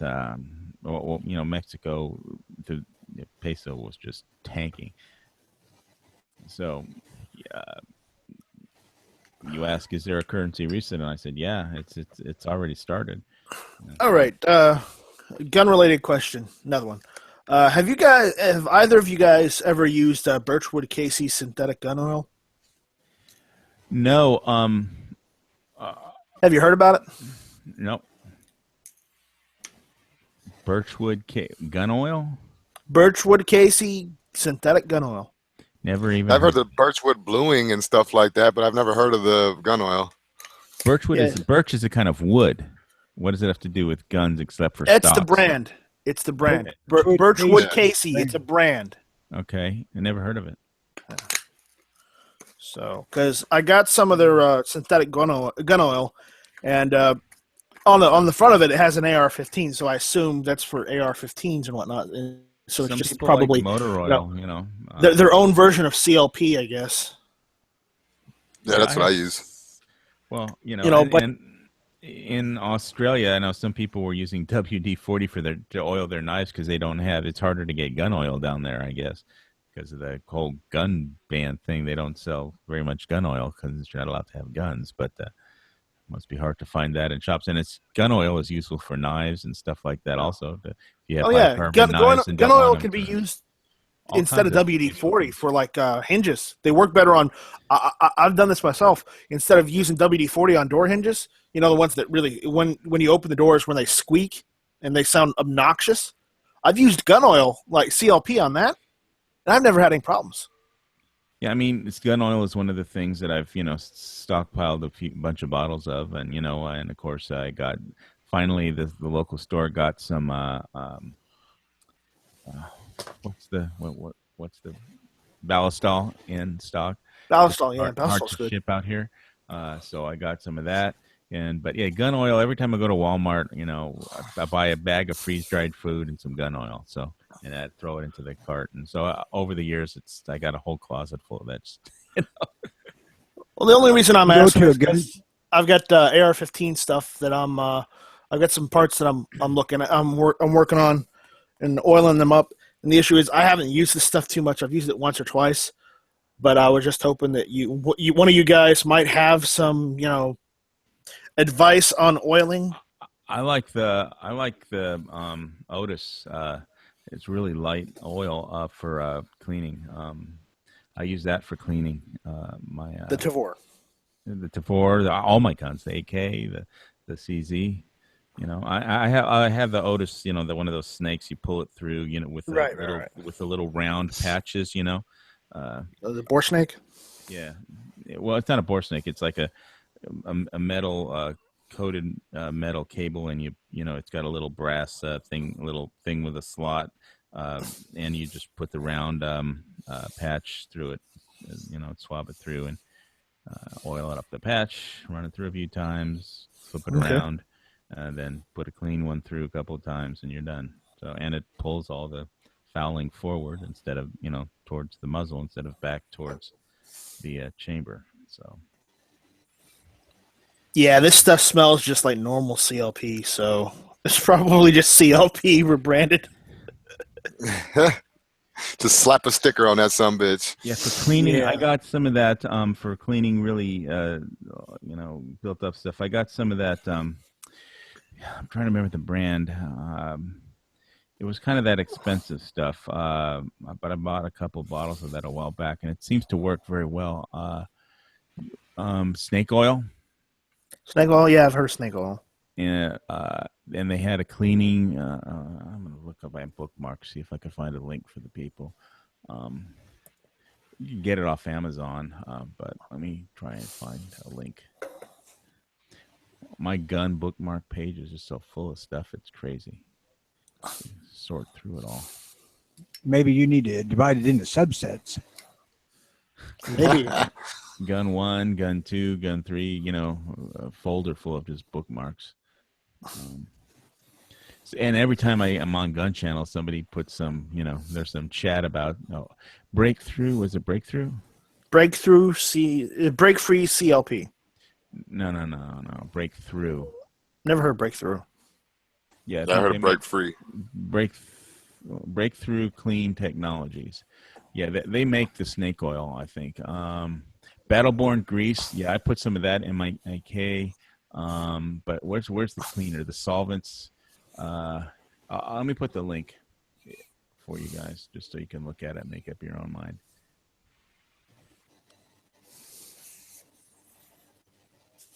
I was just looking at the side link on that Obama speech, and it just said Kanye 2020. Oh my Christ!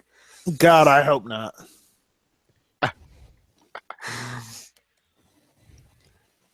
Breakthrough is the shit Jaeger's always pimping. I tried it and didn't like it. Says Priest. Oh.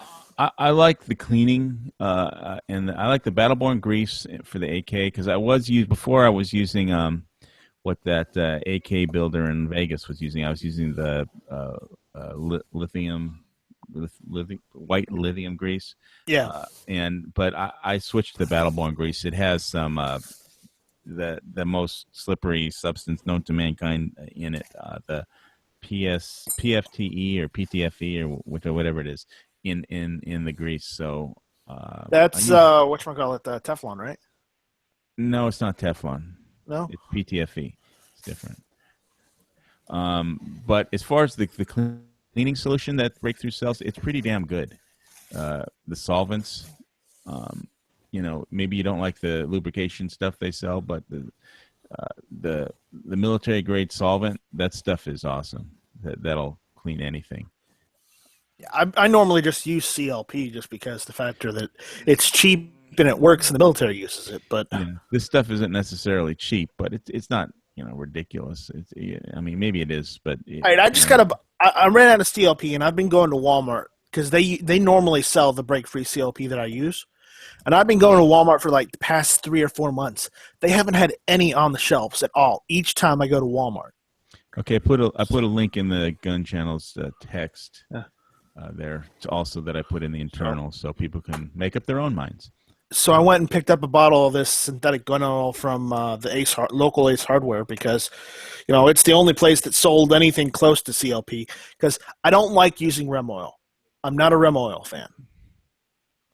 No, I tried it and really didn't like it. Yeah, I suppose it's better than nothing if the shit hits the fan, but it's But this stuff smells to high heaven. It smells like motor oil. It probably is watered down motor oil. Yeah, motor oil's fine. But a lot of people use motor oil. But like I said, I switched from white lithium grease to the Battleborn grease for my AK, and I just used the Otis cleaning. If it's a really bad shape, I'll use the Breakthrough cleaner. But otherwise, I'll just use some Otis bore cleaner. Ultra, I think it's called Ultra Bore Cleaner. It feels like a really light gun oil. So have you guys ever used the Otis Ultra Bore oil? No. Yeah. Well, give it a try. I'll check it out. I would say it's worth a try, and you probably your local sports store will have it. I've got mine. Can you link us to what it looks like, so just we know what to look for? Otis. Geez, I'll have to do a video. 1 second. I'm gonna go through my gun links again. Okay. Thank you. Because I just bought a new bolt carrier group the other day. That was my panic purchase beforehand because I needed a new bolt carrier group because I had one and I don't know what I did with it, but I misplaced it. So I went and bought a nitride bolt carrier group. What, you lost a bolt carrier group? Yeah, I don't know how I lost a bolt carrier group, but I lost one. Jesus Christ, you sound messier than me. Well, I probably am, but I got a nitride one, and I'm oiling it up because it came in this grease. I'm trying to get all this grease off of it because packing grease or whatever they use for machine parts when they ship them over, it was in that. So I'm getting all this grease off, and I'm getting ready to put it in my rifle. But I wanted to ask someone who's used this synthetic gun oil stuff before, more so than I have, because I want to make sure that it's safe to use on just AR-15s. Yeah, I wish I could tell you, man. Only experience I have with Birchwood is their bluing stuff for my shotgun, and it worked pretty good. But yeah, they do the bluing. They do the bluing. They do, they also have like anodizing pens too and bluing pens, to touch up on guns. Yeah. Okay, I put the otistech.com link, and you could go through their products. They, just go, if you go to a Sports Authority, Sports Authority is out of business, but go into, some kind of sporting store like that. And, like Sportsman Warehouse now and stuff. Go ahead. No, I'm right here. Look, and I really like that Ultra Bore oil. It's really light oil. So I usually use that, if I don't break out the breakthrough stuff to have to clean. And then after I'm done with that, then I'll run the Ultra Bore. It seems to work well on most of my guns. So, yeah, I haven't seen this stuff before, so I may check it out. It's worth, give it a try.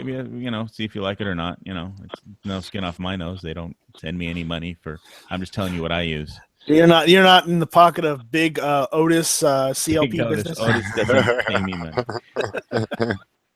Sponsored by. Oh, come on, we have to make the jokes. It's Gun Channels. It is Gun Channels. Yes, it is. If you're not a member, please join.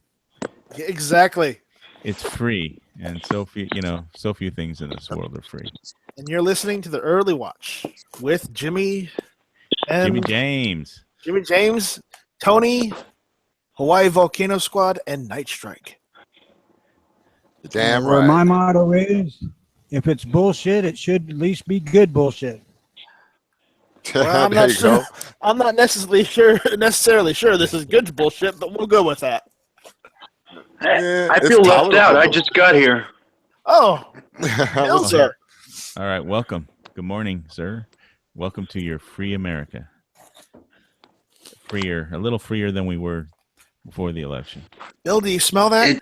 Do you smell that? Oh, will you knock that off? Can't we use the? Can't we go smells back like to freedom. the Terminator? What was that movie that I stole the line? If you're from? listening to this, you are the resistance. Right. Thank you.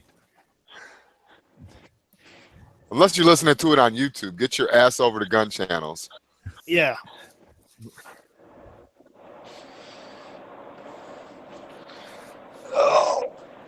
Well, as long as they're listening. Last night was a roller coaster. Were you in the chats last night? I could never get in, and once I got into the chats were like full the whole time. People kept posting links on Gun Channels, but there was already 10 people in there. So I had to jump in and out, and so that's why I went to the currency reset chat to see what was happening, in the economy. Because it was a roller coaster last night. It's like the best indicator of who won the election was which way the futures were going. When the futures were limited down, Trump won. Literally, that's bad to say, but it was true. It was absolutely true. You want to know who won? Just watch the stock market futures. There's going to be plenty of room in the currency chat.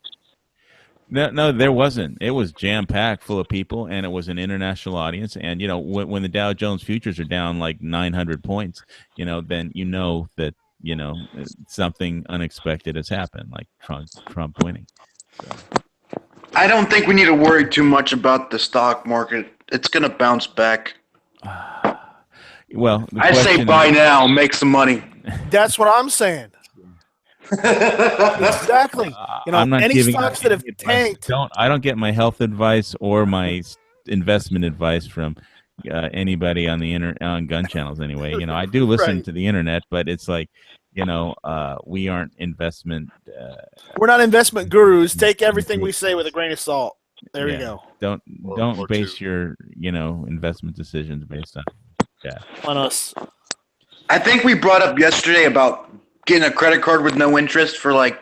Yeah, I should have gone. I should have maxed out my your limit, Chase, because I could have had $15,000 worth of Gold Eagles, and it would have been worth, it would have been worth 10% more than I paid for them when if I bought before the election. But it's like that's like a wild bet in the dark. Sometimes you win, sometimes you lose.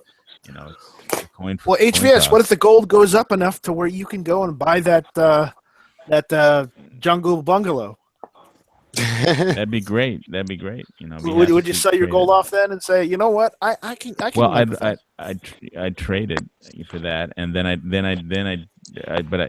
try and keep some silver packed away, so when that becomes a strategic metal, then I could trade that and get a place in Arizona and rebuild, make like a Second Amendment broadcast facility with all that audio, all that equipment you got, right? In storage. Yeah, I'd just make it a Second Amendment broadcast facility, and people could record pro-gun stuff there for free. Make it. Wait a minute. You can't tell me that property in Hawaii is cheaper than property in Arizona. Why not just jump to Arizona first? Because he likes having the beach. I like the beach, the jungle, and the oceans, and the Navy to protect me. And I don't like being next to that many drug cartels, really. And he also doesn't like the Air Force. Well, no, I don't mind the Air Force. The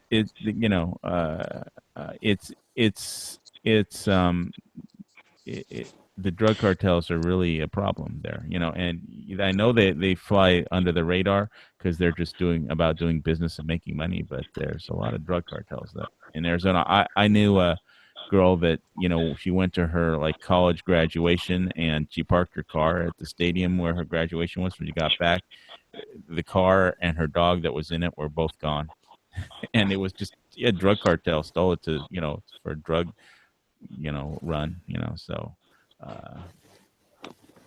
lost her car, lost her dog. She got I will be right back. I'll get my degree. AR-15 so I can put the Bolt Carrier Group in. If you haven't lost it by then. No, I haven't lost the rifle. I just lost the Bolt Night Strike, clean up your room, okay? You that's might so much find work. an extra Bolt Carrier group. With my luck, I'll find 3.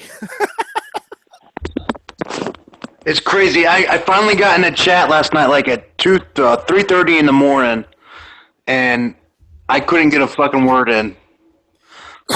Which one did you get in? They Will? don't let you talk either once you get in. If you interrupt somebody, you're labeled as a interrupter, chat interrupter. It was not. It was Never Enough Ammo's chat. The second one, all the way at the end. I finally got in. You finally got in, and nobody else ever stopped talking and left a space for you to say anything because they were all making important points, But yeah, it's important to stop talking and let other people talk. There's this drunk Russian guy came in. I think his name's Mika. And then he's not from Russia. He messed up him screaming. It's like Finland. Finland. I think it's Finland. Finland? Yeah, probably. I don't know. I don't know the guy. He was real drunk, though. It was funny. Vodka. Was he celebrating or mourning? Celebrating.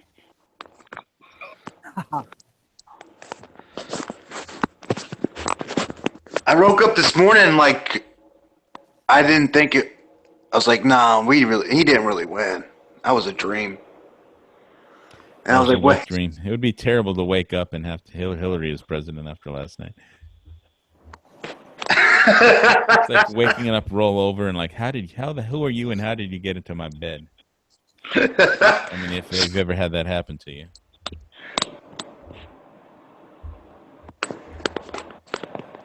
I have thought about chewing my arm off. I'm late for work. You gotta go. I was like, I have to catch an airplane to get off this island. I'm gonna go. Where do you want me to drop you? I'm leaving this island tomorrow. Buying an airplane ticket back right to now. America where I live. Go back to mainland where I live.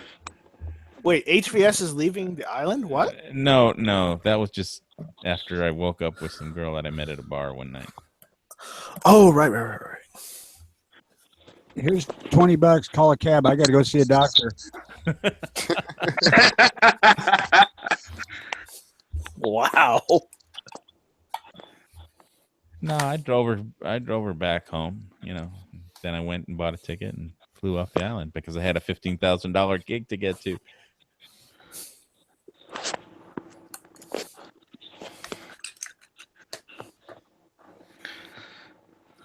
It was some big, thick chick with gigantic boobs, basically, that I met at some bar.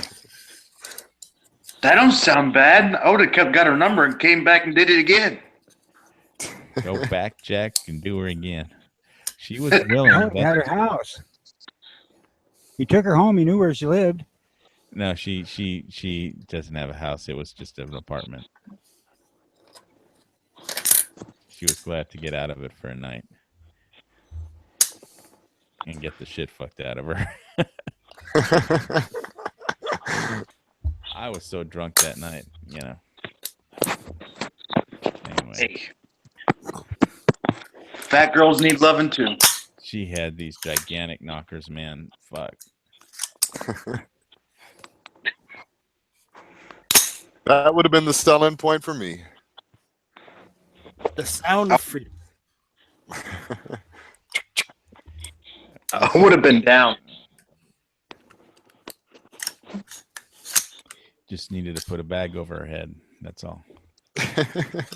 Nah, beauty's only a light switch away, buddy.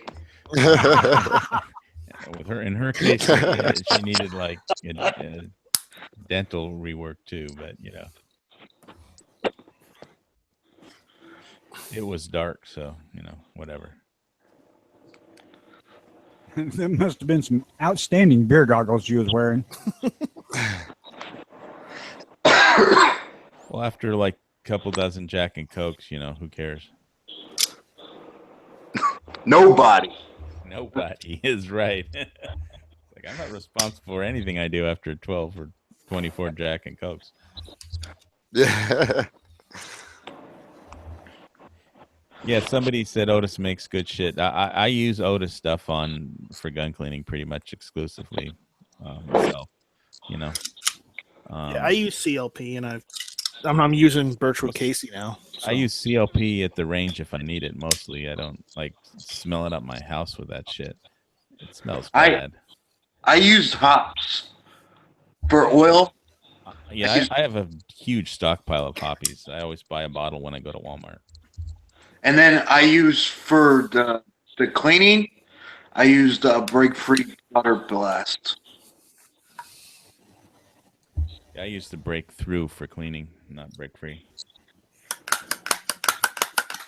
This is the stuff I buy at Walmart. Plus, it smells like oranges when you spray it. Did you ever? You ever eat oranges? It doesn't smell like oranges. There we go. No, mine works too. All right, good. Break Free. Yeah, I got a bump fire stock on one of my ARs. Okay, get over. What are you gonna end up getting? Nice strike. What? What brand? Of what? The slide fire or bump fire stock. Oh, I've had it for years. I've had it since like 2014. Nice. But yeah, I've got a bump fire systems stock on my AR-15. How's that work? Yeah.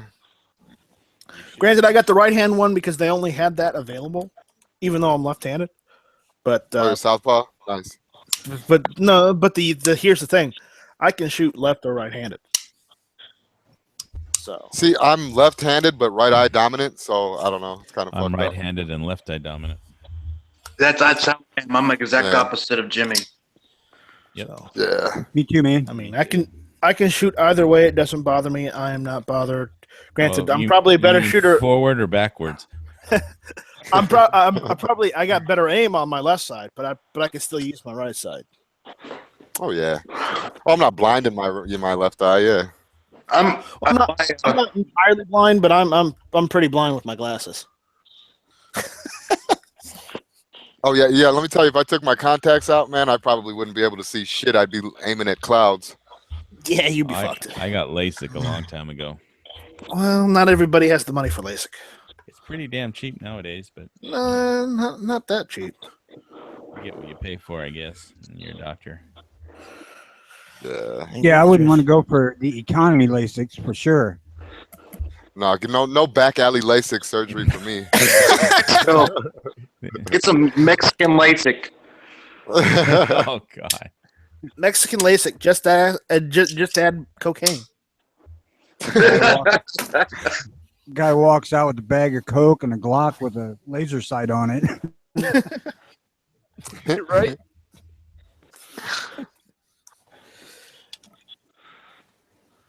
But yeah, I enjoy using my bump fire stock.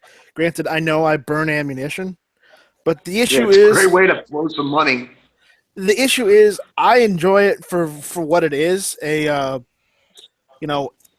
just an entertainment tool. I don't enjoy it to try and say, oh yeah, in case of a revolution or a rebellion, I'm going to use it to attack the government. No, I wouldn't use it for that because it's not reliable for that. For that kind of situation, just use your regular AR-15. It's just in regular semi-automatic mode, and you're fine. Well, I got the slide fire one. I could lock it if I have to, so that's why I like mine. Yeah, the bump fire systems you can lock it too. Yeah, obviously. When I was at the gun shop buying ammo the other day in the PMags, I looked at the ammo I would have to get for the Gatling gun that Colt sells for $56,000. That the 4570 ammo. Have you seen those cartridges, man? Those are fucking huge ass cartridges. They're wicked. Gunfire. I mean, those things are it look like 2 inches long, and hollow points. Or at least the ammo I was looking at, and I didn't look at the. I was just looking at Winchester ammo, 4570 ammo, because I just wanted to see how big the round was, and it's like fucking A, man. Exactly. So I think G-Web stated he's gonna get one of those 4570 guns. Well, a Gatling gun or just a rifle? I think a 4570. It's either him or it was Matt and Sean that were talking about that. I'm not sure which. Those are gigantic rounds. I mean, it's like an artillery piece almost. I mean, I'd rather have a Lapua, but I wouldn't. I'd rather have a 50 BMG. I'd rather have. Because that's large enough for me. Well, Lapua is smaller, but it's a better designed ballistics. So it was designed by the Marine Corps for their Marine Corps snipers. So true, but it wasn't designed by John Moses Browning himself. Ah, fucking A. Just nod your head and accept it and move on, please.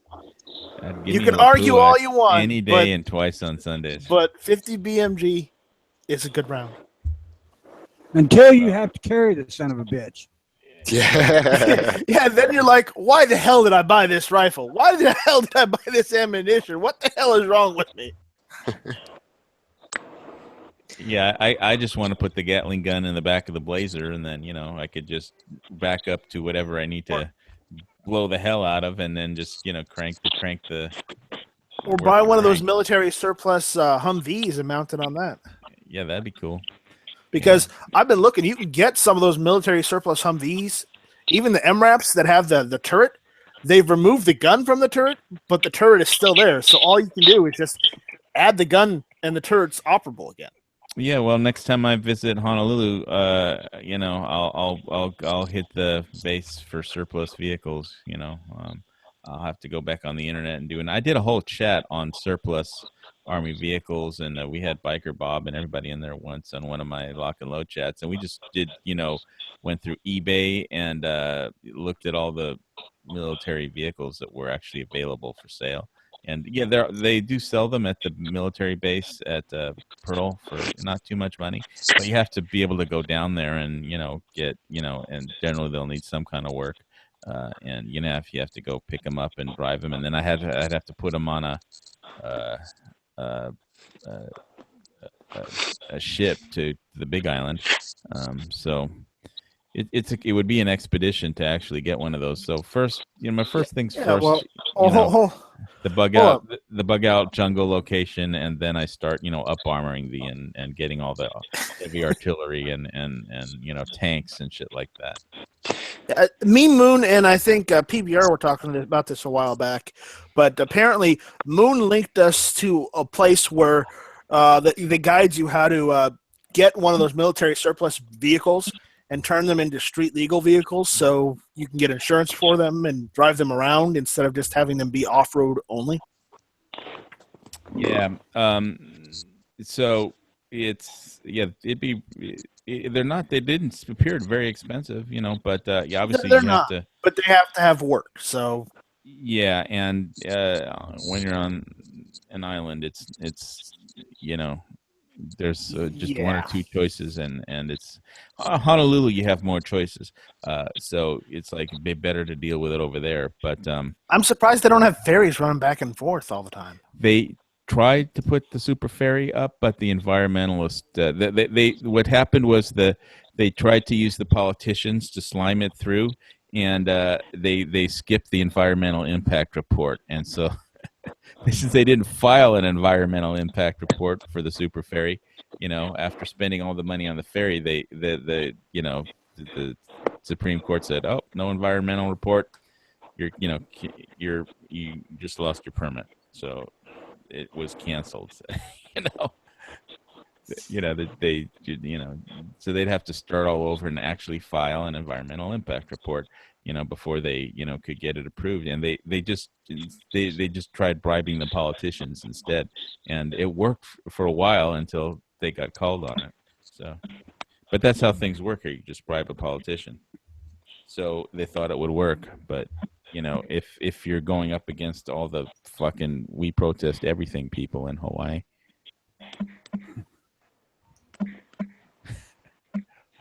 Do they also protest birthday parties? Pretty much, I mean, they want to spend like $1 billion. They want to spend like $1.5 billion on a telescope, and they're protesting that literally. This island economy needs the fucking work. $1.5 billion is a lot of money for a telescope, but they're protesting it, because there's like sacred rocks up on that mountain that nobody ever goes up to. It's just stupid. Looks like what I'm protesting? Having a good morning. I am protesting them protesting. That's good shit. I'm protesting their protest because they shouldn't be allowed to do this kind of shit. I think did somebody just so this is the old farts early morning chat. I guess, man. Oh, come on. We have to joke around. Chat. Come on.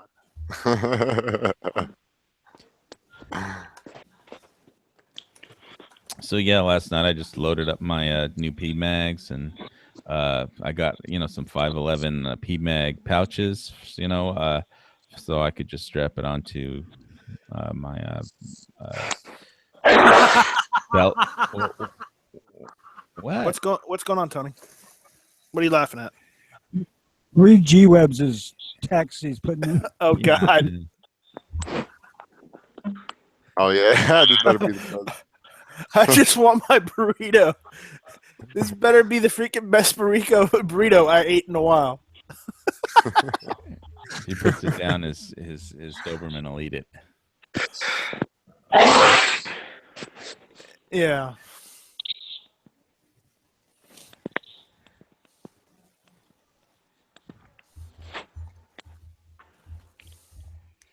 Yeah, man, I had a whole bunch of shit ready to go today. Fucking waiting, like expecting Hillary to win and shit, man. I'm just so excited that I got to crumple up that piece of paper and throw it the fuck out. Hey, I am wearing my tiger stripes, G-Webs, just so you know. He's got tiger blood. Tiger blood.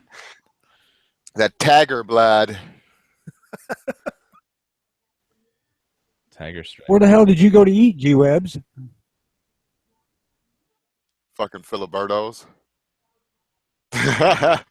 Just a guess, because they always do that shit to me. Yeah, so G-Webs, I'm gonna be like setting up a tarp outside of your van, when we get national carry. So I need to go to Arizona to get get a out-of-state carry permit or something, so I can bring it back to Hawaii and carry here, because I'll have to honor it once Trump passes the National Reciprocity Act. So just save a space so where I can set up my tarp.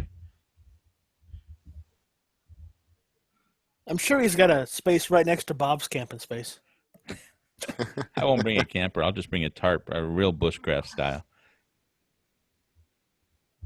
You'll be able to park it right next to Bob's camper. Well, you don't There you park go. a tarp. You don't park a tarp. You just find a stick and set it up. Well, that's going to be awful hard in Tucson because there's not a lot of trees in Tucson. Well, there is some kind of something, south, and tack it onto a cactus. Well, you could They're use a Joshua mesquite trees. tree. Yeah, anything, any piece of wood. Mesquite might work. I'll tell you, my uncle moved out there to work back in the 80s. Talked to him once. He said, the first job I got out here was spreading green gravel on people's lawns because they can't get grass to grow. Yeah.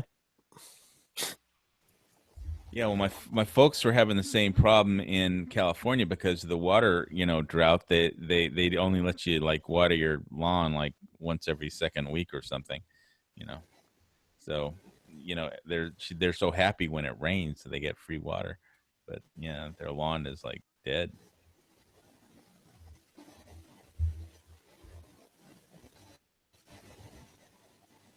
Well, that would be fine with me because I hate freaking mowing. Well, Hawaii, we get plenty of water because the trade winds just blow in all the rain from the ocean. The clouds just go about halfway up the mountain, and then they get stuck. They can't make it all the way over the volcano, so it just pours tons and tons of rain. It can rain 6 inches in a day in some parts, and or more. So all that water goes into the groundwater and gets filtered through volcanic rock, and it can be pretty pure water after it goes through just tons of volcanic rock as a filter. But there's you can get the cleanest food out here. It grows from just rainwater right from the ocean, but there are problems you have to worry about. As far as keeping it, if you collect it in a catchment, you have to keep the snails and rats out of it. Otherwise, you could get rat lungworm, which is a pretty bad way to die. Rat lungworm? Yes. Google it. It's really nasty. It sounds as such. Yeah, it's basically the snails eat the rat droppings, which have this infection, and the snails crawl up into your catchment, and then the virus stays alive, and it's a nasty way to die, and it's painful. And it's a problem in Hawaii. So yeah, you have to keep your catchments free of snails, and terminate all your rats and stuff. So Damn, man. yeah, it's a real problem. People aren't aware of a rat lungworm. It's a nasty little disease. Oh yeah, I've never even heard of it before. And yeah, you can get it if you get bad food, and if you get food at a farmer's market or you're growing your own food, you got if the snails crawl on it and they have eaten some rat droppings, you can die. So you have to wash off all your even farmer's market food. And Hawaii has great farmer's market with all kinds of tropical plants and stuff that you don't see on the mainland, but you have to really clean everything off carefully. So that's the kind of virus you don't want to get. Oh man, I don't think I'm ever gonna eat shrimp again after looking at this shit. Third stage larvae potentially found in land crabs. God damn. Yep, I'm done looking at that. So is Cali ever going to come back to America, or are they just going to goddamn keep doing this retarded shit to all of their fucking people? They're going to keep doing retarded shit until, like, Second Amendment Foundation, gets some lawsuits, gets the law appealed to the Supreme Court. They're going to have to lose the case. They're going to have to pay lawyers to lose the case in the 9th and then appeal that to the Supreme Court.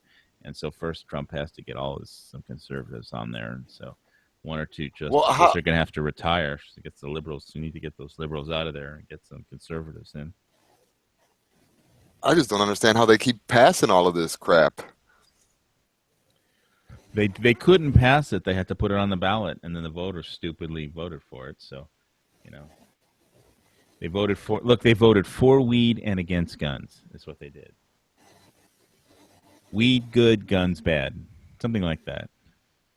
Yeah, you can get high, but you can't go out shooting. You can't protect yourself. But go get high.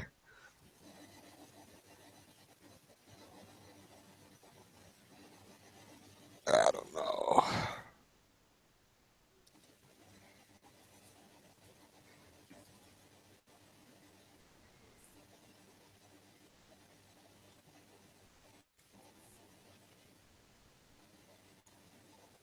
How are the grassroots in your? I mean, you guys are in like polar opposite, parts of the world. How are you? How are your grassroots in your states?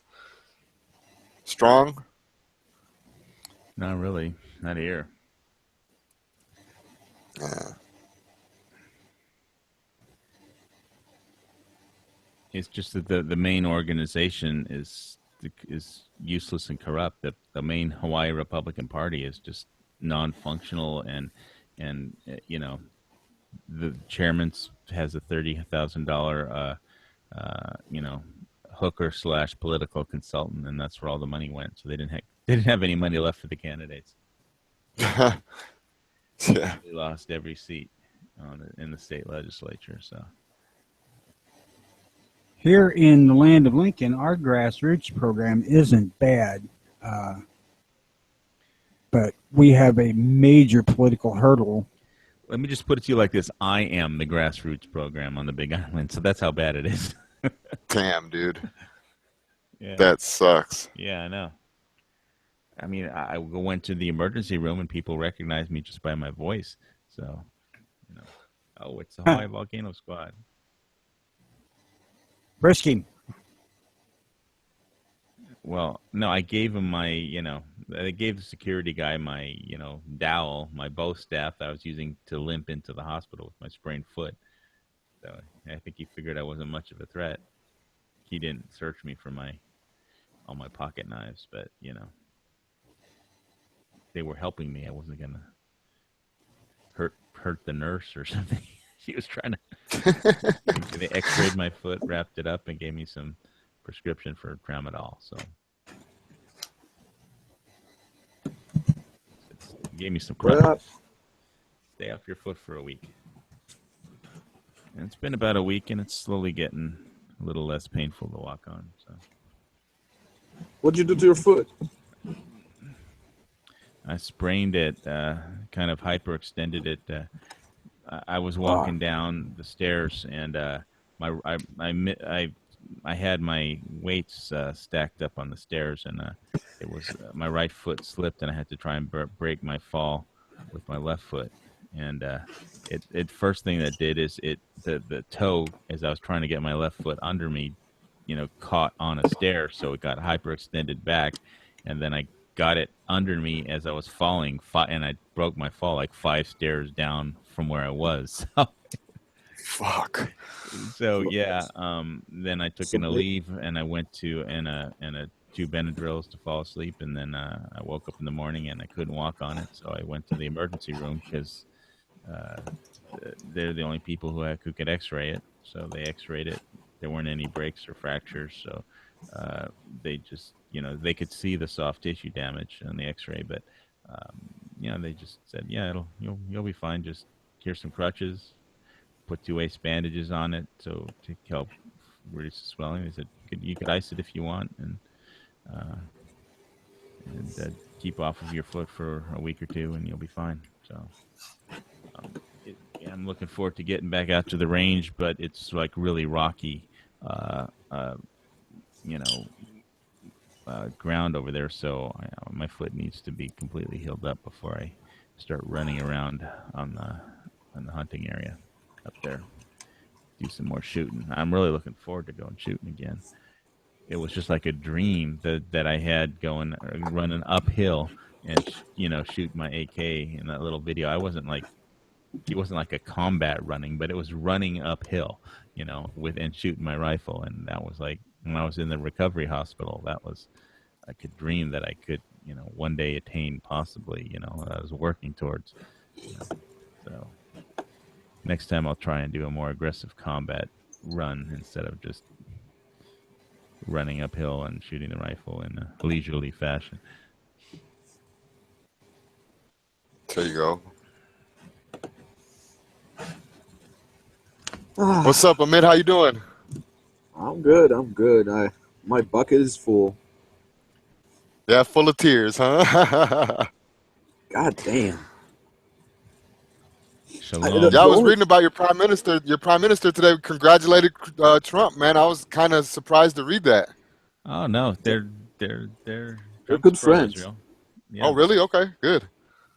Yeah, he wasn't going to take sides during the election. Really, you got to stay out of the U.S. election. He made that mistake once, and it took like 2 years to patch up. It never got patched up. Obama tried to intervene in the Israeli election, pretty much. Well, yeah, but I mean, it never got patched up because they're incompatible with each other. Because my prime minister is a right-wing capitalist, and Obama is a piece of shit. So there you go. Yeah, making So that's a money problem, is like wrong according to Obama. People shouldn't be allowed to make money without feeling bad about it or something. But that's what makes the American system work when it does, is capitalism. So it's nice to have a capitalist in charge for a change. Or at least he will be in a couple of months. Inauguration's January 20th. Today is November 9th. So Oh, yeah, we still got a while to go. yeah. Now, Mitt, does this affect you guys a lot? I'm sure you've been asked this before, but does it really affect you a lot, or how will it affect you if it does? Is he frozen? Is his screen locked? Yeah, I think you're either muted or yeah, you're not moving. Maybe internet. I remember the last chat I saw him, he was dropping in and out, so I don't know how the internet is over there. Yeah, because I was just wondering, how would the election and the presidency in our country affect other countries?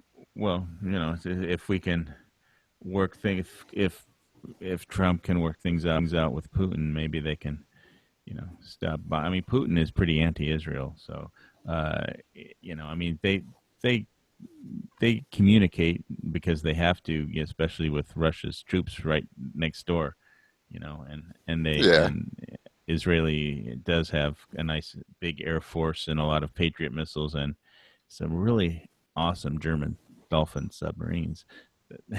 Since that's where they want their warm water port in the Mediterranean to be. They gotta play nice with Israel, even though they're Russia. Yeah.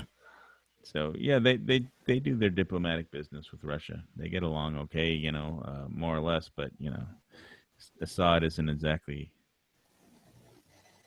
pro-Israel, but nobody's pro-Israel in that area, So I know Trump has said he's gonna, back Israel. So at least as in the election campaign, that's what he said. So we'll see. Yeah, I really hope that he gets a little bit more of a diplomatic approach than we've had as of late.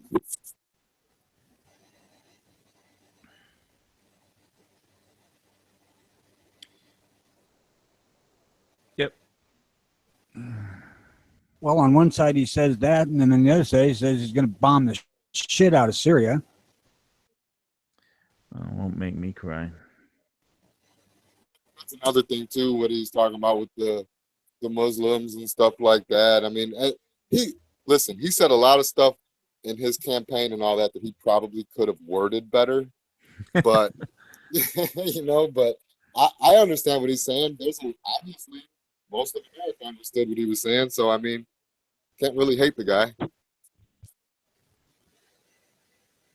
just on his policies. Well, we'll see how he does. It's not an easy job. If it was an easy job, the presidents don't get easy. All the easy decisions are made by other people. The presidents only get the hard ones that nobody else can figure out. Hence Obama making so few. My computer keeps shitting over itself. I hate when that happens. Yeah, I was having problems earlier this morning too, man. Nah, something's fucked up with it. I should probably just delete everything and reinstall everything. Get a new computer. No, I can't afford a new computer. And it's not an old computer, it's just too much midget porn, that's the problem. Stay out of the Too porn. much midget porn. Anyway, yeah, I just watched a video of him congratulating Trump. It was hilarious because he's trying to not fucking break into laughter and shoot his gun in the air and stuff. Because he hates Hillary, so the media here is hilarious because they were saying that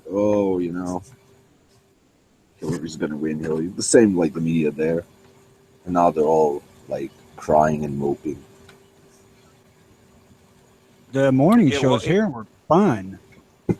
Yeah, Israel has a pretty, left-wing media too, Yeah, left-wing media and right-wing government.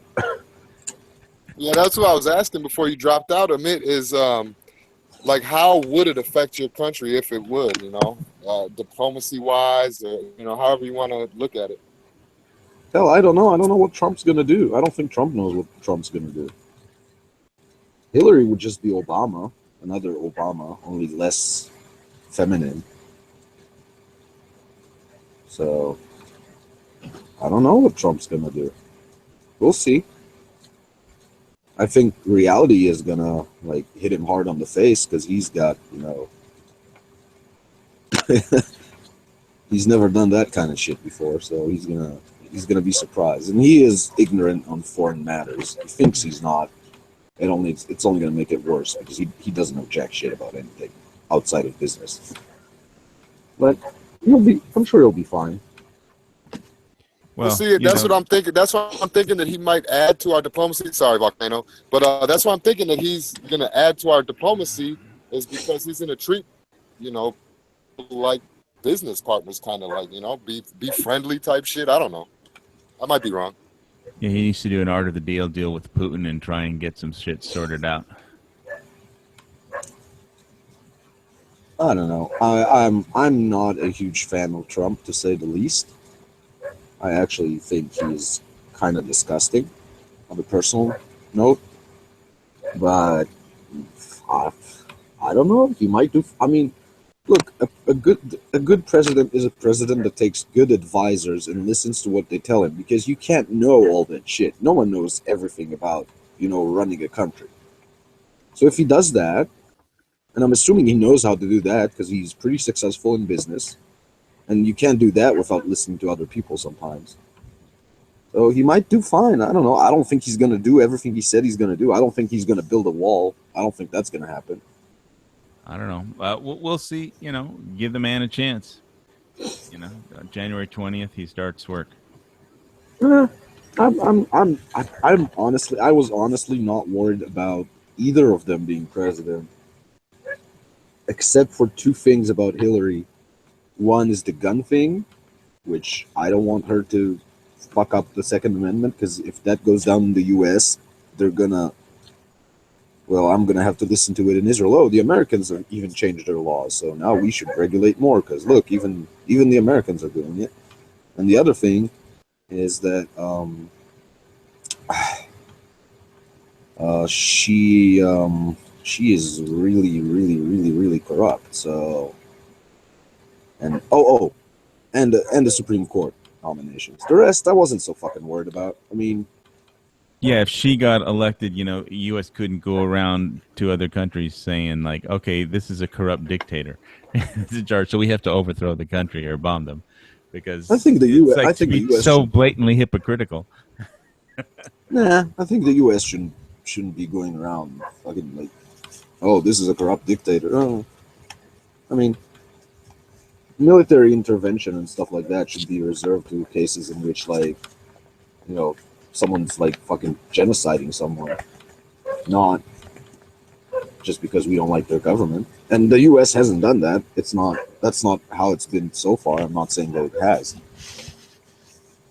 Well, Libya hasn't turned out exactly great. The problem with American intervention in the Middle East is y'all keep expecting like democracy to show up. That ain't gonna happen. What you need is to come over, bomb the shit out of people, and get the fuck out. But there's no reason to stay. There's nothing here for you. Yeah, democracy doesn't show up. All the thing that shows up if you stay in the Middle East is people with AKs and bombs. Yes.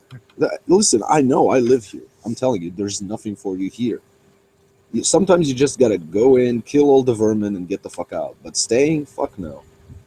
We're the only people. We're the only Western people who are stuck here. The rest of you have seriously no reason to be here. Yeah, you're there because the Bible says it's where you're supposed to be. The Old Testament. I got nowhere else to go. Yeah, well, they killed Jews everywhere else that they tried to go. So Israel was the Jewish homeland. So yeah, man. If I had the green card, I'd go to the States, but I'm not going to go to another country there aren't a lot of countries that are better than Israel, to be honest. Israel is a pretty good country to live in, all considering everything. So I'm happy in America. No, I'm not gonna like immigrate to Western Europe to like have terrorist attacks by the same fucking people that are here. Yeah, why would you want to move to a Muslim country?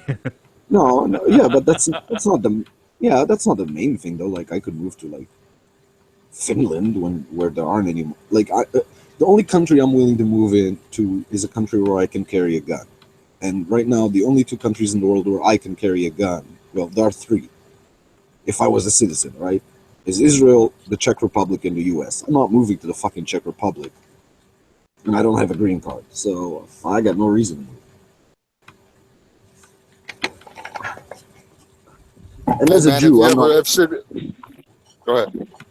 As a Jew, I'm not moving anywhere where I can have guns. Fuck that. Yeah, me too.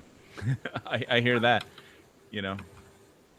I'm not being herded into a concentration camp, and I'm not turning in my guns. So that's what I don't get it. The fucking American, like the American left-wing Jews. Okay, all right. Like we can like discuss socialism versus capitalism. Of course, I'm right and they're wrong, but you can discuss that. But the Jew that doesn't want to have guns, you got to be fucking retarded. I'm sorry. You gotta be and it's even worse if they actually believe, like, if these people actually believe that Trump is a racist and everybody that supported him is a racist, they should even more so want guns, because fuck, they're coming for you. Ours.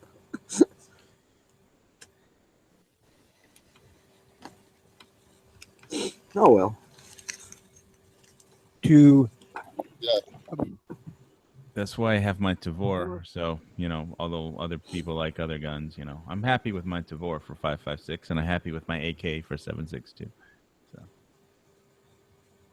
man, rifle is a rifle. You pull the trigger, it goes bang. If you're a good rifleman, it doesn't matter. Unless it's like something ridiculous, like in sauce or something like that. Even then, I mean, I could fuck up someone's day probably with that gun too. I just need to make sure it works first. That's all. Yeah, that's why I'm always trying to advocate to people try to get familiar with every weapon you can. Yeah, but I mean, if push comes to shove, like if shit hits the fan and whatever, and I need to fight a war now with, I don't know, a G3 or a fucking, I don't know, some rifle that I haven't touched in my life, it's only going to take me like 10 minutes to figure out how the thing works. I mean, they're not very complicated. No, it's not necessarily the mechanics of it, but the aiming and shooting. Yeah, they all aim and shoot pretty much the same, man. For combat ranges, for 100 to 200 yards, which is realistically what you're gonna do. Unless you're fighting in, like, I don't know, Afghanistan. No, or Israel has urban combat. I mean, you know, if you're fighting in Gaza, you're fighting, you know, at really close range. Yeah, no. Yeah, I wouldn't try to snipe somebody with an AK. Yeah, that's why I bought my CZ. I bought my CZ with 18.5-inch barrel and my loophole scope and 7.6. Same caliber. It's just longer barrel and a, you know, better optic. I wouldn't try to snipe anyone with anything. I'm half fucking blind.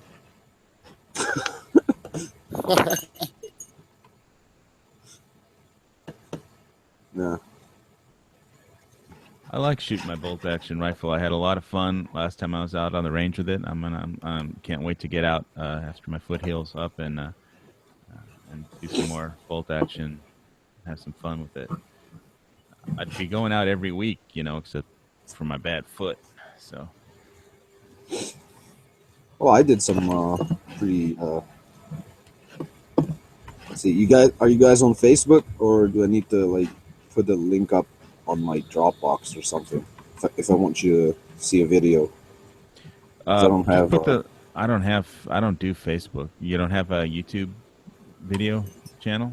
No, I don't want to upload it to my YouTube videos. I'm trying to like not have any videos on YouTube. Why?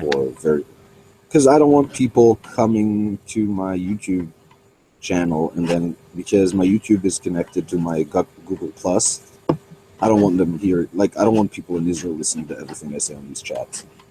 Okay. Well. Just because I make a lot of jokes and shit that I don't want like future employers and shit. Or the government. No, I don't give a shit about the government. I do everything legally. I got my gun legally. I got exactly everything legally.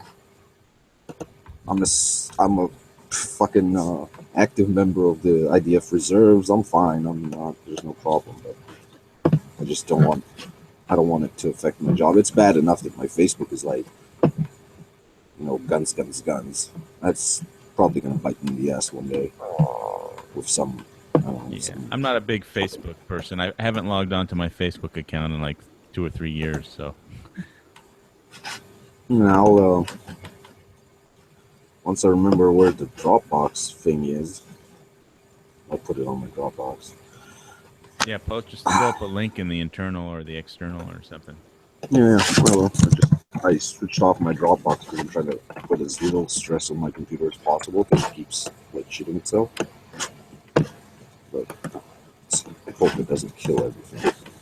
It runs perfectly, and then after like a couple minutes, or sometimes when I open too many tabs, it just dies. And it's not an old computer; it's a strong computer. I don't know. Like I said, I think it's too much midget porn. You see, that's the kind of shit I don't want people in Israel listening to.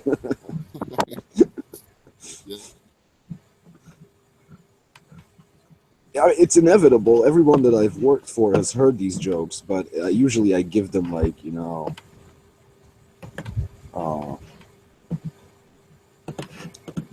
I give them a couple of months of knowing me and like getting to know how good of an employee I am before I lay all this shit on them. One of my favorite rifles is my M1903 30-06. I would love to shoot that.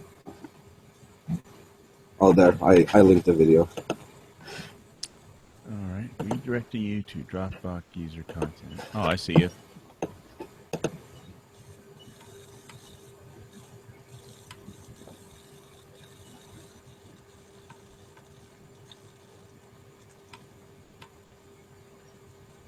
See, that's the advantage of having the whole range to yourself. What handgun are you shooting there? My CZ, PO1. CZ. Huh? What model? PO1. PO1. Okay. It's the compact aluminum frame and rail. That's your EDC carry gun? That's my only gun. Okay. But it works, as you see. It works better than I do. Do you have when you're in the reserves military, you're using, what rifle do you use? My unit has M16s, but short ones, like the old Colt carbines, you know? Okay. I mean, it depends on depends what we're doing at the time, like where we get our rifles from, because you have the reserve unit has the dry storage facility where our actual rifles are, but we usually don't use those. Like when we're training, we take rifles from the training facility because you don't want to put wear and tear on your war equipment.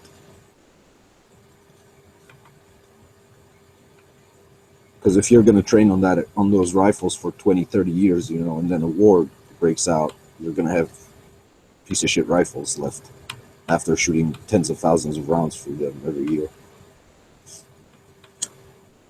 So basically you have a bunch of beater guns and then you pull out the good shit. Well, it's not good shit, it's just less shit. It's less just less used. less used. I mean, they're all old rifles. They're all from the 1970s. But they're fine. They work. I never had a problem with reliability with the M16. Have you used the Tavor at all?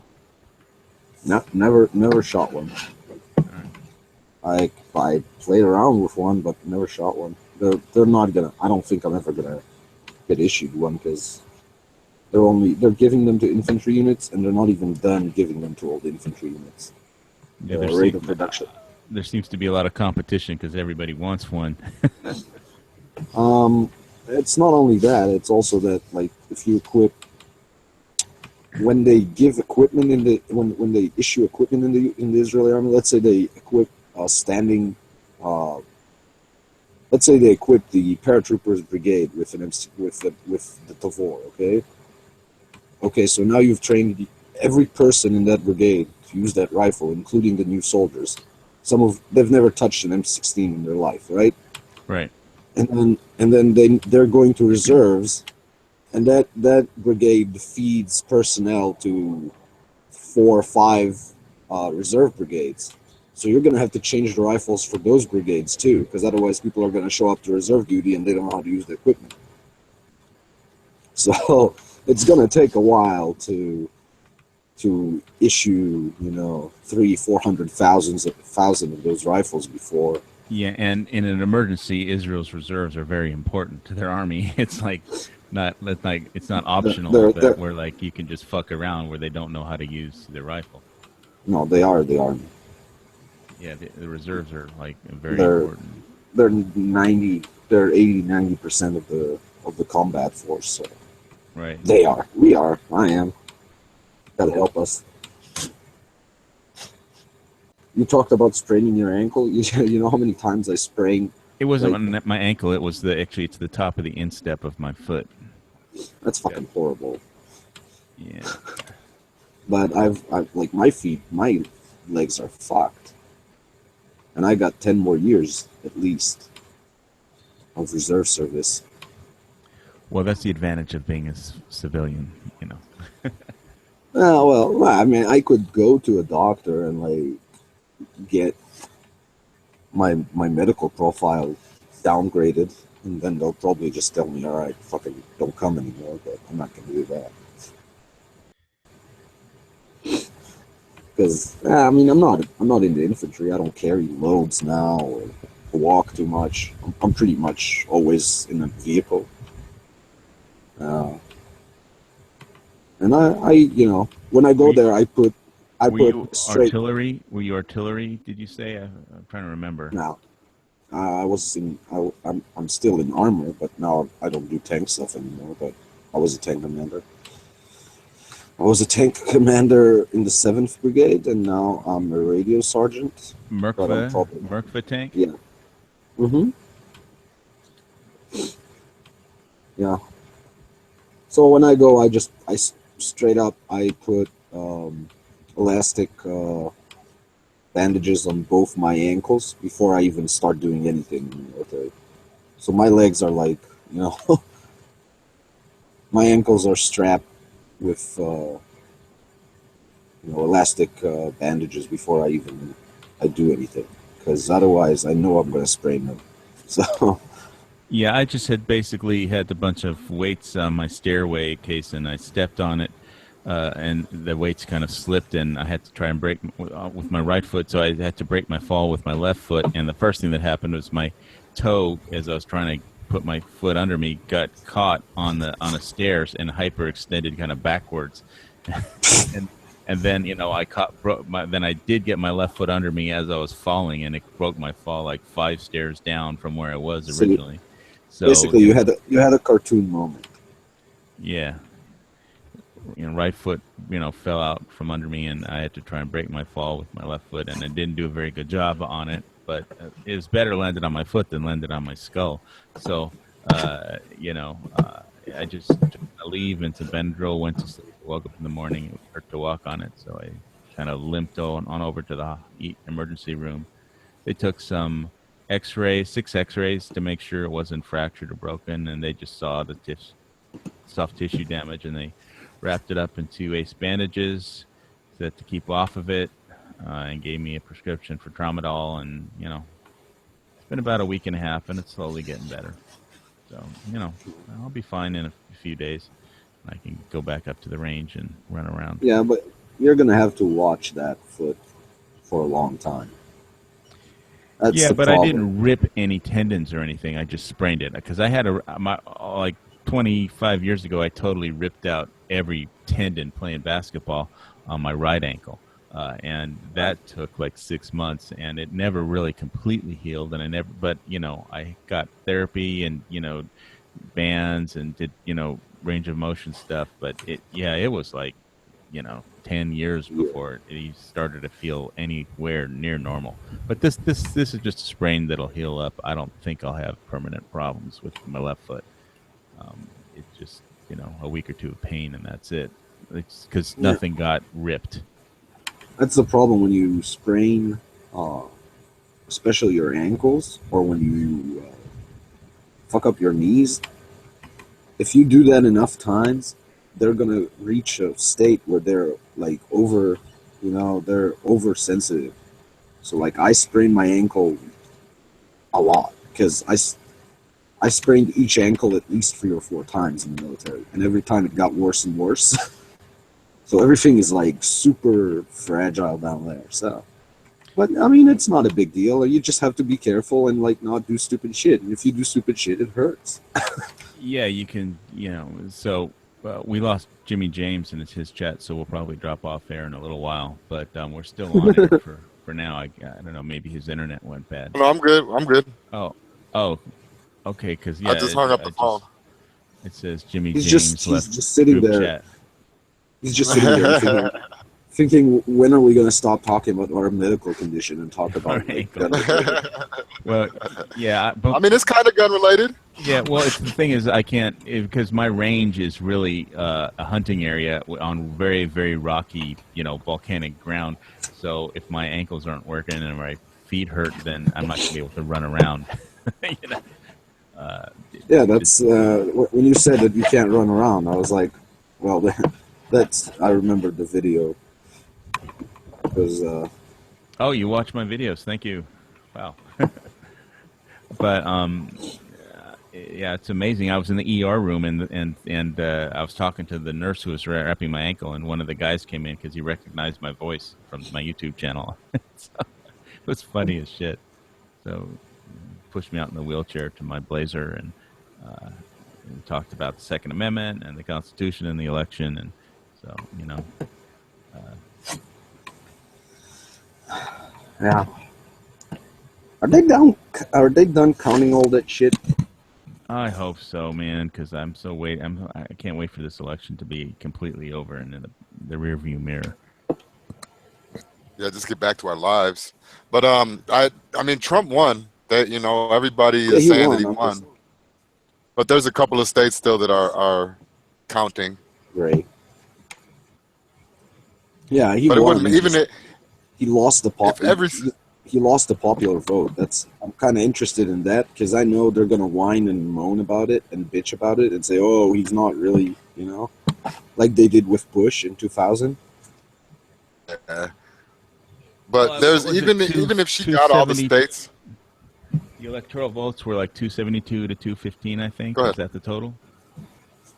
When 282 to 215 or something like that. The electoral. I thought it was like 271. Oh no, he's beating her. He's beating her in the electoral college without. I mean, it's almost a landslide, but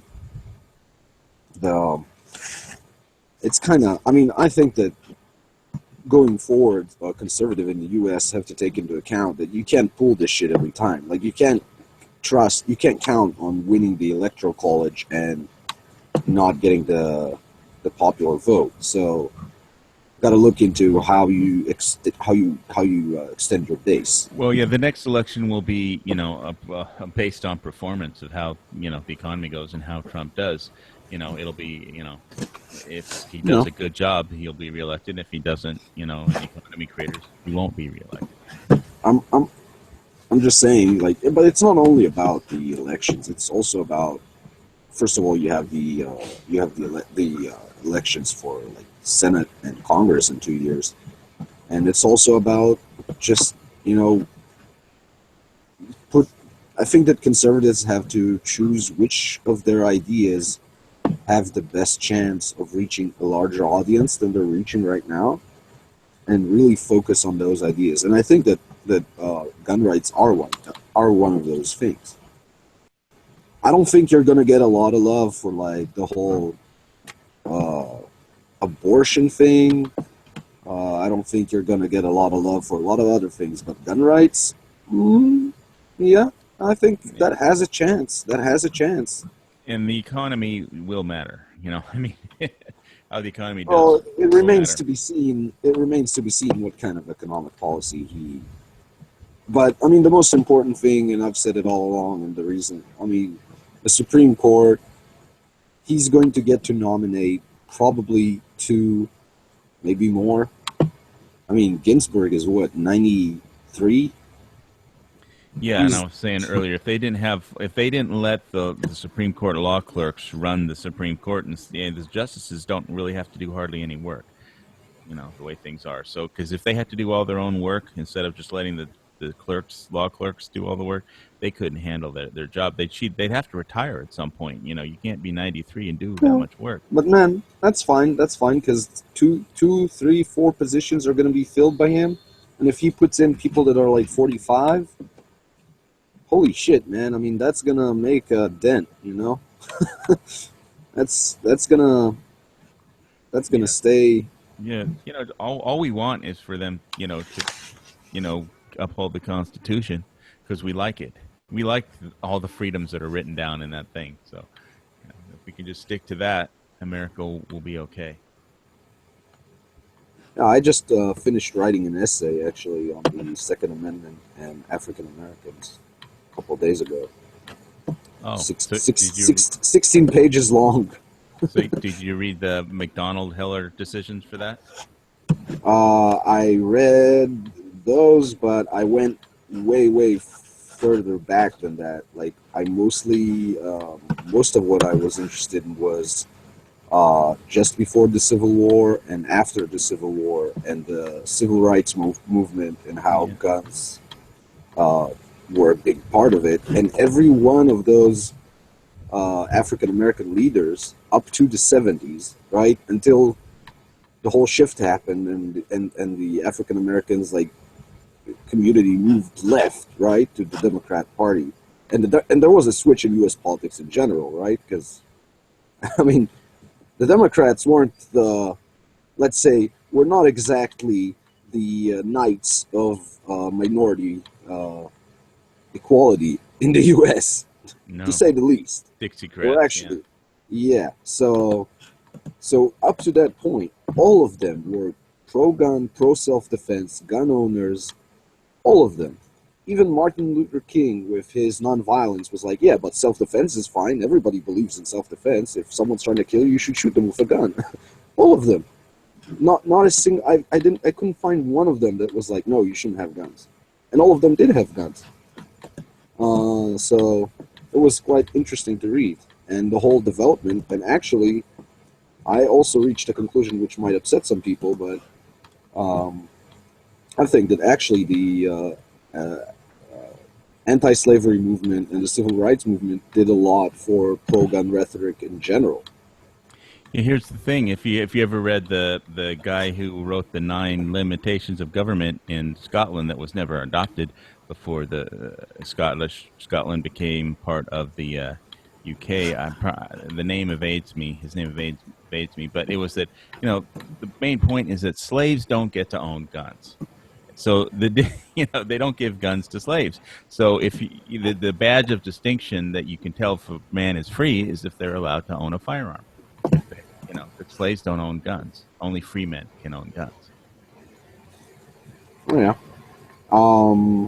Anyway, I read a bunch of interesting books for it. Also, anti-gun books.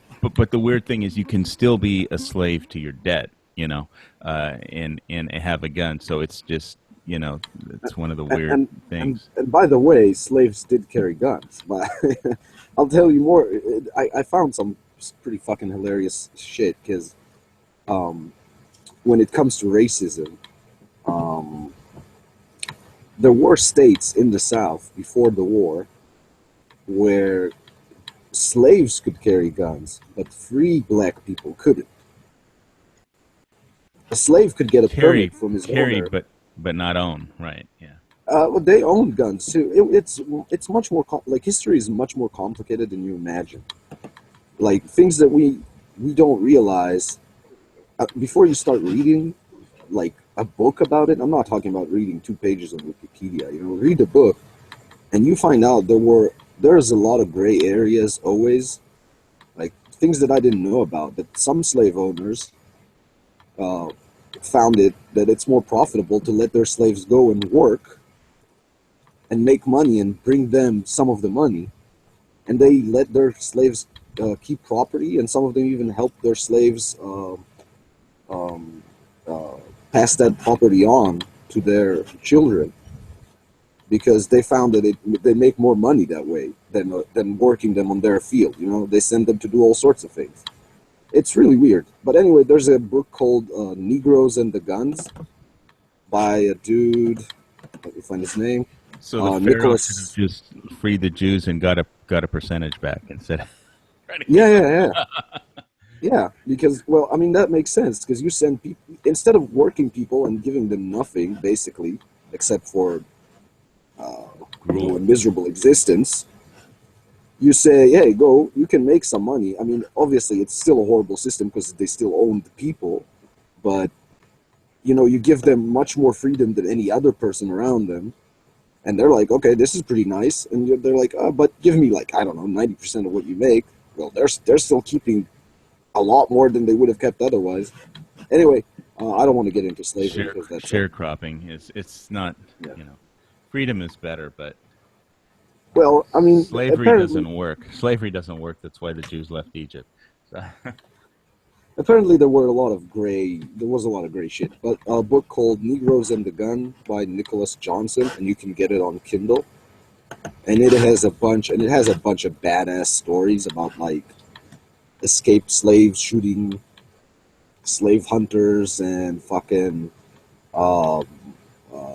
abolitionists fighting, and it's a great book to read, and it's a really pro Second Amendment book. I also read a bunch of anti-Second Amendment stuff because I was writing an essay for the university, so it's not a propaganda piece. Like I had to get it, you know. It had to be balanced. It wasn't totally balanced. I wrote in the I wrote in the beginning of the essay that like I'm a pro gun person. So I mean, just so you know, before you start reading this essay, these are my positions. You know, don't because you can't. It's very important when you're writing academic stuff that people know where you stand. So if you're biased, they know that you're biased. You know.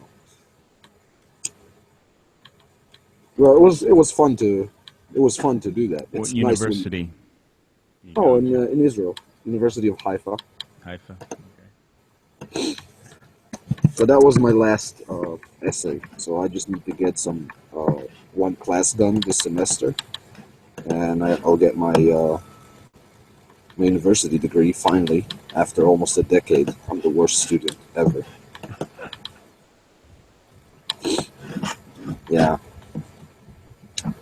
I failed to turn in so many papers over this decade, and I stopped going to school like 3 times. I dropped out, went to work, got married, then there was a war, I was kind of upset. Didn't go to school for another year, came back. Life happens.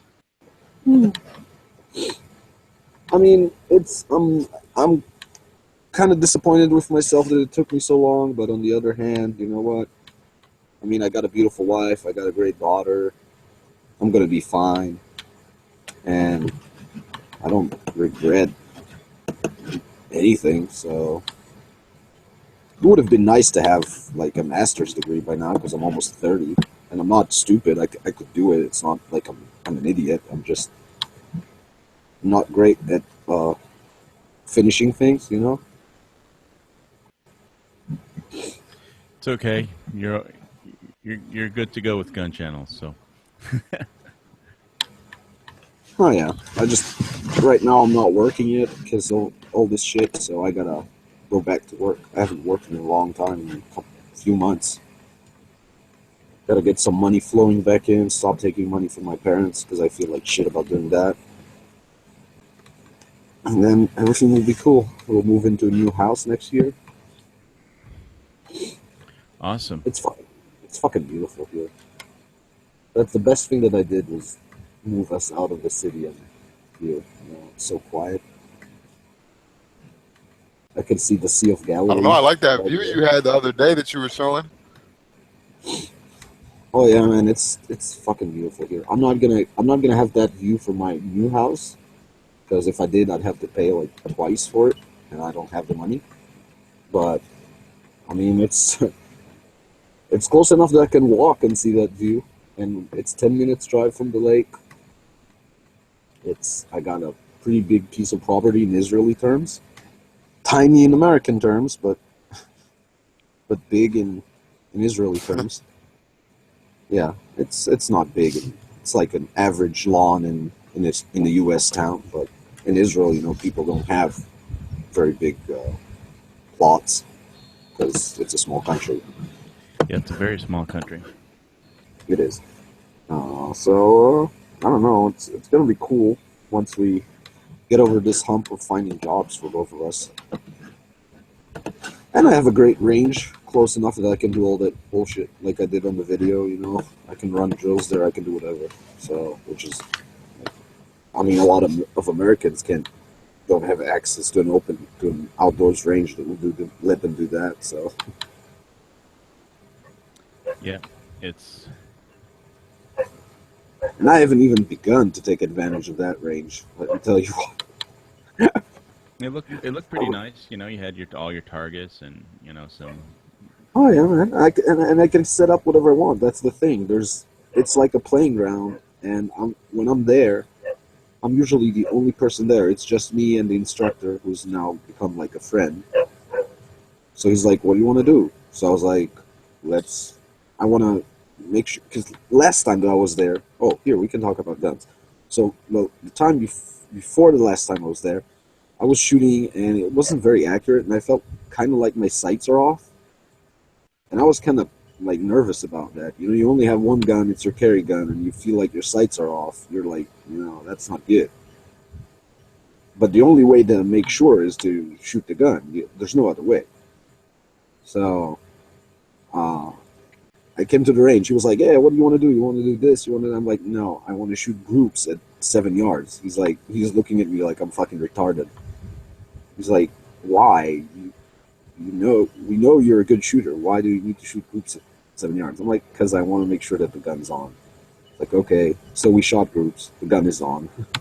Even in double action, it's fine. So and then I was like, "Let's shoot bowling pins at 25 yards." So we did that. I missed a lot because it's a hard target. A bowling pin at 25 yards. It's not easy for me. But the gun's accurate. If I miss, it's because of me. It's not the gun. I know that feeling. Oh, it's cool, man. I mean, I'm fine with missing bowling pins at 25 yards. That's not a shot I'd like to make anyway in the real world. I'd rather hit them, but it's okay if I miss them. It's not like I'm missing them by a yard. I'm missing them by a couple of inches here and there. I'd like to be at the point where I make a headshot at 20 yards every time I want to with my pistol. That's when I can do that cold from the holster. I'll feel like I'm fine. Right now, I'm probably at like 50-50 on that, maybe slightly better.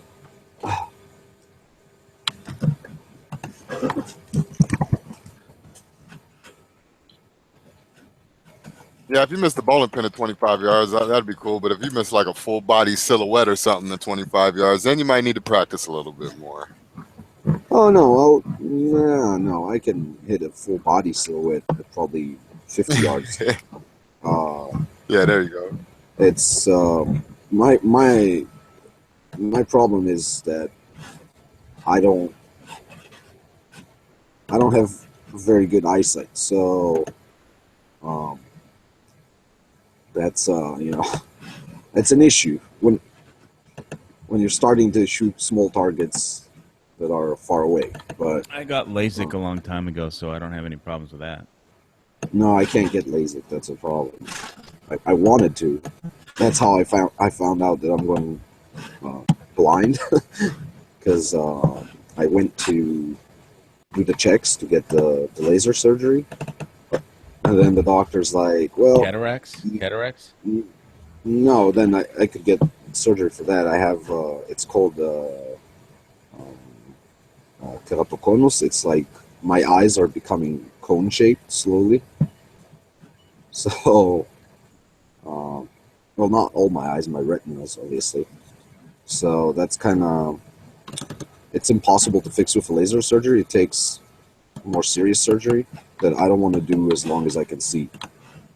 When I can't see, I'll do it.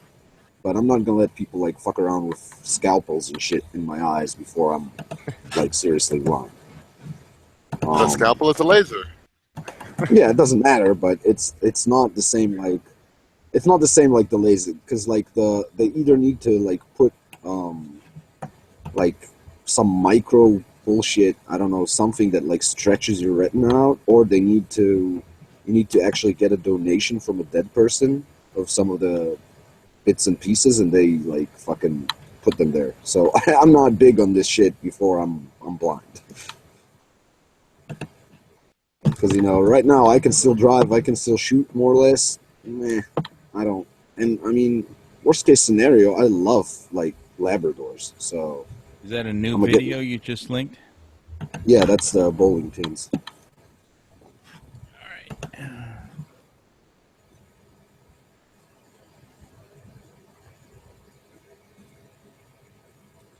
Yeah, I like that one you did, man. That's why I like going out to the mountains instead of going to an actual shooting range. I could do my little run-in drills. I could pretty much do whatever I want to. It's like, free range. Yeah, that's the good thing. That's why I don't go into indoor ranges here, because they don't let you do anything. You even like, some of them out here. Go ahead. You can only like stand and make holes at the paper from 10 yards. What's the point? I know I can do that. Yeah. Well, that's what I was gonna say. Some of them out here won't even let you holster and unholster your weapon. You got to lay it down on the table and shoot it like that. No, so you can see in the video that I'm hitting them. I'm just also missing them sometimes. Yeah. That one pin fell forward instead of backwards. Yeah, I think what happened is that I scraped it on the side. Yeah, and then it started. Those wobbling. pins are fucking tough as hell, by the way. I mean, they're shooting like 5.56 at those pins. Some kind of resin. They're taking a beating, but they're still in pretty good shape considering. I mean, the instructor was like, "Man, these pins. I mean, I shot a shotgun at them today, and they're not like it's like a 12 gauge buckshot, and they're like not falling apart. I don't know. They just got them." The bowling balls too, man. I remember shooting at those. It took a few shots to start chipping pieces off of it. Did you try slugs? Yeah, that'll take down a pin. Yeah, but and the other thing is that you can't even shoot close at them because this month some dude was shooting bowling pins from close up, and for some reason the fucking he a round came back at him from a fucking bowling pin. I don't know how that's fucking possible even. But older ranges yeah, I in could Israel, see shrapnel. I don't know. Well, something came back at him. I don't know the details, but older ranges in Israel are like, all right, now you got to shoot at them from at least 15 yards away. So, well, I mean, I get it. No one wants if I owned a range, I wouldn't want anyone to hurt themselves on my range. Not to mention liability. Just I don't want people getting hurt. That's not the point. The point is people coming and having fun, not hurting themselves. Yeah. Well, yeah, that defeat the purpose.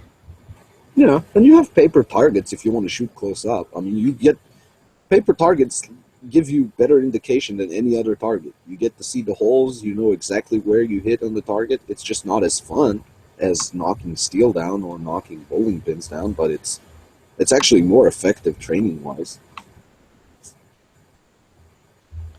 I like the sound of steel going bing. When you hit it, it's audio confirmation of what you just did. Yeah.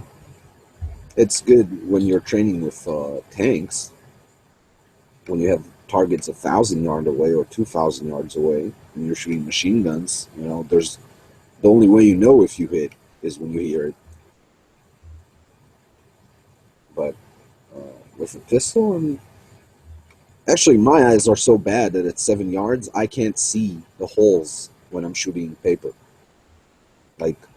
I'm not. I can on good targets. That range has shit targets, as you saw in the video. They're almost completely white. I'm gonna have to have a chat.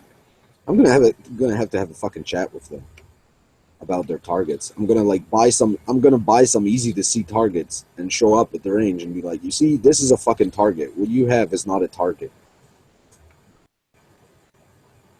I don't think an albino terrorist is gonna attack me. Ghostbusters. In the nude, yeah, because people usually wear clothes that have some pigment. That'd be hilarious though if an albino terrorist went Allahu Akbar on me. I'd probably fucking laugh my ass off and shoot him.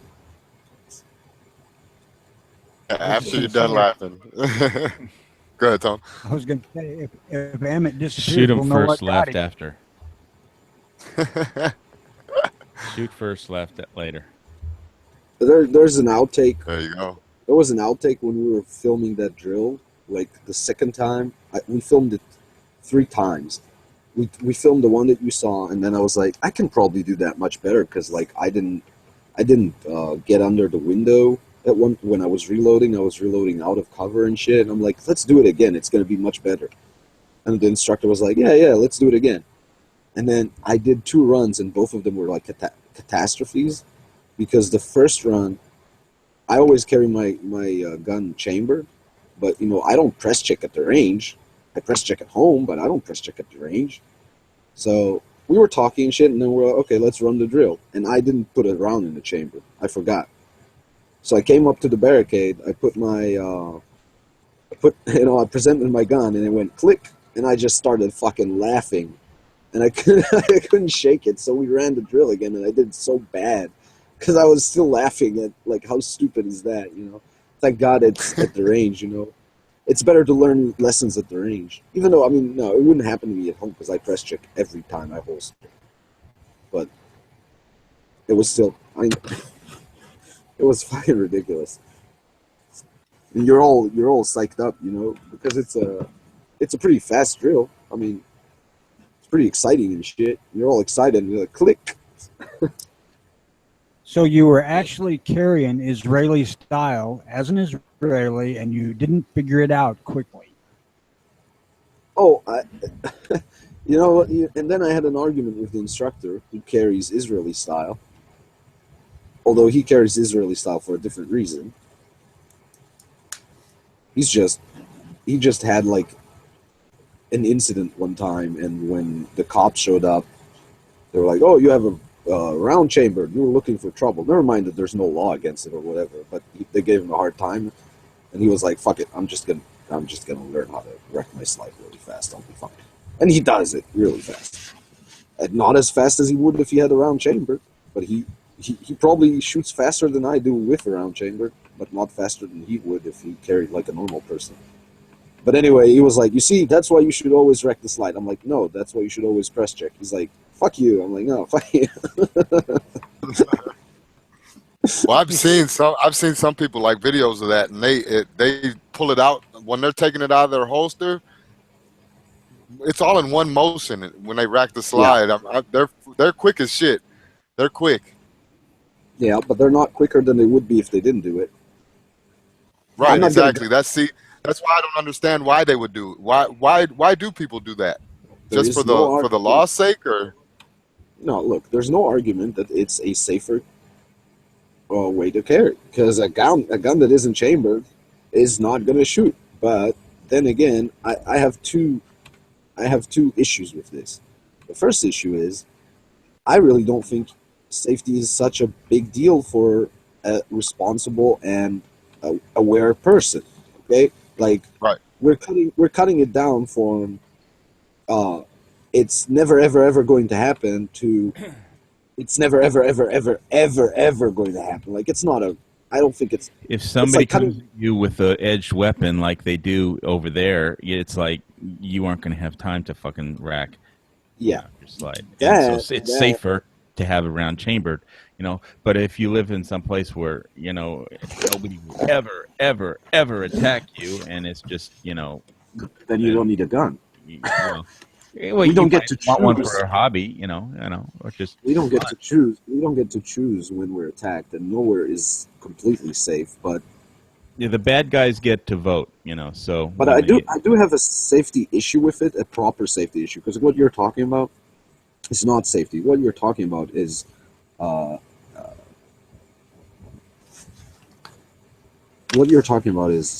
actually safety. What you're talking about is operational capability, which I agree is diminished. But there's a reason why I carry chambered, because I think it's better to carry chambered operationally. But I have a safety issue with carrying an empty chamber, and that is people get used to it and they become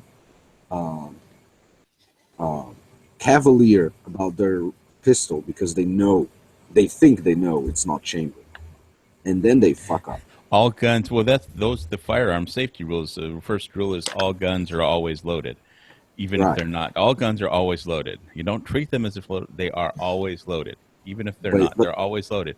Don't even think that your gun is not loaded. If somebody hands you a gun and says it's not loaded, it's loaded.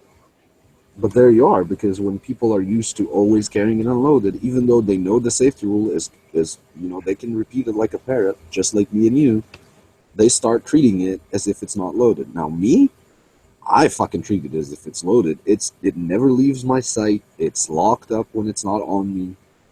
I never aim it at anything. I put it straight in my holster every time. I always put my finger on the hammer.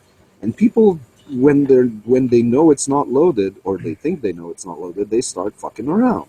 Yeah, and then they shoot themselves. Or somebody else. You never point your muzzle at something you don't want to destroy, and you never, ever, ever touch the goddamn trigger. And, you're and ready there's to, an you know, there's an kill experiment going on. There's an experiment going on right now in a very, very high profile, well, actually low profile, but high level of training Israeli authority, let's say it like that, which I cannot disclose its name, that they switched to carrying chambered, and they have seen, imagine that, a drop in negligent discharges since they started carrying chambered. Not a hike, a drop. You're more aware of everything that you do with your gun. Yep. Now it's Paying not a attention good to sample what the fuck because you're doing matters. it's maybe not a good sample because it's a very high quality of personnel unit, right? It's not your TSA or whatever, right? It's serious dudes, but they've seen a drop. So let's see. Maybe if they like it, they're going to convince other units to do it, and eventually, I'm going to stop to have to explain every time I'm talking to other gun people in Israel why I carry chamber, because it's getting kind of old. Every time. I take the round. When I go to a range that they don't know me yet, I take the round out of the pistol in the car, just so I don't have to have the discussion,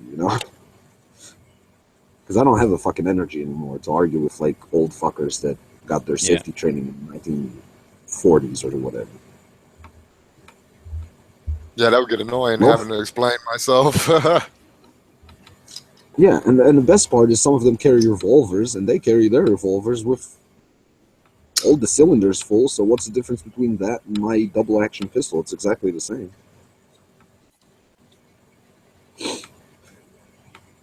They have a round in the chamber just as much as I do.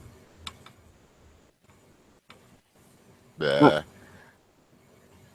I do support carrying rifles unchambered, though. Mostly. Unless you're, like, seriously doing some serious shit.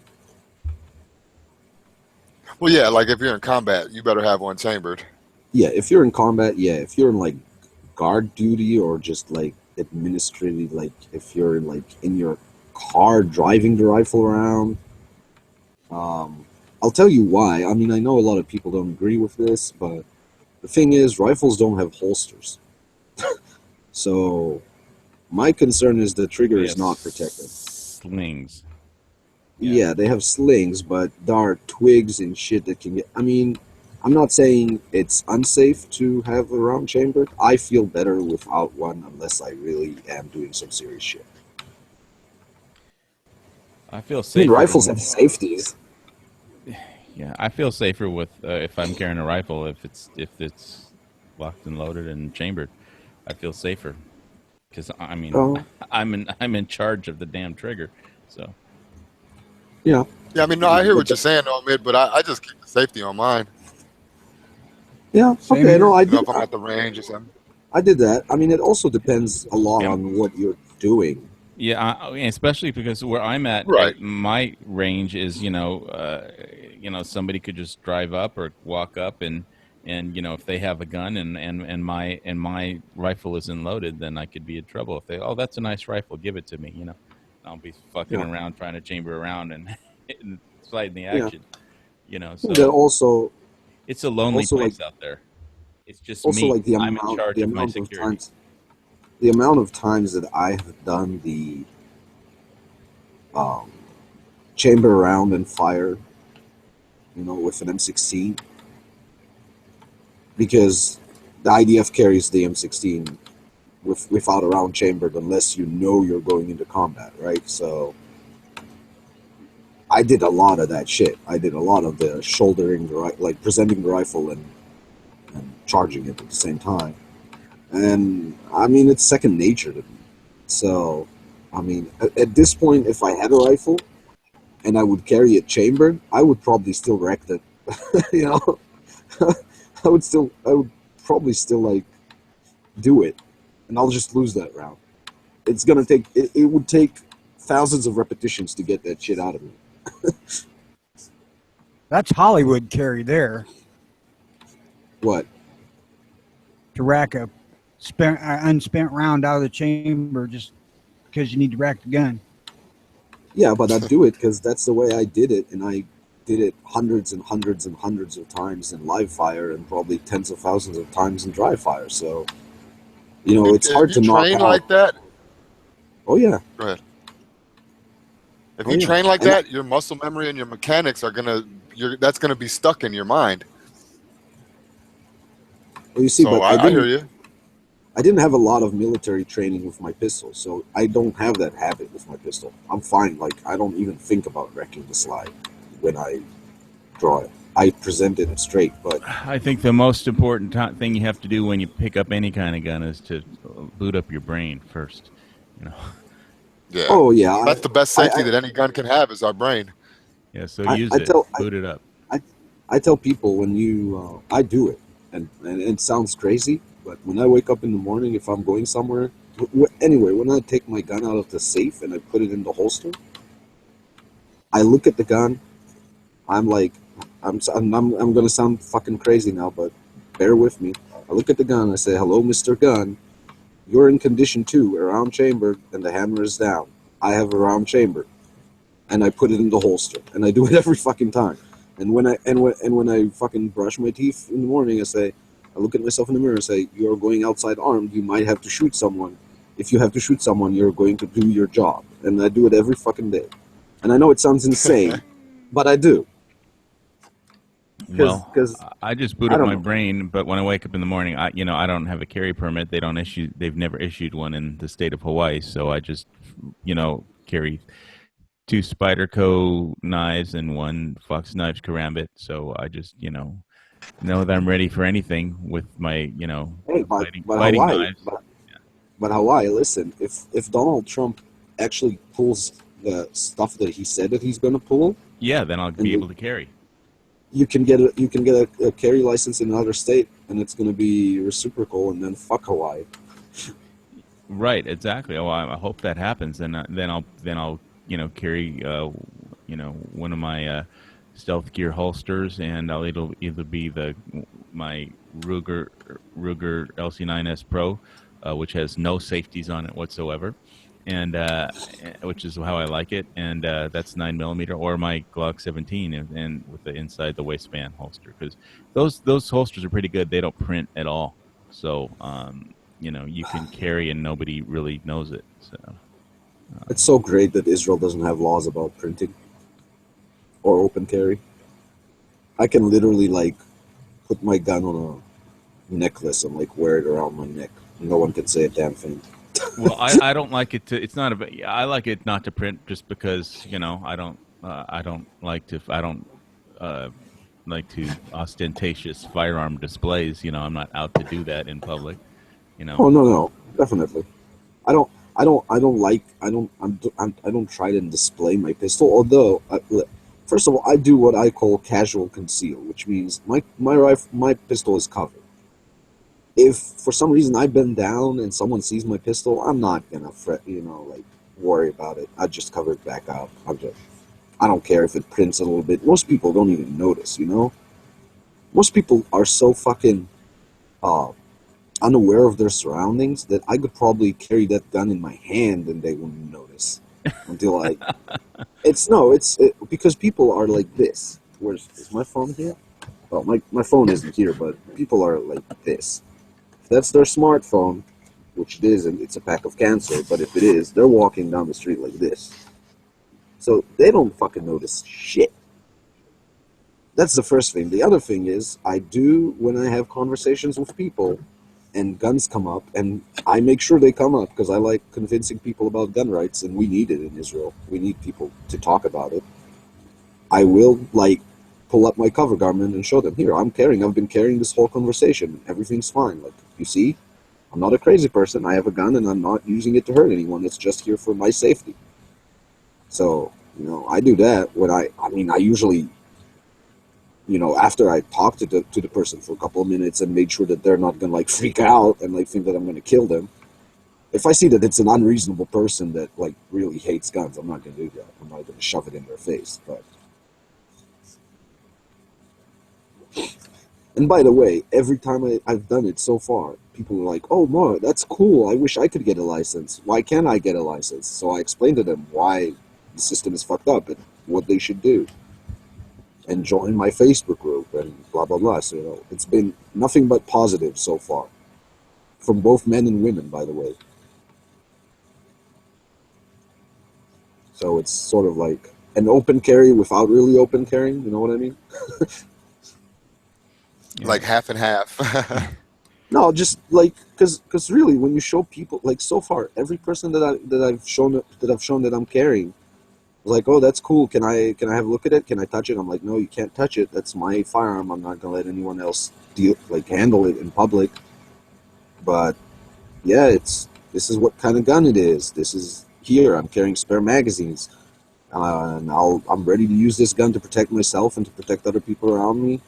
There are hundreds of thousands of people like me in Israel, and I hope that there's going to be more of us, and blah blah blah. And I don't know. I've never had anyone say anything but nice things and fucking be interested. So I think I don't know. Yeah, you would think in Israel that Jews would understand why other Jews would want to have a gun. I mean, well, it works both ways, because if you think about it, when you have a army full of Jews and the Jewish government, and so people are not so worried about being genocided. But yeah, well, unless it's by another army or something, yeah. Oh, that's gonna be a tall order.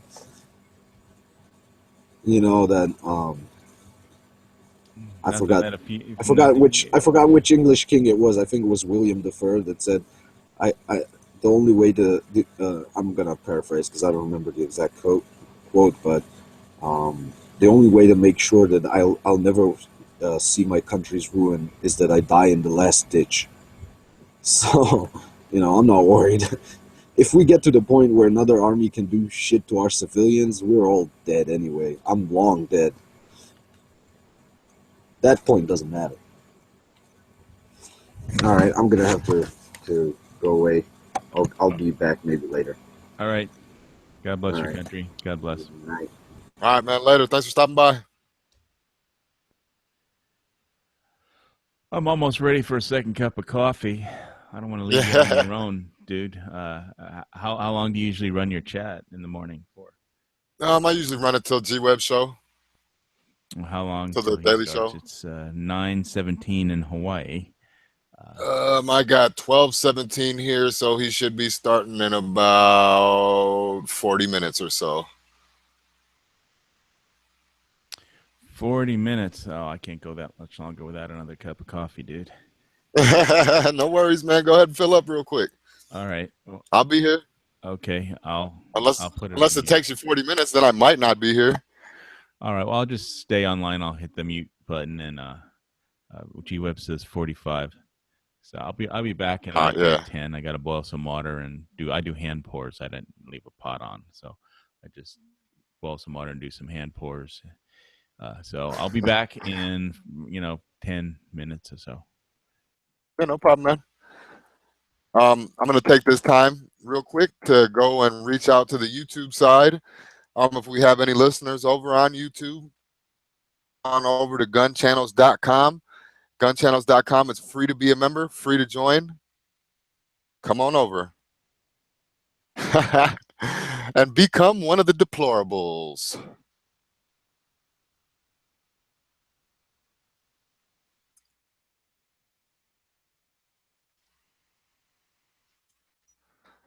So what do we got here today?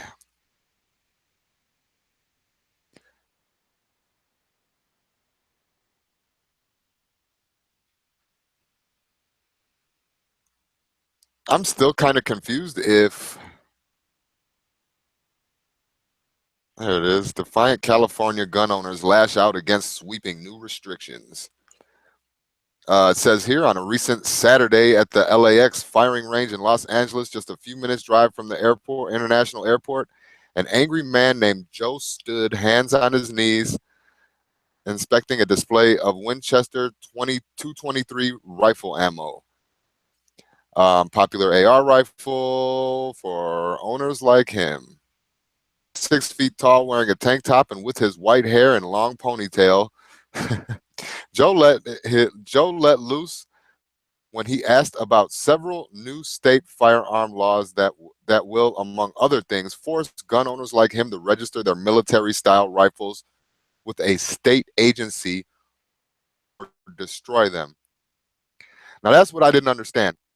How the fuck can you sell it if you're going to have to register it? So you would have to sell it to an FFL, make a fairly decent loss on it. Oh, wow.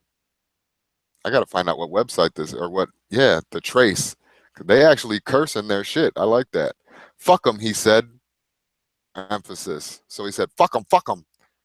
Twice for emphasis before quickly adding, unless you're a cop. Assured that he was not talking to the police, Joe straightened up and declared that he was not planning to register the many weapons he owns that are affected by the new legislation.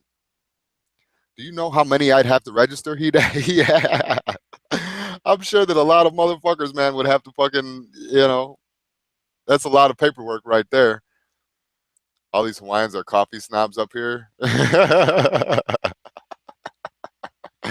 Oh, yeah. It's all good, man. I don't care.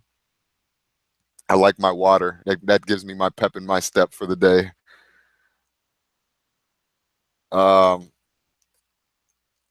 Joe, who declined to answer his own question, is one of many California gun owners who are voicing their outrage at the package of new firearms laws signed into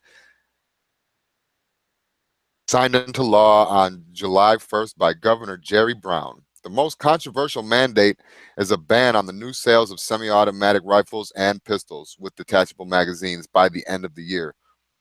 What? Did I feel like I read that wrong. Most controversial mandate is that the ban on new sales of semi-automatic. So I wonder if the old ones are going to be grandfathered in. Or is everybody going to have to turn in their fucking 10-shot Glocks and shit like that? That's retarded. Detachable magazines at the end of the year, and a requirement that current owners of such weapons register them. Okay, that answers that question. Department of Justice by 2018, under the law, owners of assault weapons will also have to submit periodic inspections of those firearms by law enforcement officials.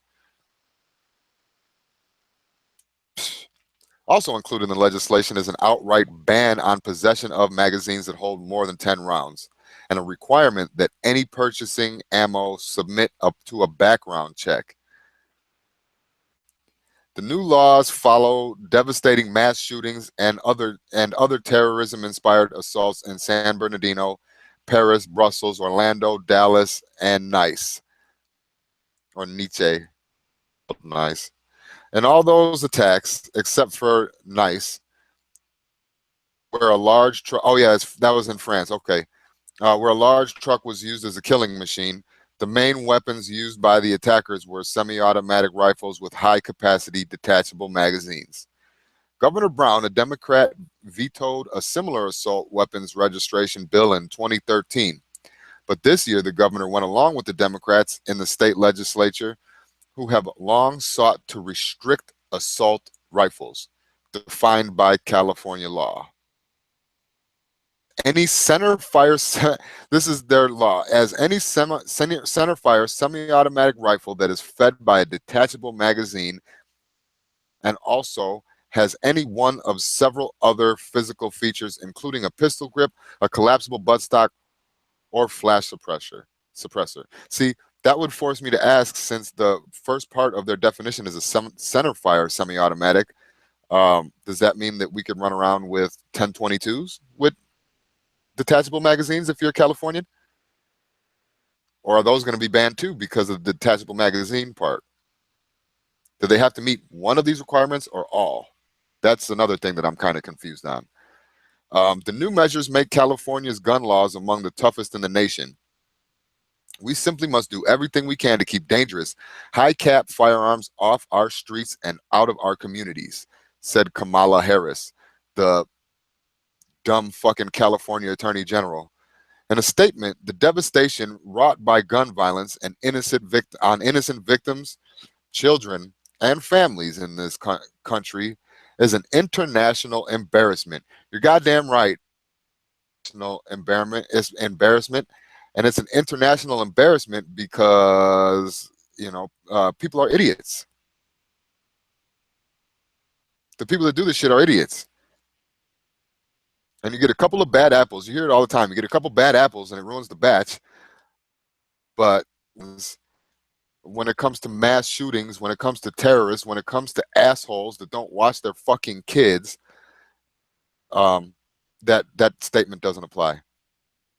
Critics say the sum of the same approaches have been tried before and did not work.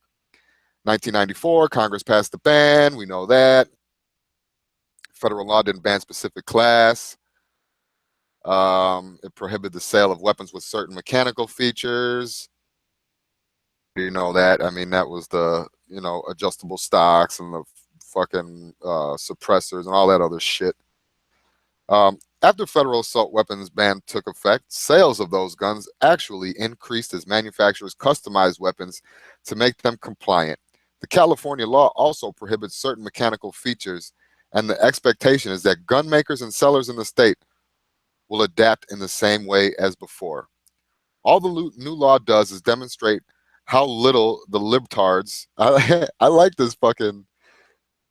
The Trace. I like this thing. TheTrace.org, everybody. This is pretty fucking decent news. All the new law does is demonstrate how little the libtards in Sacramento know about how rifles actually work, said one popular post in CalGuns.net online forum. Recently, where many members refer to the state government as DPRK, the acronym normally used for North Korea, redefined by gun owners here as short for People's Republic of California with a K. Many owners of AR-15 and other military-style rifles are readily pledging to defy the law, which expands California's 1989 assault weapons ban. The registry that already has roughly 150,000 rifles, pistols, and shotguns on it. California gun rights groups predict the vast majority of gun owners will not register, citing what has occurred in New York and Connecticut since 2013, where a very low percentage of military-style rifle owners appear to have registered their weapons as required by state laws. I don't think you're going to find a compliance rate above 10%, said Brandon Combs, president of Sacramento-based Firearms Policy Coalition, a gun rights organization that vehemently opposes laws. Part of the reason for that is that there was no money allocated for outreach, he says. Combs added, we're still having problems with people being aware of the assault weapons law from 1989. Fucking retards. Dumb. It's pointless. There. Oh, there's actually a video on here, huh?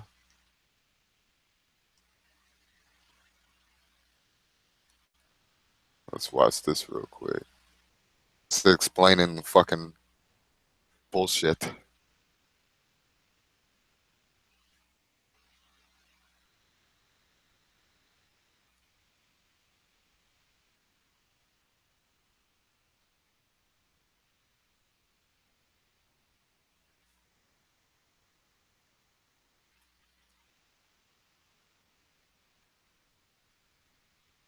This video real quick. And just, I don't understand the point of this. I'm gonna do all of this bullshit just,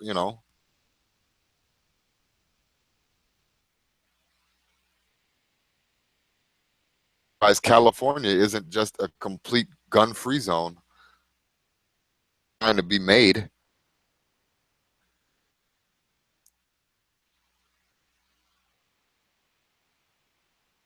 I mean, it's not like they're going to go knocking on doors of people that don't turn it in. Or no. I honestly didn't think that they would still fucking try to ban more guns, man. This is ridiculous. But I'm not going to let them take away my mood, though, man. I'm still happy as shit.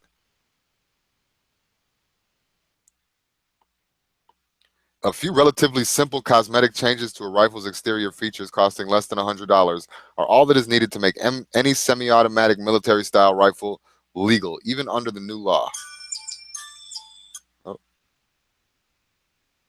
Even under the new law, without impeding its operator's ability to fire and reload. For instance, to make a standard AR-15 a featureless and entirely legal rifle under the new California law, its owners need to only pin its collapsible buttstock in place and remove its pistol grip and flash suppressor. AR-15 owners, the evil features, yeah. But see, that's the thing, though. Well, I guess because didn't they already take out the bullet button and all that shit? But it would still technically have, unless they said pin something else and I missed it. No, it would still have a detachable magazine.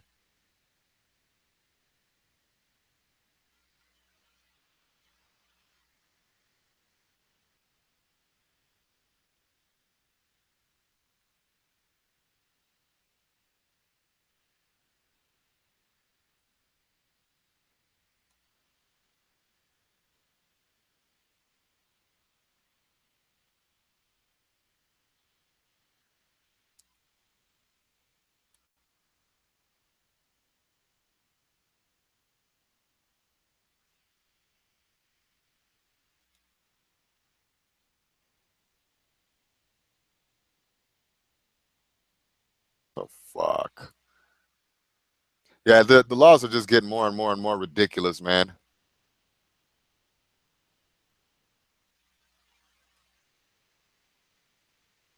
Let's look up.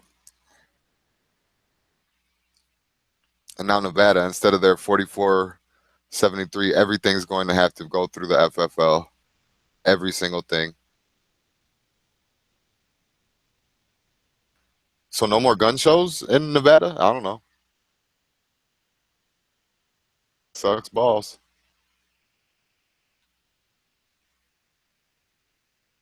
A good day for, most of America.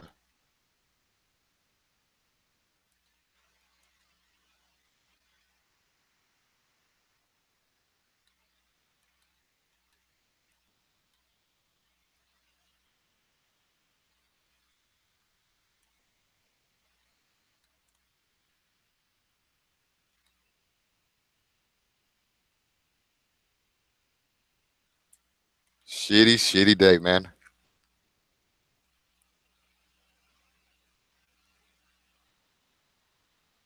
Well, I mean, pretty much, man. All I want to do right now is kind of find out about details of the Nevada shit.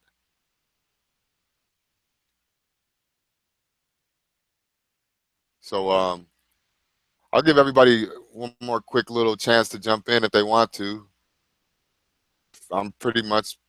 I feel like I'm telling everybody what they already know.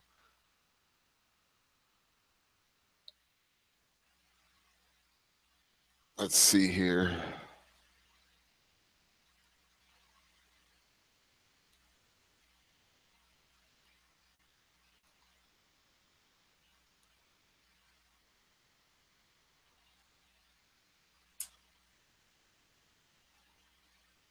Yeah, we got about another half hour left until the Daily Gun Show.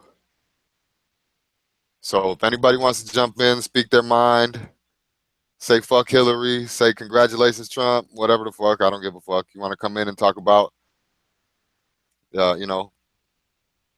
combat or anything, come on down. As long as it's semi-gun related, we could talk about it. Tomorrow's show, I'm going to be talking about sporting guns. We're going to talk a little bit about prepping, if you're ready, tactics, strategy, going over the bugging out, bunker down, home invasion, different situations that we're going to go through or may have to go through. pretty much done with the election. I was going to talk about the after election and all that, but I mean, there's nothing really left to talk about until Trump gets in. You know, in the new year, which I'm super happy about that. We have some riots going on, not right now, but there was some last night. Bunch of flags getting burnt. In Portland, in Oregon, they were rallying or whatever and burning flags, and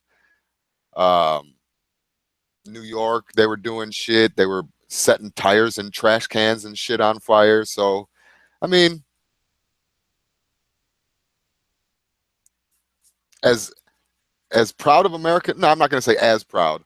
I'm so proud because I thought Hillary was going to get a lot more votes. I thought that it was going to be so close, and I was even preparing for her to possibly win.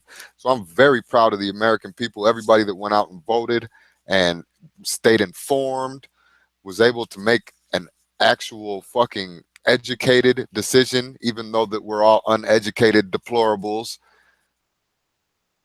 criminals, sexists, racists. But yet and still, Hillary's ass will never see office. And that, to me, is positive. That is a good thing.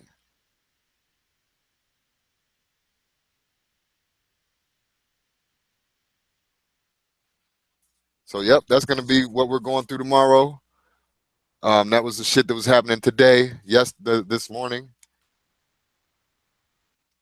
Like I said, man, earlier in the day, we got to start coming together. We have to unite.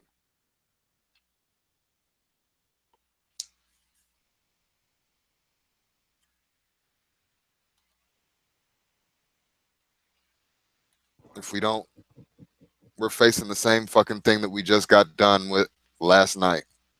And that's another regime, another fucking group of motherfuckers trying to run our shit. So